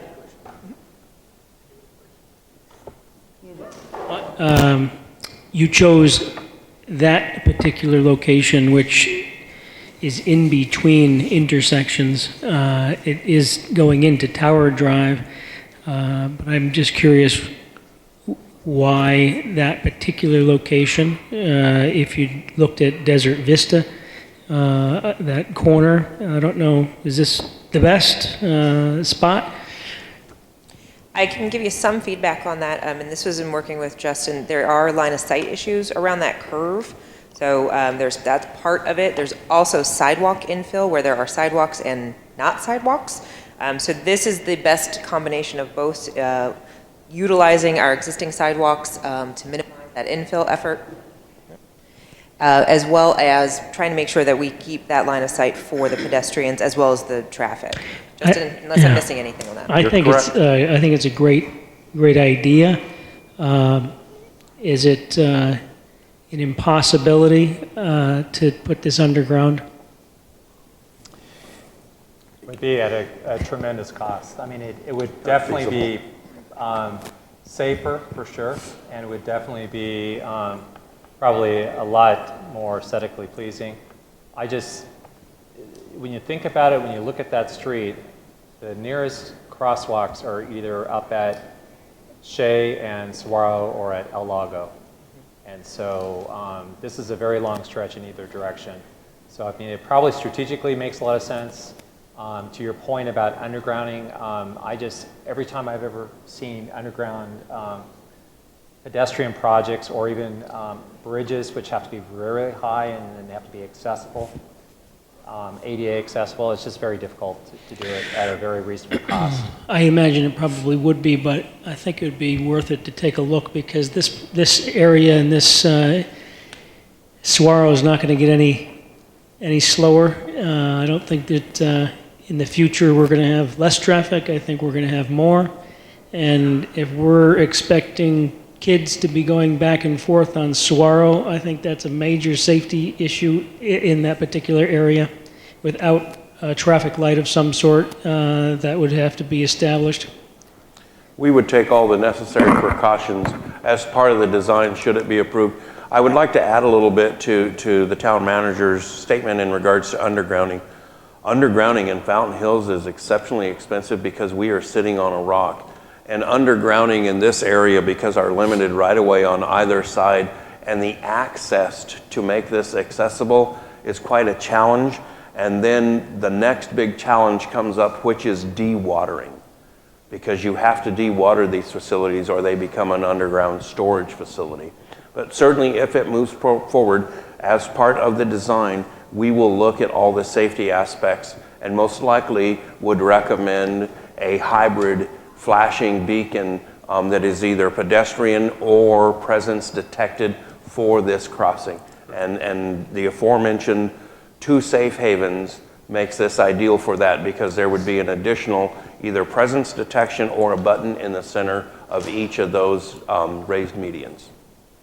Yeah, that was going to be my next question, because I think you need some kind of lights like that or a warning system to make this totally safe. No, and the lighting would not only be the advance warning, but it would also illuminate the area at night. And so not only do we have advance warning for the traffic in regards to the flashing yellows, but we have a street light that will illuminate the crosswalk for the people that are utilizing it. Because in this area, I don't know if you've been down there after sundown, but it's pretty dark. So I missed the first 2 minutes probably. So is this for design or for everything? This right here this would just be the design initially. We don't have a cost when we're proposing future projects. We work with engineering firms and staff to determine what the approximate cost is. So this would be design, and if there's some funding left over, it would include the first phase of construction. Okay, Justin, you want to proceed? This one right here is a traffic signal that's been on the books for many years. So this is Palisades at Eagle Mountain or / Palomino, and this $50,000 is just for the design, and that design will also help us understand the total cost for constructing it in the future. Councilman?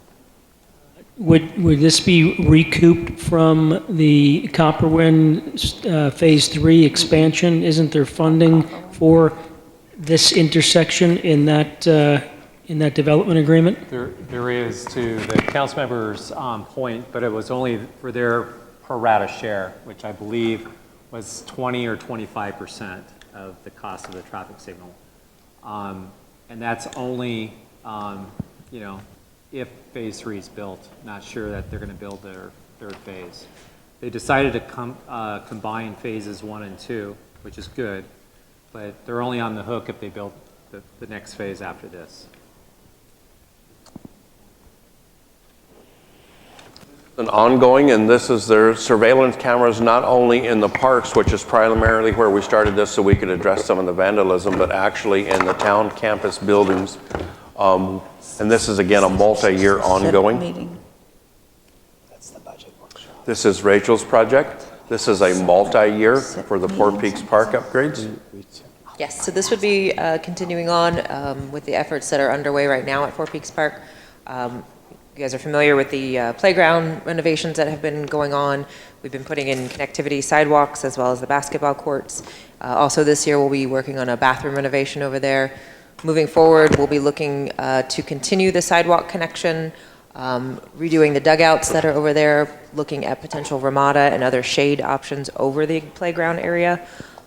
So this is in support of continuing the efforts at Four Peaks Park.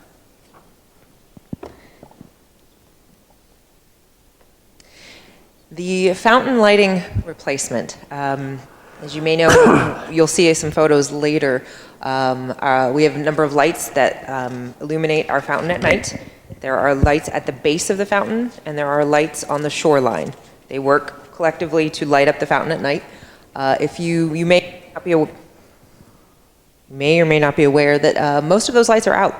Most of them are either broken or have not functioned and are continuing to fail one by one. So there is a need to upgrade those.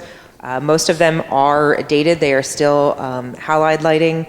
They are inconsistent with our goals as a dark sky community. So we would like to look at moving towards LED lighting, upgrading those so that they can be consistent with that and revamp our existing night visibility. Councilman?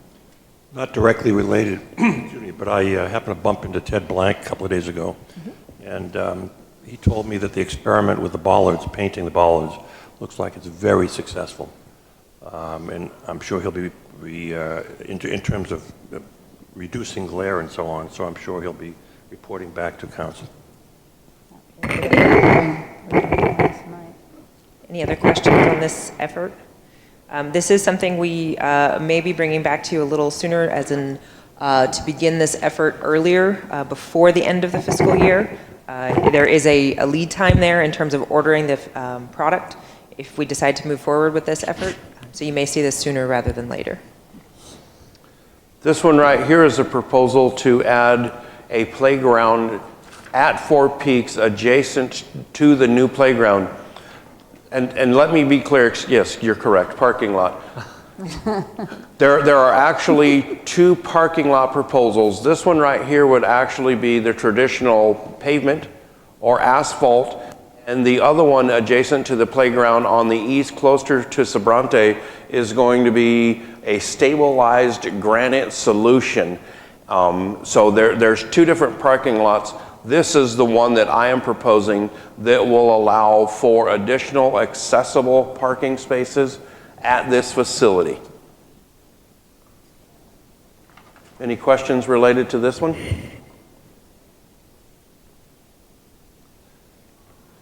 So this is the end for the 2021. The total projects presented, 4.1. The FY20 project capital fund balance of 3.9. The downtown strategy fund of 575,000. The environmental fund of 400. So the total funding sources are 4.9. The projected FY21 ending capital fund balance would be $784,000. That would be the beginning part if all of these were approved for 2021. Mayor? Councilman? Let's assume, excuse me, for the sake of discussion, they were all funded. Other than staff costs, are there any other costs that would be attributable to, for example, the general fund?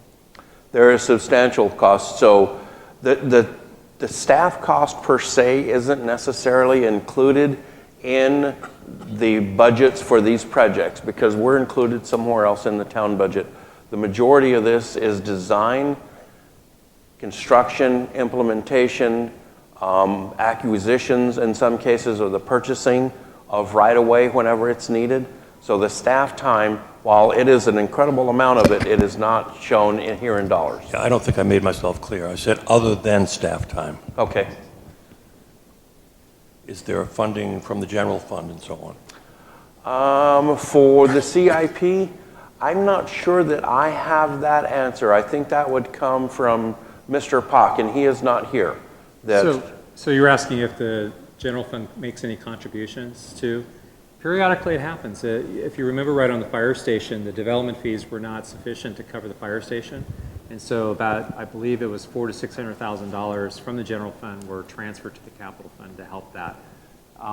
What we're showing here are the primary sources of funding for these projects. We also, the construction sales tax that we get on construction, half of all that goes right into this fund. Some cities don't have that happen. Yeah, Our policy stated. the reason I asked the question is related to what we discussed much earlier in the session, having to do with husband's money, if you will, parking it in the rainy day fund or somewhere in the event of, I don't want to use a calamity, but in the event of a major downturn and how it affects the town. Thank you. And of course, we will be going over the capital funding of capital projects when we go start doing the budget, so we'll have an opportunity to weigh in on these things. We are about an hour out, and I know we have folks that have to leave exactly at 3, so we'll try to get through in order unless you think we should take something sooner. Mayor? Yes. I see it's later on the agenda, and I don't know if Grady wants me to speak to it now, but because we're onto the CIP. Yeah, I think it would be all right. Okay. I was suggesting and proposed that after we approve the budget with the CIP, that on a quarterly basis, we review the CIP projects to see if we want to make any changes. Things happen. So 3 months, 6 months into the budget year, I could see where things happen, where we want to remove something we've approved and put something else in, or just remove something. And so I wanted to suggest that on a quarterly basis, staff provide us with that information, but also what's not being funded, what's not in the CIP. Now, I know that's a long list, and I'm not talking about 200 items, but perhaps we could stratify it and have an A list and a B list of things, and this is all up to the staff to determine what they think is important. But an A list that says, you know, here are some things we're not funding, but it's up for consideration if you want to substitute something from the A list into what we've approved for the CIP. Okay.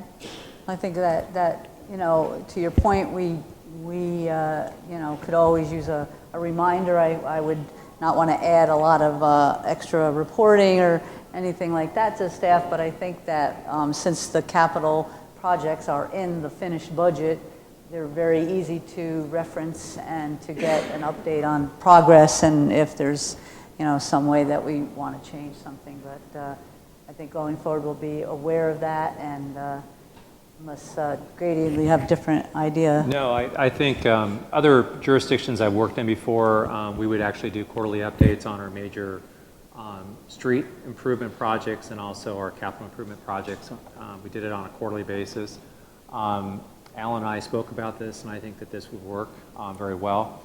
And then if the council, if there were some concerns, or let's say sometimes we have issues. We find, as an example, on this whole issue on the shoulder widening on Fountain Hills Boulevard, we would have broadened that to your attention when we started experiencing these issues, probably at a quarterly report. So I do think that there might be some value, both from the council and the staff standpoint on that, and maybe even seeking some direction from you. So I do think it's a good idea. My only hesitancy is that there's a lot of planning that goes into our multi-year capital improvement program. But to Alan's point, things change from time to time. Our financial conditions could change. Some other condition or situation may occur. We may get another, you know, catastrophic situation like a panorama drainage situation. So we may have to come to you, and that if we just have that scheduled, I think it's a good thing. So I think the staff and I have discussed this, and we're prepared to do this starting the next fiscal year with the new CIP. Okay, great. This is the 20 vehicle replacement. These individual ones, the money was put aside for them, with the exception of the bottom two, the bottom four, all the rest of them came from parks. So that comes from the vehicle replacement fund, and then for the stuff for the HERF, that all comes from the HERF funding. I would like to state that this was what was set out in the budget for the year. However, working with community services staff, Rachel and Kevin, we were able to reduce the cost of some of their vehicles that they had requested to get an additional vehicle or a better, more appropriately equipped one for Golden Eagle Park. Also, in regards to the first vehicle for streets, we reduced that cost to approximately $85,000. For the F-450 pickup truck, we reduced that one right there to a different vehicle for less, and it was $32,000. So we did save some money that's not shown here. This is what was budgeted, but there was substantial savings realized as we purchased vehicles throughout the year by using cooperative purchasing agreements or pre-negotiated agreements through other municipal governments. Thank you for that. These are the future projects, and I'm just going to keep moving through these in the interest of time. These are outlying years and assumptions on some of them that we will have available funding at that time. This is the 21-22. This is a continuation of that.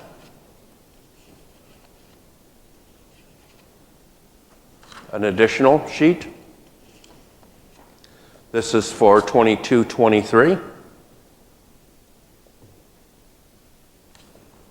23-24.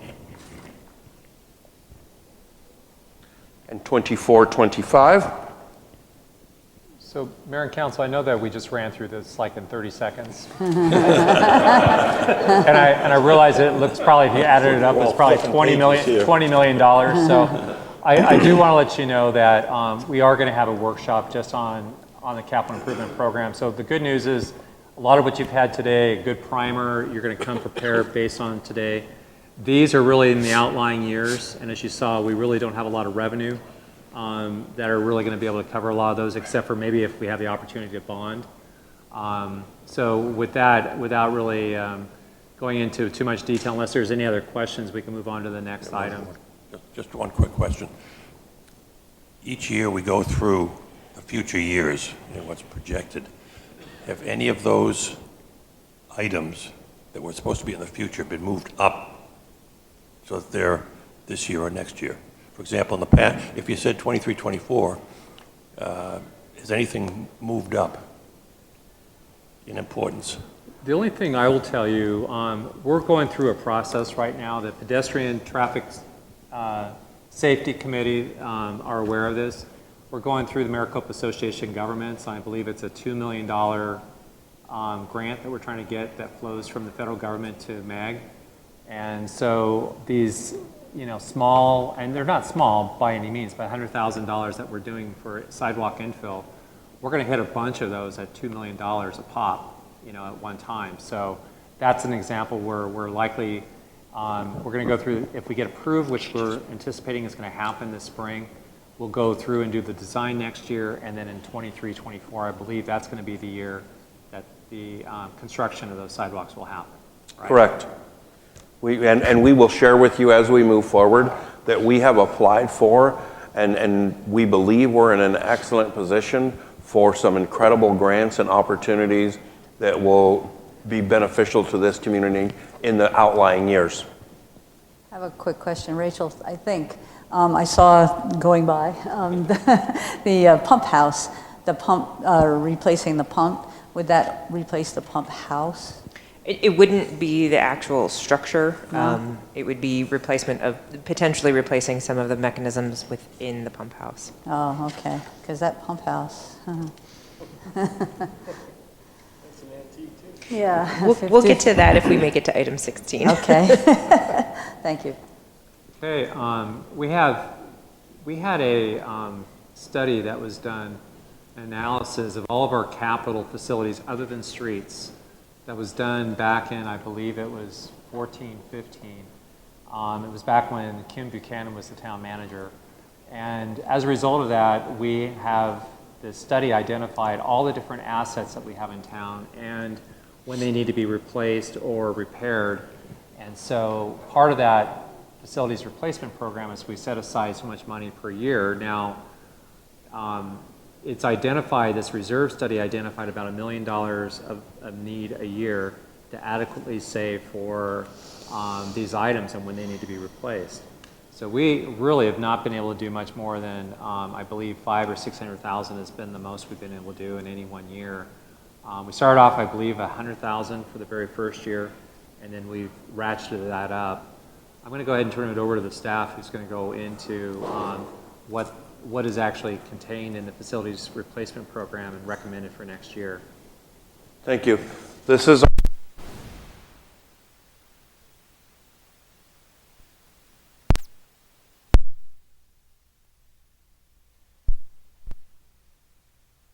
pump and in Golden Eagle Park, the irrigation system, the tennis courts, screening and fencing, in Four Peaks Park, refurbishing the irrigation system. And when you see the term rollover, it's a rollover from the either previous year or have been either deferred or held back. Any questions regarding this first sheet?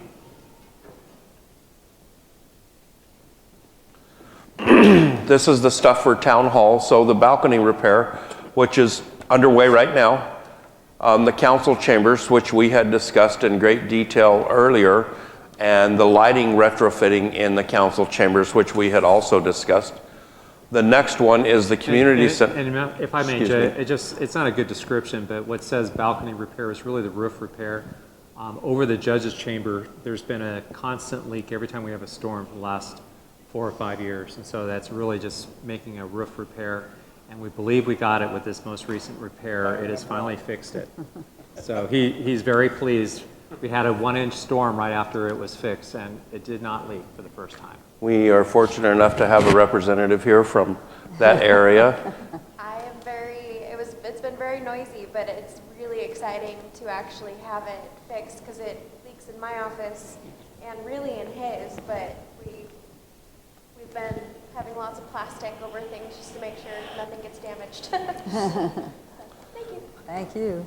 The next item is the community center, the library / museum, and the physical plant. And we've had discussion, and this is ongoing, so this is the exterior painting. And I do believe that we now have all of the documentation that was requested as part of the council discussion on that. There's also in the library the carpeting and the moisture remediation and the interior painting for that. The next is for fire stations 1 and 2, the vehicle radio replacement, the fire hose replacement. So the total for the FY 19-20 is $790,000.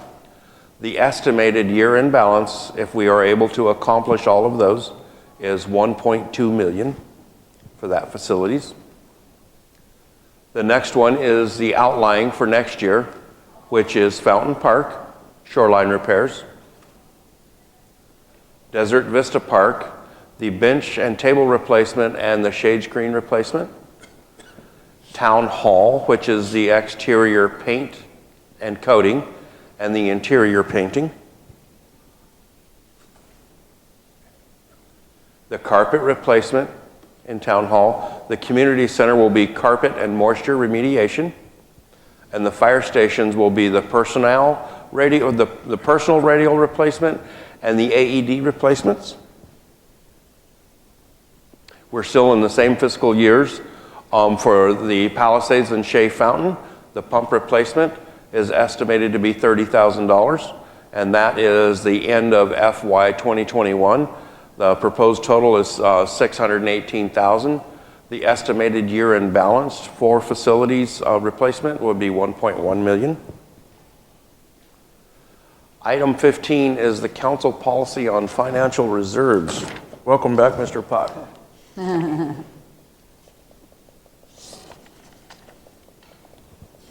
All right. Oops. Just in case you didn't get enough of me earlier. This one we'll go through pretty fast because we've had quite a bit of discussion on the different types of fund balances. But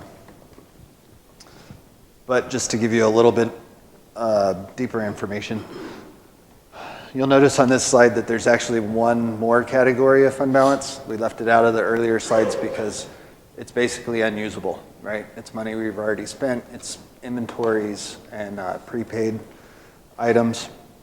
And you've already seen restricted, committed, assigned, and unassigned.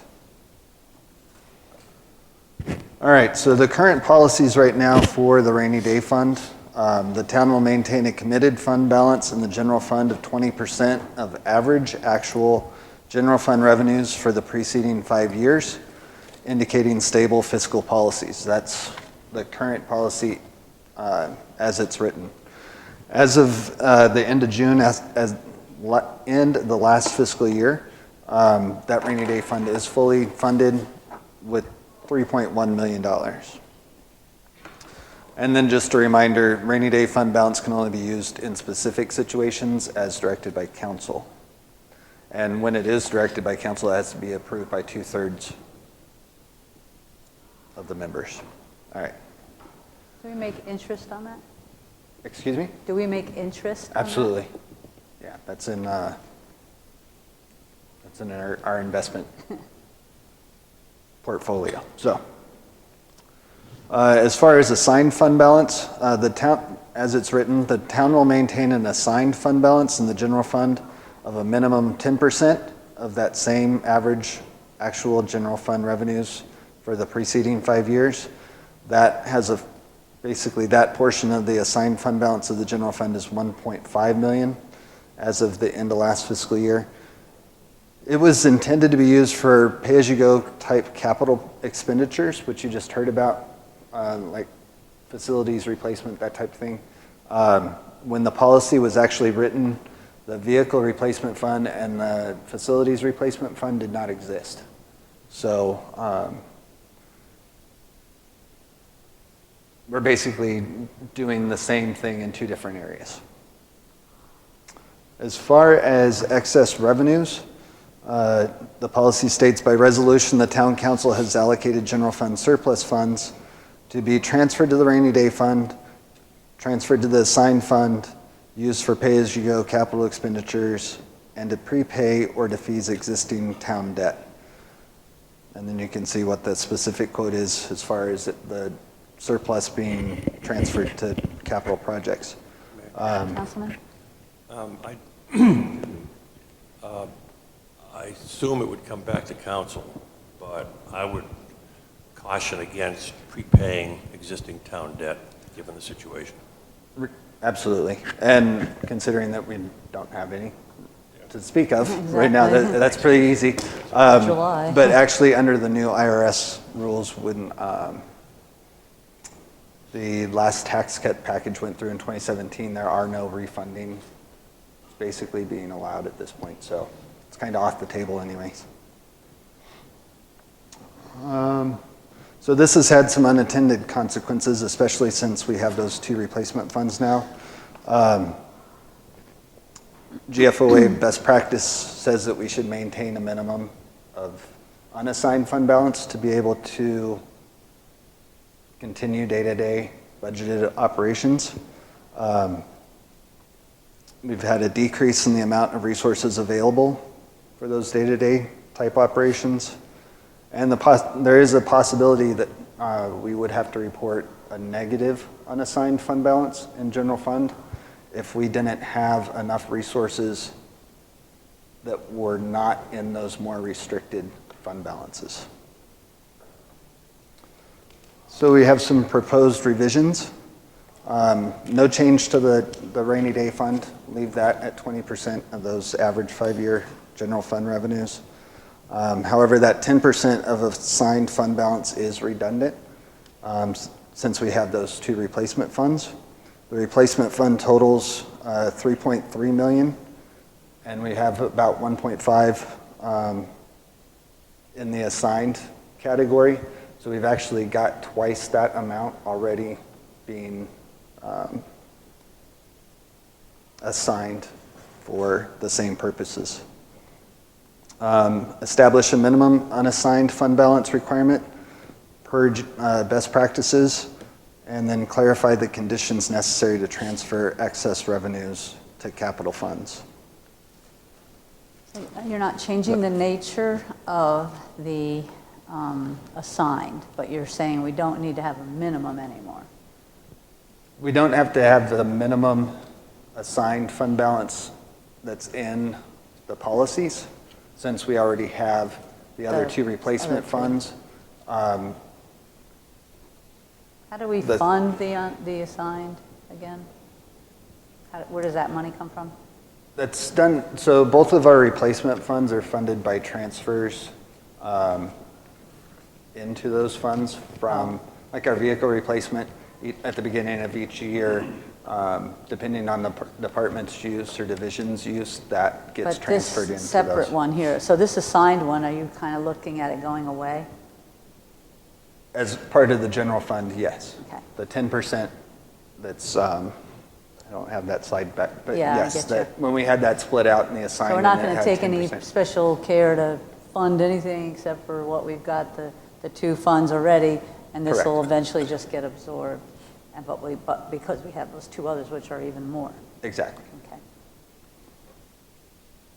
So as far as next steps, I think it was a good practice and policy that we had at the time prior to us coming up with these replacement funds. I just think that at the time, we should have probably revised, when we created those replacement funds, we should have gone ahead and revised the financial policy that reflected that new reality, but it didn't happen. Exactly.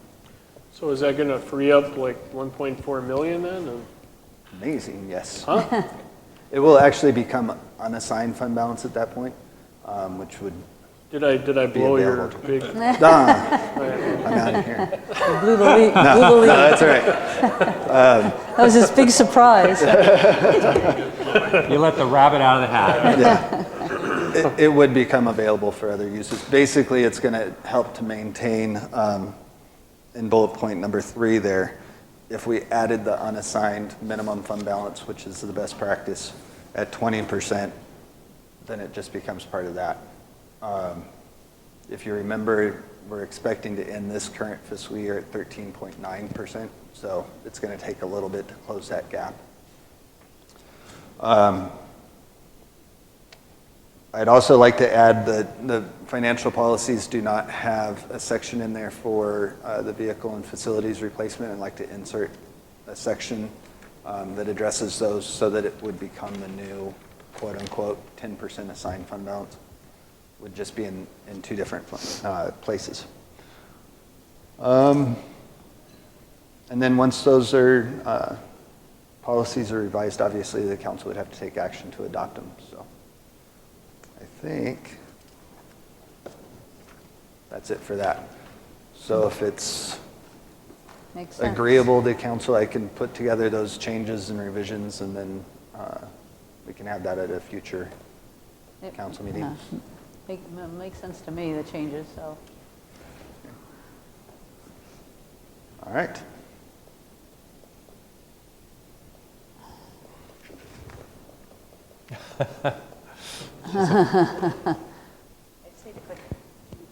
Clicker. That looks like what I do when I use my Photoshop. Make the green, yeah, it's pretty.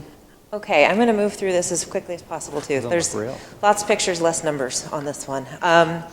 There's been discussion, quite a bit of discussion over the last year about the lake, the fountain, and all of our systems that operate our namesake Fountain Lake.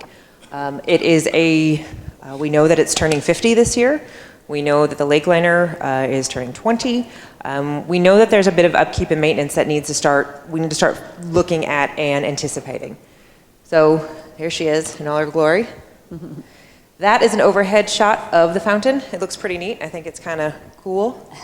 But when you zoom in, you start to see the wear and tear that is happening. Like New Orleans. This, going back to that reference about our lighting, now why it doesn't really work, and why we are looking at replacing. But this is just one example of the condition that the fountain itself is in. You can kind of see some of the corrosion and just the standard. It gets used all day. You know, it gets used 12 times a day, hopefully 365 days a year. This is a picture of last time the lake liner was replaced. If you haven't seen something like this before, it's pretty impressive. It reminds us of just how big that lake is and how much effort this project's going to be. That kind of gives you, again, some perspective with six guys out there, some heavy machinery, pulling out that lake liner and getting everything installed. So a lot of this has really been precipitated on why. Why do we need to start looking at this and getting these details and really start considering this? Well, like we said, the fountain turns 50. The concrete ribs or the lily structure has never really been evaluated. What condition is that in? We don't know the condition of the nozzles, the underground piping system, etc. We know that the lake water, the actual quality of water, is questionable. We put in aeration systems in 2017 to help reduce the algae and the growth and the odors, and that's all been really successful. But ultimately, it's still a closed system, meaning water comes in and it doesn't go out other than for irrigation. So there is no circulation out there, which results in a continued increase of salinity. And it has developed into an ecosystem, kind of this micro ecosystem for fish and birds and other wildlife. You've probably seen pictures online of our bald eagles down there. So that's just some examples. We have pumps and we have motors. Pumps are in the water, that's what moves the water. The motors is what drives it. You probably already know that we have 3 600 horsepower motors and turbine pumps down there. All of those have been rebuilt within the last 15 years. We do annual preventative maintenance and thermal testing, and essentially that's all the mechanical heart of that fountain. If it goes down or if it has an issue, we have there's never been pressure testing. We would like to consider looking at technological comparisons. What's there now is original pretty much to the system. Is there a way to better operate? Is there more efficiencies to be found? That's something to be considered. We have an electrical system that runs everything. It is original to Fountain Park. It is 50 years old also. We do preventative maintenance and thermal testing on it. We do continue to maintain it. There's been talk of a variable frequency drive, or a system that helps the fountain come on at a softer rate, and it can be adjusted, the height can be adjusted based on the wind. Right now, our fountain can be on 2 pumps, 3 pumps, 2 pumps, 1 pump, or 0. This would allow an integrated system. We are looking at the need of an arc flash safety analysis, i.e. what would happen and what kind of damage would happen if something misfunctioned with our electrical system. That has never been done down there. We have an irrigation system. Oh, go ahead. No, related to that, have we ever looked at what would happen if we had a lightning strike? That would probably be calculated into that, but no, not to my knowledge. We haven't ever looked at what would happen if, the what ifs. And there's a lot of what ifs, and as we start to dig into the what ifs, we find more. We have an irrigation system down there that is also part of this system. It's a big single loop system that goes around the park. It takes 10 to 11 hours to irrigate the park nightly. That's not a big deal, except that people like to walk when it's cool, especially in the summertime. So you have probably gotten the complaints about, why do you always water in the morning when I want to walk? Why do you always water at night when I want to walk? Because it takes that long to do it.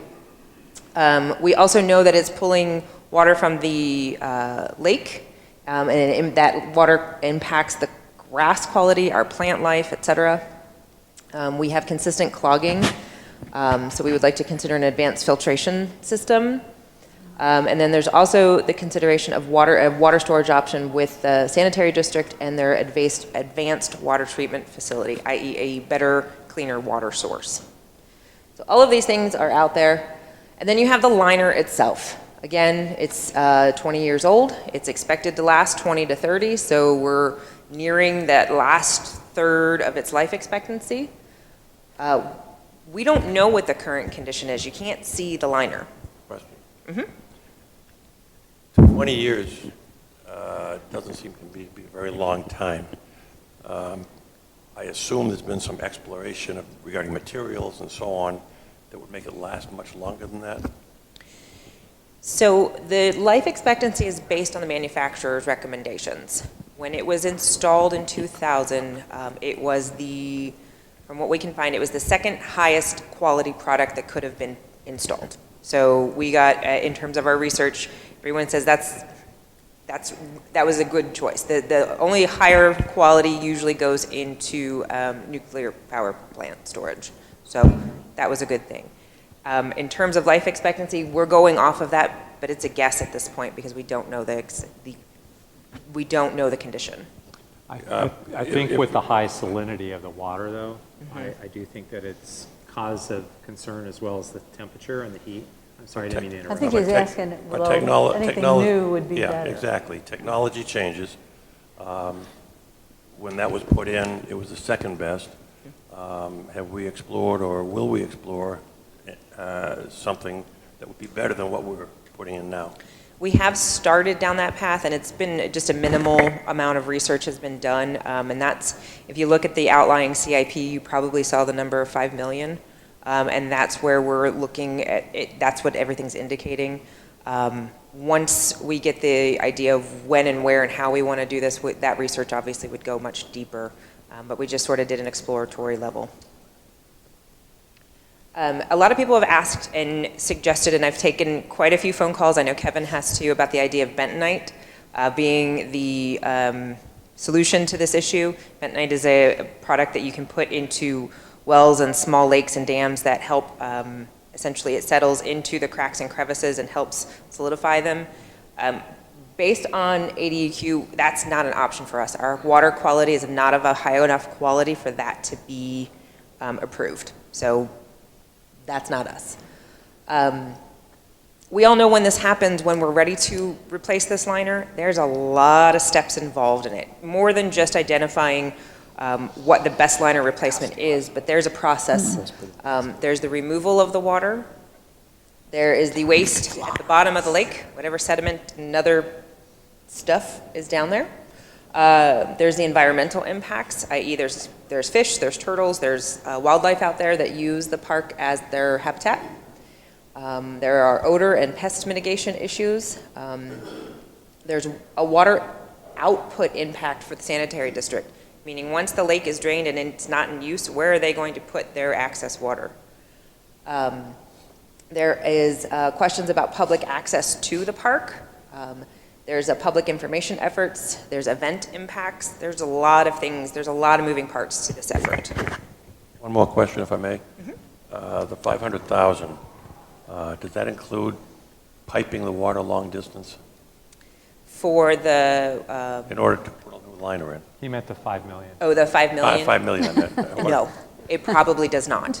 That is the actual probably cost for the material, for the actual material, and the installation, so the labor. So there's likely to be a lot of additional costs. It's probable, yeah, yes. Okay. There's also impacts to the existing landscaping due to the suspended irrigation during this process. So as you can see, again, there's just a lot of moving pieces here. So what that leads us to is we don't know what we don't know. We don't know exactly how much that is. To your point, Councilman, we don't know how much it would cost to dewater. We don't know what it would take. We don't know. So what we're considering is doing an engineer's assessment, having a professional review the condition and help us establish a priority and potential cost analysis. They would evaluate everything, including mechanical, electrical, structural, and environmental. And then based on those, they would help identify the priorities for maintenance, replacement, upgrades, et cetera. We'll find out if we're in great shape and hey, we can go another 10 years. If we're so-so, we need to start this process, or holy cow, I can't believe you're still operating today. Obviously, we put the emphasis on that, those immediate issues, whether they were safety-based, security, or keeping us from, as we called it, a catastrophic failure. They would help us develop the estimates for those recommendations. So when we're ready to do the replacement, what is it really going to cost us? And then potentially moving forward to help identify the timelines and steps to the actual project management for these efforts. And, you know, we did do this before, even though it was 20 years ago, so there is a history there that we could hopefully get help from. There is. We do have some of that documentation. A while back, there was a search for what was called the brown binder. It has been located, and it's been scanned now, so it is digital. And it does have a lot of historical information to it and helps it guide that. However, a lot of it's no longer relevant for us, i.e. the dewatering options we had then aren't an option for us today. Mm-hmm. A lot of the things that were in place at that time are no longer. So we do have some unknowns out there as well. Great. Any other questions? What do we do with the Eagle? Yeah. So do you think there's engineering firms out there that would kind of specialize in, I mean, it seems pretty specialized. It is. It's very special. You're right. So Rachel, my understanding is you have put together a preliminary scope of services. Do you want to just update the council where we are with that? Yes. So to your point, Councilman, yes, it is a special project. There's not a lot of comparisons. So we did reach out to two firms to get a scope of idea of what it would take to do this, to help us write a scope of work for this. Actually, we reached out to three. One was non-responsive. Two have come out and done site visits with us and met with staff to sort of understand the project and what we're looking to do. Both have come back with multi-part proposals, all of which bring in specific subs that will look and evaluate their specific area. So mechanical engineers, electrical engineers, divers, things like that, that can help evaluate each component. One of the firms, I'm sorry, is the firm that actually did the replacement back in 2000. So they do have some historical knowledge as well. There are major A&E firms who do projects a lot bigger than this one. Are we looking at any of the larger ones, or how are you figuring out who to send, who to ask information from? Yes, well, I mean, if I'm at liberty to share, Black & Veatch is who we've researched, as well as HDR. Both of them are national level firms. So you need to finalize the scope of work first before you can get an idea of how much an assessment would cost? Well, I have both. I have scopes of work from both of them, and they vary a bit. Again, I think you sort of have apples and oranges. You have one firm who's familiar with our lake. They're familiar with our amenities and all of the different pieces, so they have a comfort level. We have one that's coming in completely green and are looking at it from a very non-biased area. They have nothing to go on, so they're going at it completely blank. So theirs is probably more thorough and a bit more in depth, and that proposal comes in a bit higher than the other. This one proposal comes in at around 100,000, and the other comes in around probably 170. So are you just looking for direction today to whether or not to come back, or are we going to bring this forward? Well, yeah, so let me just explain what we're really ultimately trying to do. I think time is of the essence. This is the 50th anniversary of the fountain. I do think that this is the namesake for our community. A lot of people bring people from out of town to go show off the fountain in the park. And I really feel that with this being the 50th anniversary, there's a lot of momentum perhaps that we can get started on this and hopefully get some idea as to what these costs might be. Have the council evaluate this, and if they choose to do so, hopefully get it referred to voters in November. So that's a very aggressive schedule, but I think it's also, this is in people's minds first and foremost because it's the 50th anniversary of the town. One of the comments among the staff is that none of us want to be on watch if something goes wrong, if something goes down. So it's a matter of we can't afford to not do something, or at least have some sort of plan in place, and have that based on data and have that based on professional resources, not just our best guess. Mayor, thank you. So I would agree that this is something that we need to be focused on as the centerpiece of our community. I would hope that in any proposals that we would have a lot of public participation as to what their visions may be for Fountain Park. I don't think that just fixing the liner and moving on is the answer. I think that we are due for a re-imaging of the park in many aspects, and I hope that we can coordinate some meetings, high-level meetings with the public, with staff, with professionals, and come up with something that's just spectacular, that will truly be a tourism attraction and something that'll really be a driver for our downtown business community. Thank you. So to piggyback on that then, Grady, when are we going to talk about the pavement management program then, and how much that's going to cost? Like another work study, right? Yes, in fact, what we're trying to do right now, we've been in touch with the firm, and we're trying to go at this point at a regular council meeting with a very light regular agenda, because I don't believe, based on the direction that the council had the last time we met with them, there was a whole lot other than discussing what the big number is and then trying to figure out if that's something they want to do. I do think that this would not be the year to go before voters for a possible bond. What I really have been talking to the mayor about is I'd really like to do what happened the last time the Saguaro bond was approved, and have a citizen committee be appointed by the council to study and evaluate this and come back with their findings or recommendations to the council as to a number, to what the number ought to be for a bond for the streets. Does that make sense?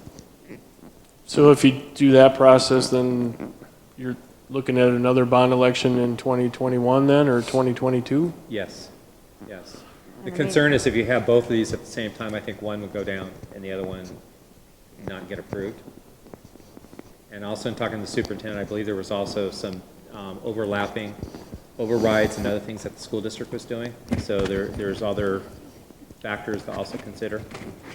All right, and then Rachel, with this study, if we go ahead with it, is it also going to include, you know, the soil conditions and any options there, or are we just concentrating on the fountain and the lake? We can certainly add that to the scope. I don't think that that would really nudge it too far out of where it is right now. Really, we think that the water quality will affect the soil conditions if we can improve that, whether that's through better irrigation or cleaner, more quality water. We do think that the storage is going to be absolutely essential, and it has to be integral to before the water gets drained out of the lake. So we have some water that we can irrigate the park with, because we don't want to have a loss of all the vegetation and the grass as we're trying to de-water the lake. I'd like the opportunity to get the sanitary district obviously intricately involved with this, because I think that storage part is really important. You know, we have knowledge now what happens with the salt and such, and so, and to Art's point, we may, you know, if turf is if we have, well, I hate to say too much turf, but if some of the paths are wider, or if we have a little bit more granite or something, maybe there's a way to mitigate some of the issues that we have with the park and enhance it. As we're looking at all this, it seems like the opportune time. Yeah, we've talked in the past in regards to re-engineering the entrance of Fountain Hills, Avenue of the Fountain, Saguaro, make it more pedestrian friendly, make it an area there that would provide access to the park from the Avenue of the Fountain.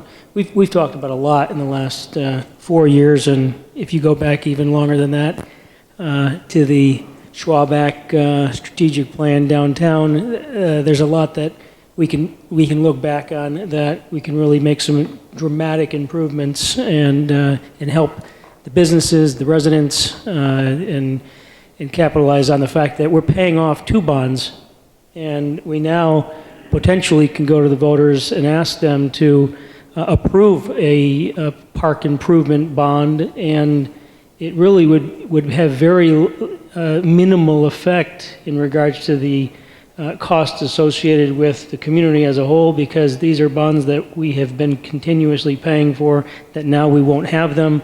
Interest rates are at all-time historic lows. Our bond rating is very high. I think it would be an appropriate time to move forward with that.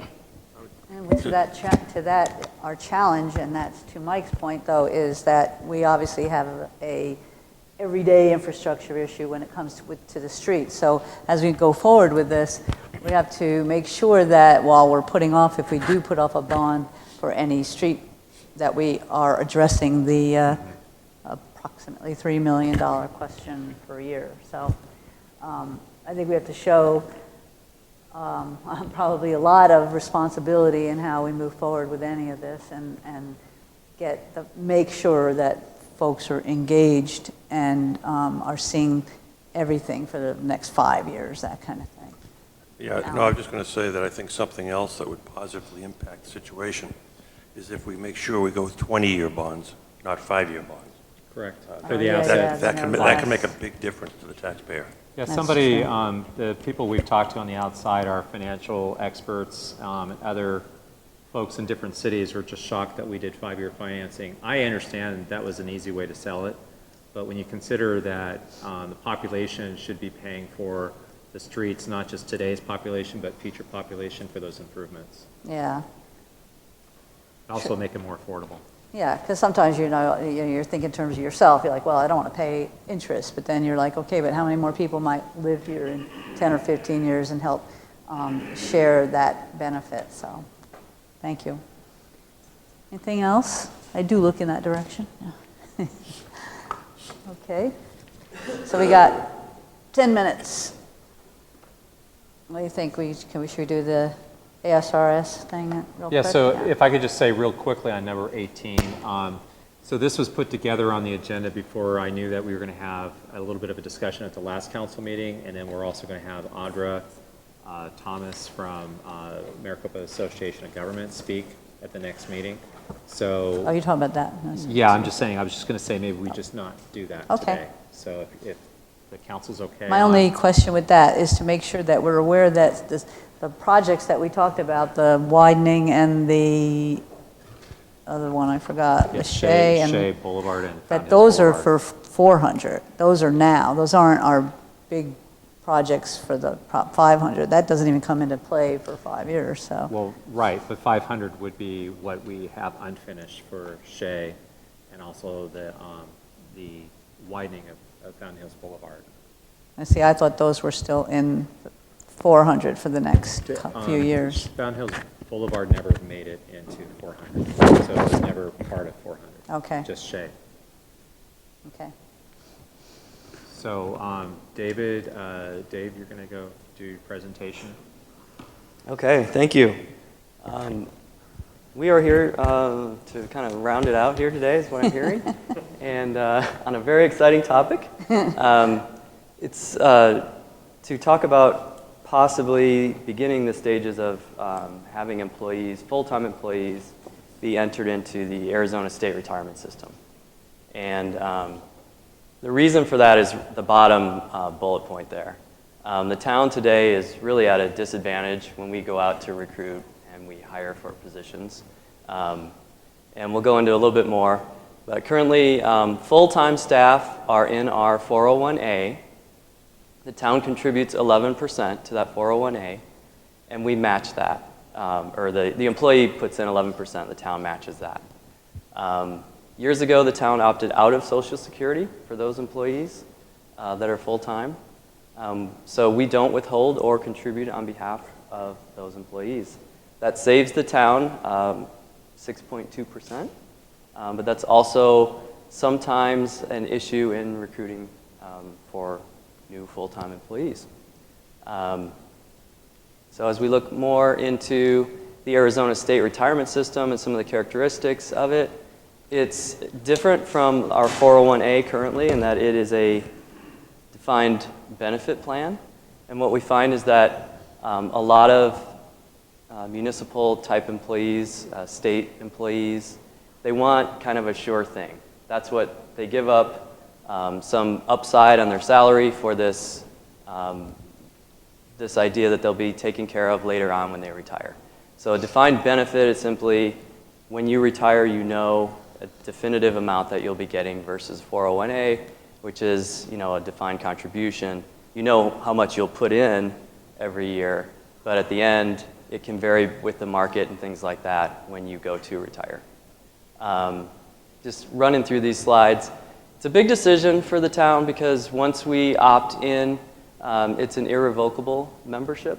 So you can't decide to quit once you're in. Some other random things that are important. ASRS, once you're in that, it includes a long-term disability benefit. Currently, we're purchasing that separately for employees and providing that. So when you see our math later on, it includes that as well. There's also some other nice benefits that are involved in ASRS, including a health care benefit when you go to retire. Some other characteristics. So contribution rates, they can vary. They'll go up and down. JLBC, the state's, the legislature's budget arm, has some projections based on that. It's currently 12.22%. It's projected to go up to 12.73%, as opposed to the 11% right now that we're paying. So there is some 11% additional plus the cost for the long-term disability that we True. pay. Yeah, long-term disability is included in that. So good point. One thing, the next bullet point down, number 5, I guess, regular part-time employees are members as well. So there's a rule called the 20/20 rule in ASRS. If you work more than 20 weeks at 20 hours per week, you are mandatorily included into the plan. And currently, none of our part-time staff are included in our 401A. So we would have to include them.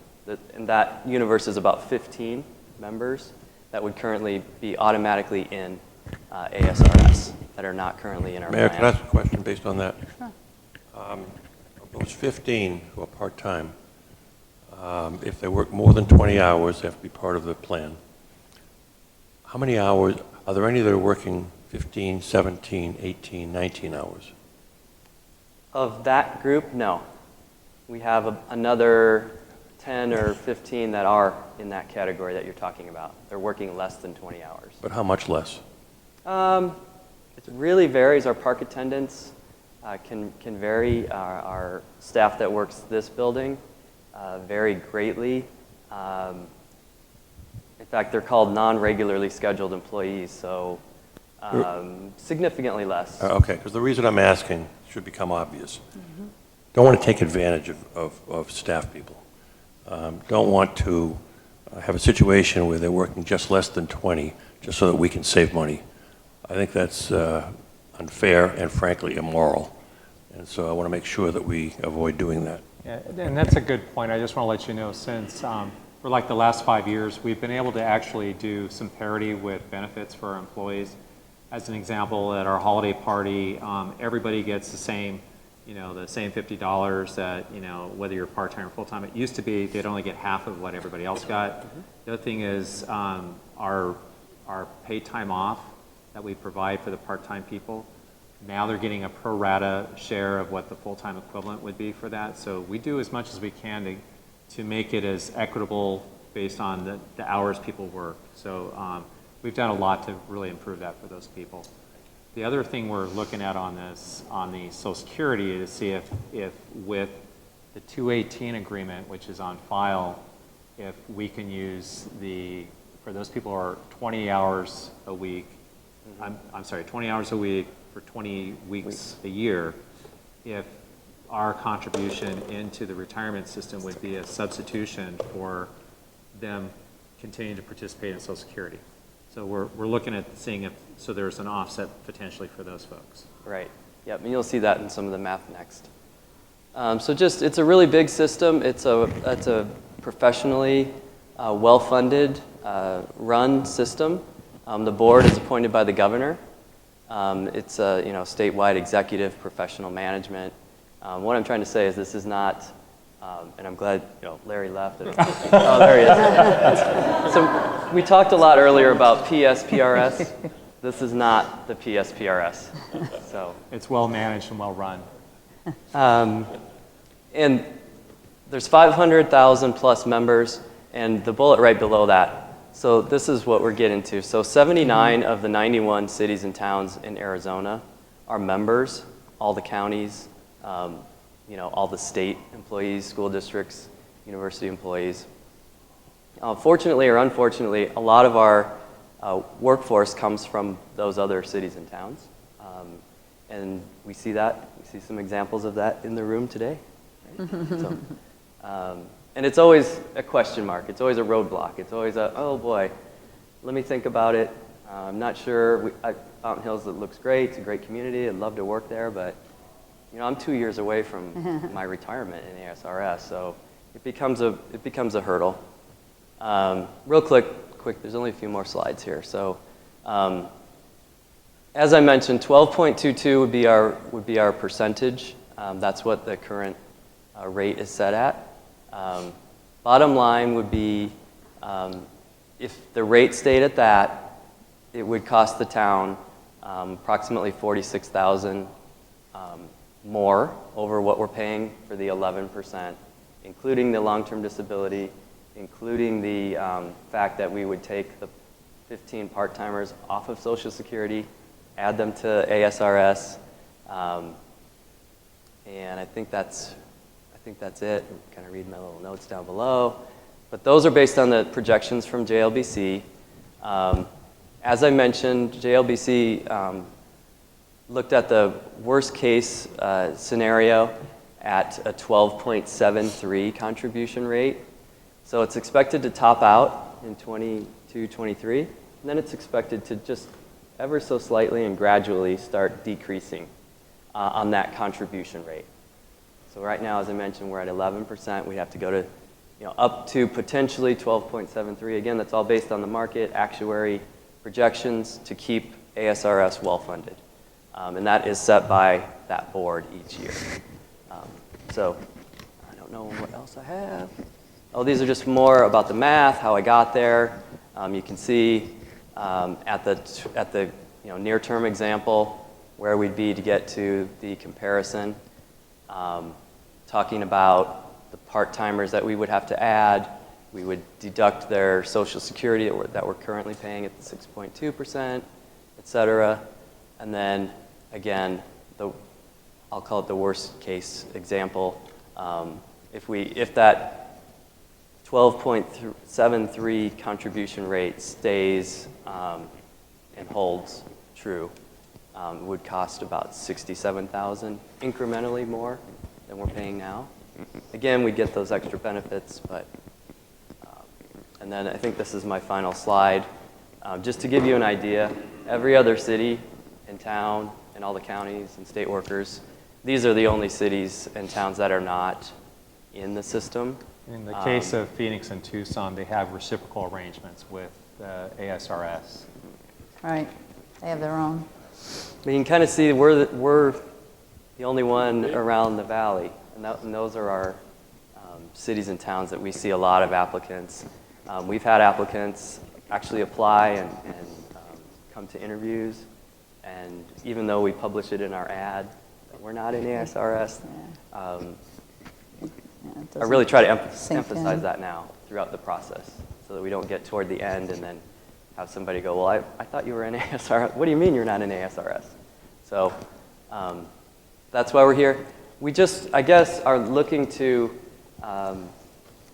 see what your reaction is if the council is okay with us at least looking at this.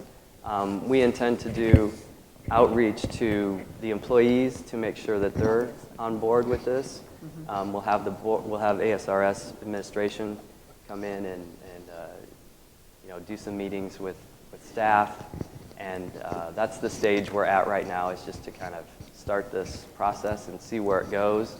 If it's not popular, if it doesn't work, if council doesn't like it, then we'll stop there. But Is it all or nothing?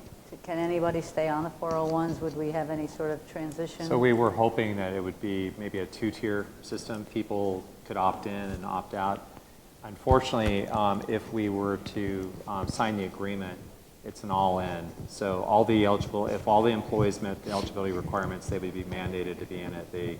If they were already in a 401, they couldn't say, I want to just stay in the 401. That's why it's so critical. If the council is interested in us at least continue to research this and pursue it, we'll want to definitely bring the state retirement staff people out so that we can have workshops with the employees. And if the employees, first of all, if the council doesn't want us to do this period, then we'll stop it right here. If the council is interested in just seeing what the reaction is from the employees, and the employees are interested or they're not, then we'll stop it if they're not interested. So we just want to make sure that this is a fair and equitable thing. There is some added cost, but I think when in terms of our employee costs, it's such a low proportion of our overall costs as a town. So I'm sorry. It looks like Alan was wanting to say something. I'm just going to say I must be missing something because it seems like a no-brainer. I think we certainly ought to pursue it and get in more information so the council can make a decision. I would also say, given the fact that we have reduced the size of the staff considerably over the last several years, and our staff that we have are working so hard and doing so much, to me, this would benefit them. So I was wondering, so the employees themselves can't really contribute anything above and beyond then in ASRS, right? It's just that whatever the town's locked into, right now it's 12.22. And that holds true for our 11% too. Now they can do optional savings as well, right, but so, as far as the match or the benefit, it's set. So to Councilmember's point, we have what's called a 457 deferred compensation plan. So a number of employees are contributing the mandatory 11% into the 401, but the 457 works just like it. It's actually a government thrift savings program, and so they can contribute. If they wanted to contribute to that as well, they could do that as well, but that's voluntary on their own. So the 11% that they're contributing now, that just goes away, or does it go toward their salary, or? It would be replaced by this. Yes, Councilman? I caution you guys, I'm in ASRS. I think it stinks. The cost of health care for retiring employees is outrageous. Be very cautious about that. It continuously goes up. We have meetings with them all the time in which they always say, oh, don't worry, it's going to level out. And they continuously raise it every time we'll literally get out of a meeting with them. They'll talk about how it's going to plateau and don't worry about it. We leave and they go up. You mean the contribution rate? Yes, Yeah. the contribution rate. I'm all for giving the town employees whatever they want, within reason, of course. But I caution the town employees to look into this and research it greatly because it's not the rosy picture that ARS tells you. I was shocked when I found out what my benefits were going to be at time of retirement versus other pension systems. But David, just to your point though, so you're coming from Illinois where you had a very generous one, correct, with the cost of living adjustments and things like that? I don't consider it generous. Well, I mean, you're comparing. You might. No, I'm sorry, Compared to us. but you're comparing one that you're familiar with compared to ASRS, and that's where a lot of your viewpoints based on. I mean, right now, when our employees retire, there is no retiree medical for them at all. And I know that, to your point, I know people have complained. I've heard the same thing from friends that have retired, that the group health plan that they have for the retirees, it keeps getting tighter and tighter. Deductibles are going up, so forth. Deductibles are going up, the options. The stipend that you get, that's one thing we don't provide our employees. So when they retire, under the Arizona State Retirement System, they get, I think if it's for a couple, they get like a $300 and some odd dollar. For us, it's been great. Stipend. Premium, but the premiums did go up every single year. Right. This year they went down, but they added a deductible. But I don't know what our health stuff is But here we don't either. provide anything retiree medical for when they retire. So it's good. Yeah. It's all part of the fact finding that has to be done. I agree. I would just caution town employees to please do their research, find out what you would get now. We don't have too many employees that are retiring, right? I don't. Right. So, but do your research because I believe the picture was very rosy and everything, and then once you got a bite of the apple, it wasn't as juicy as they For the health as part, they claimed. right? Yeah. And they cut the amount of places that you could go for health care.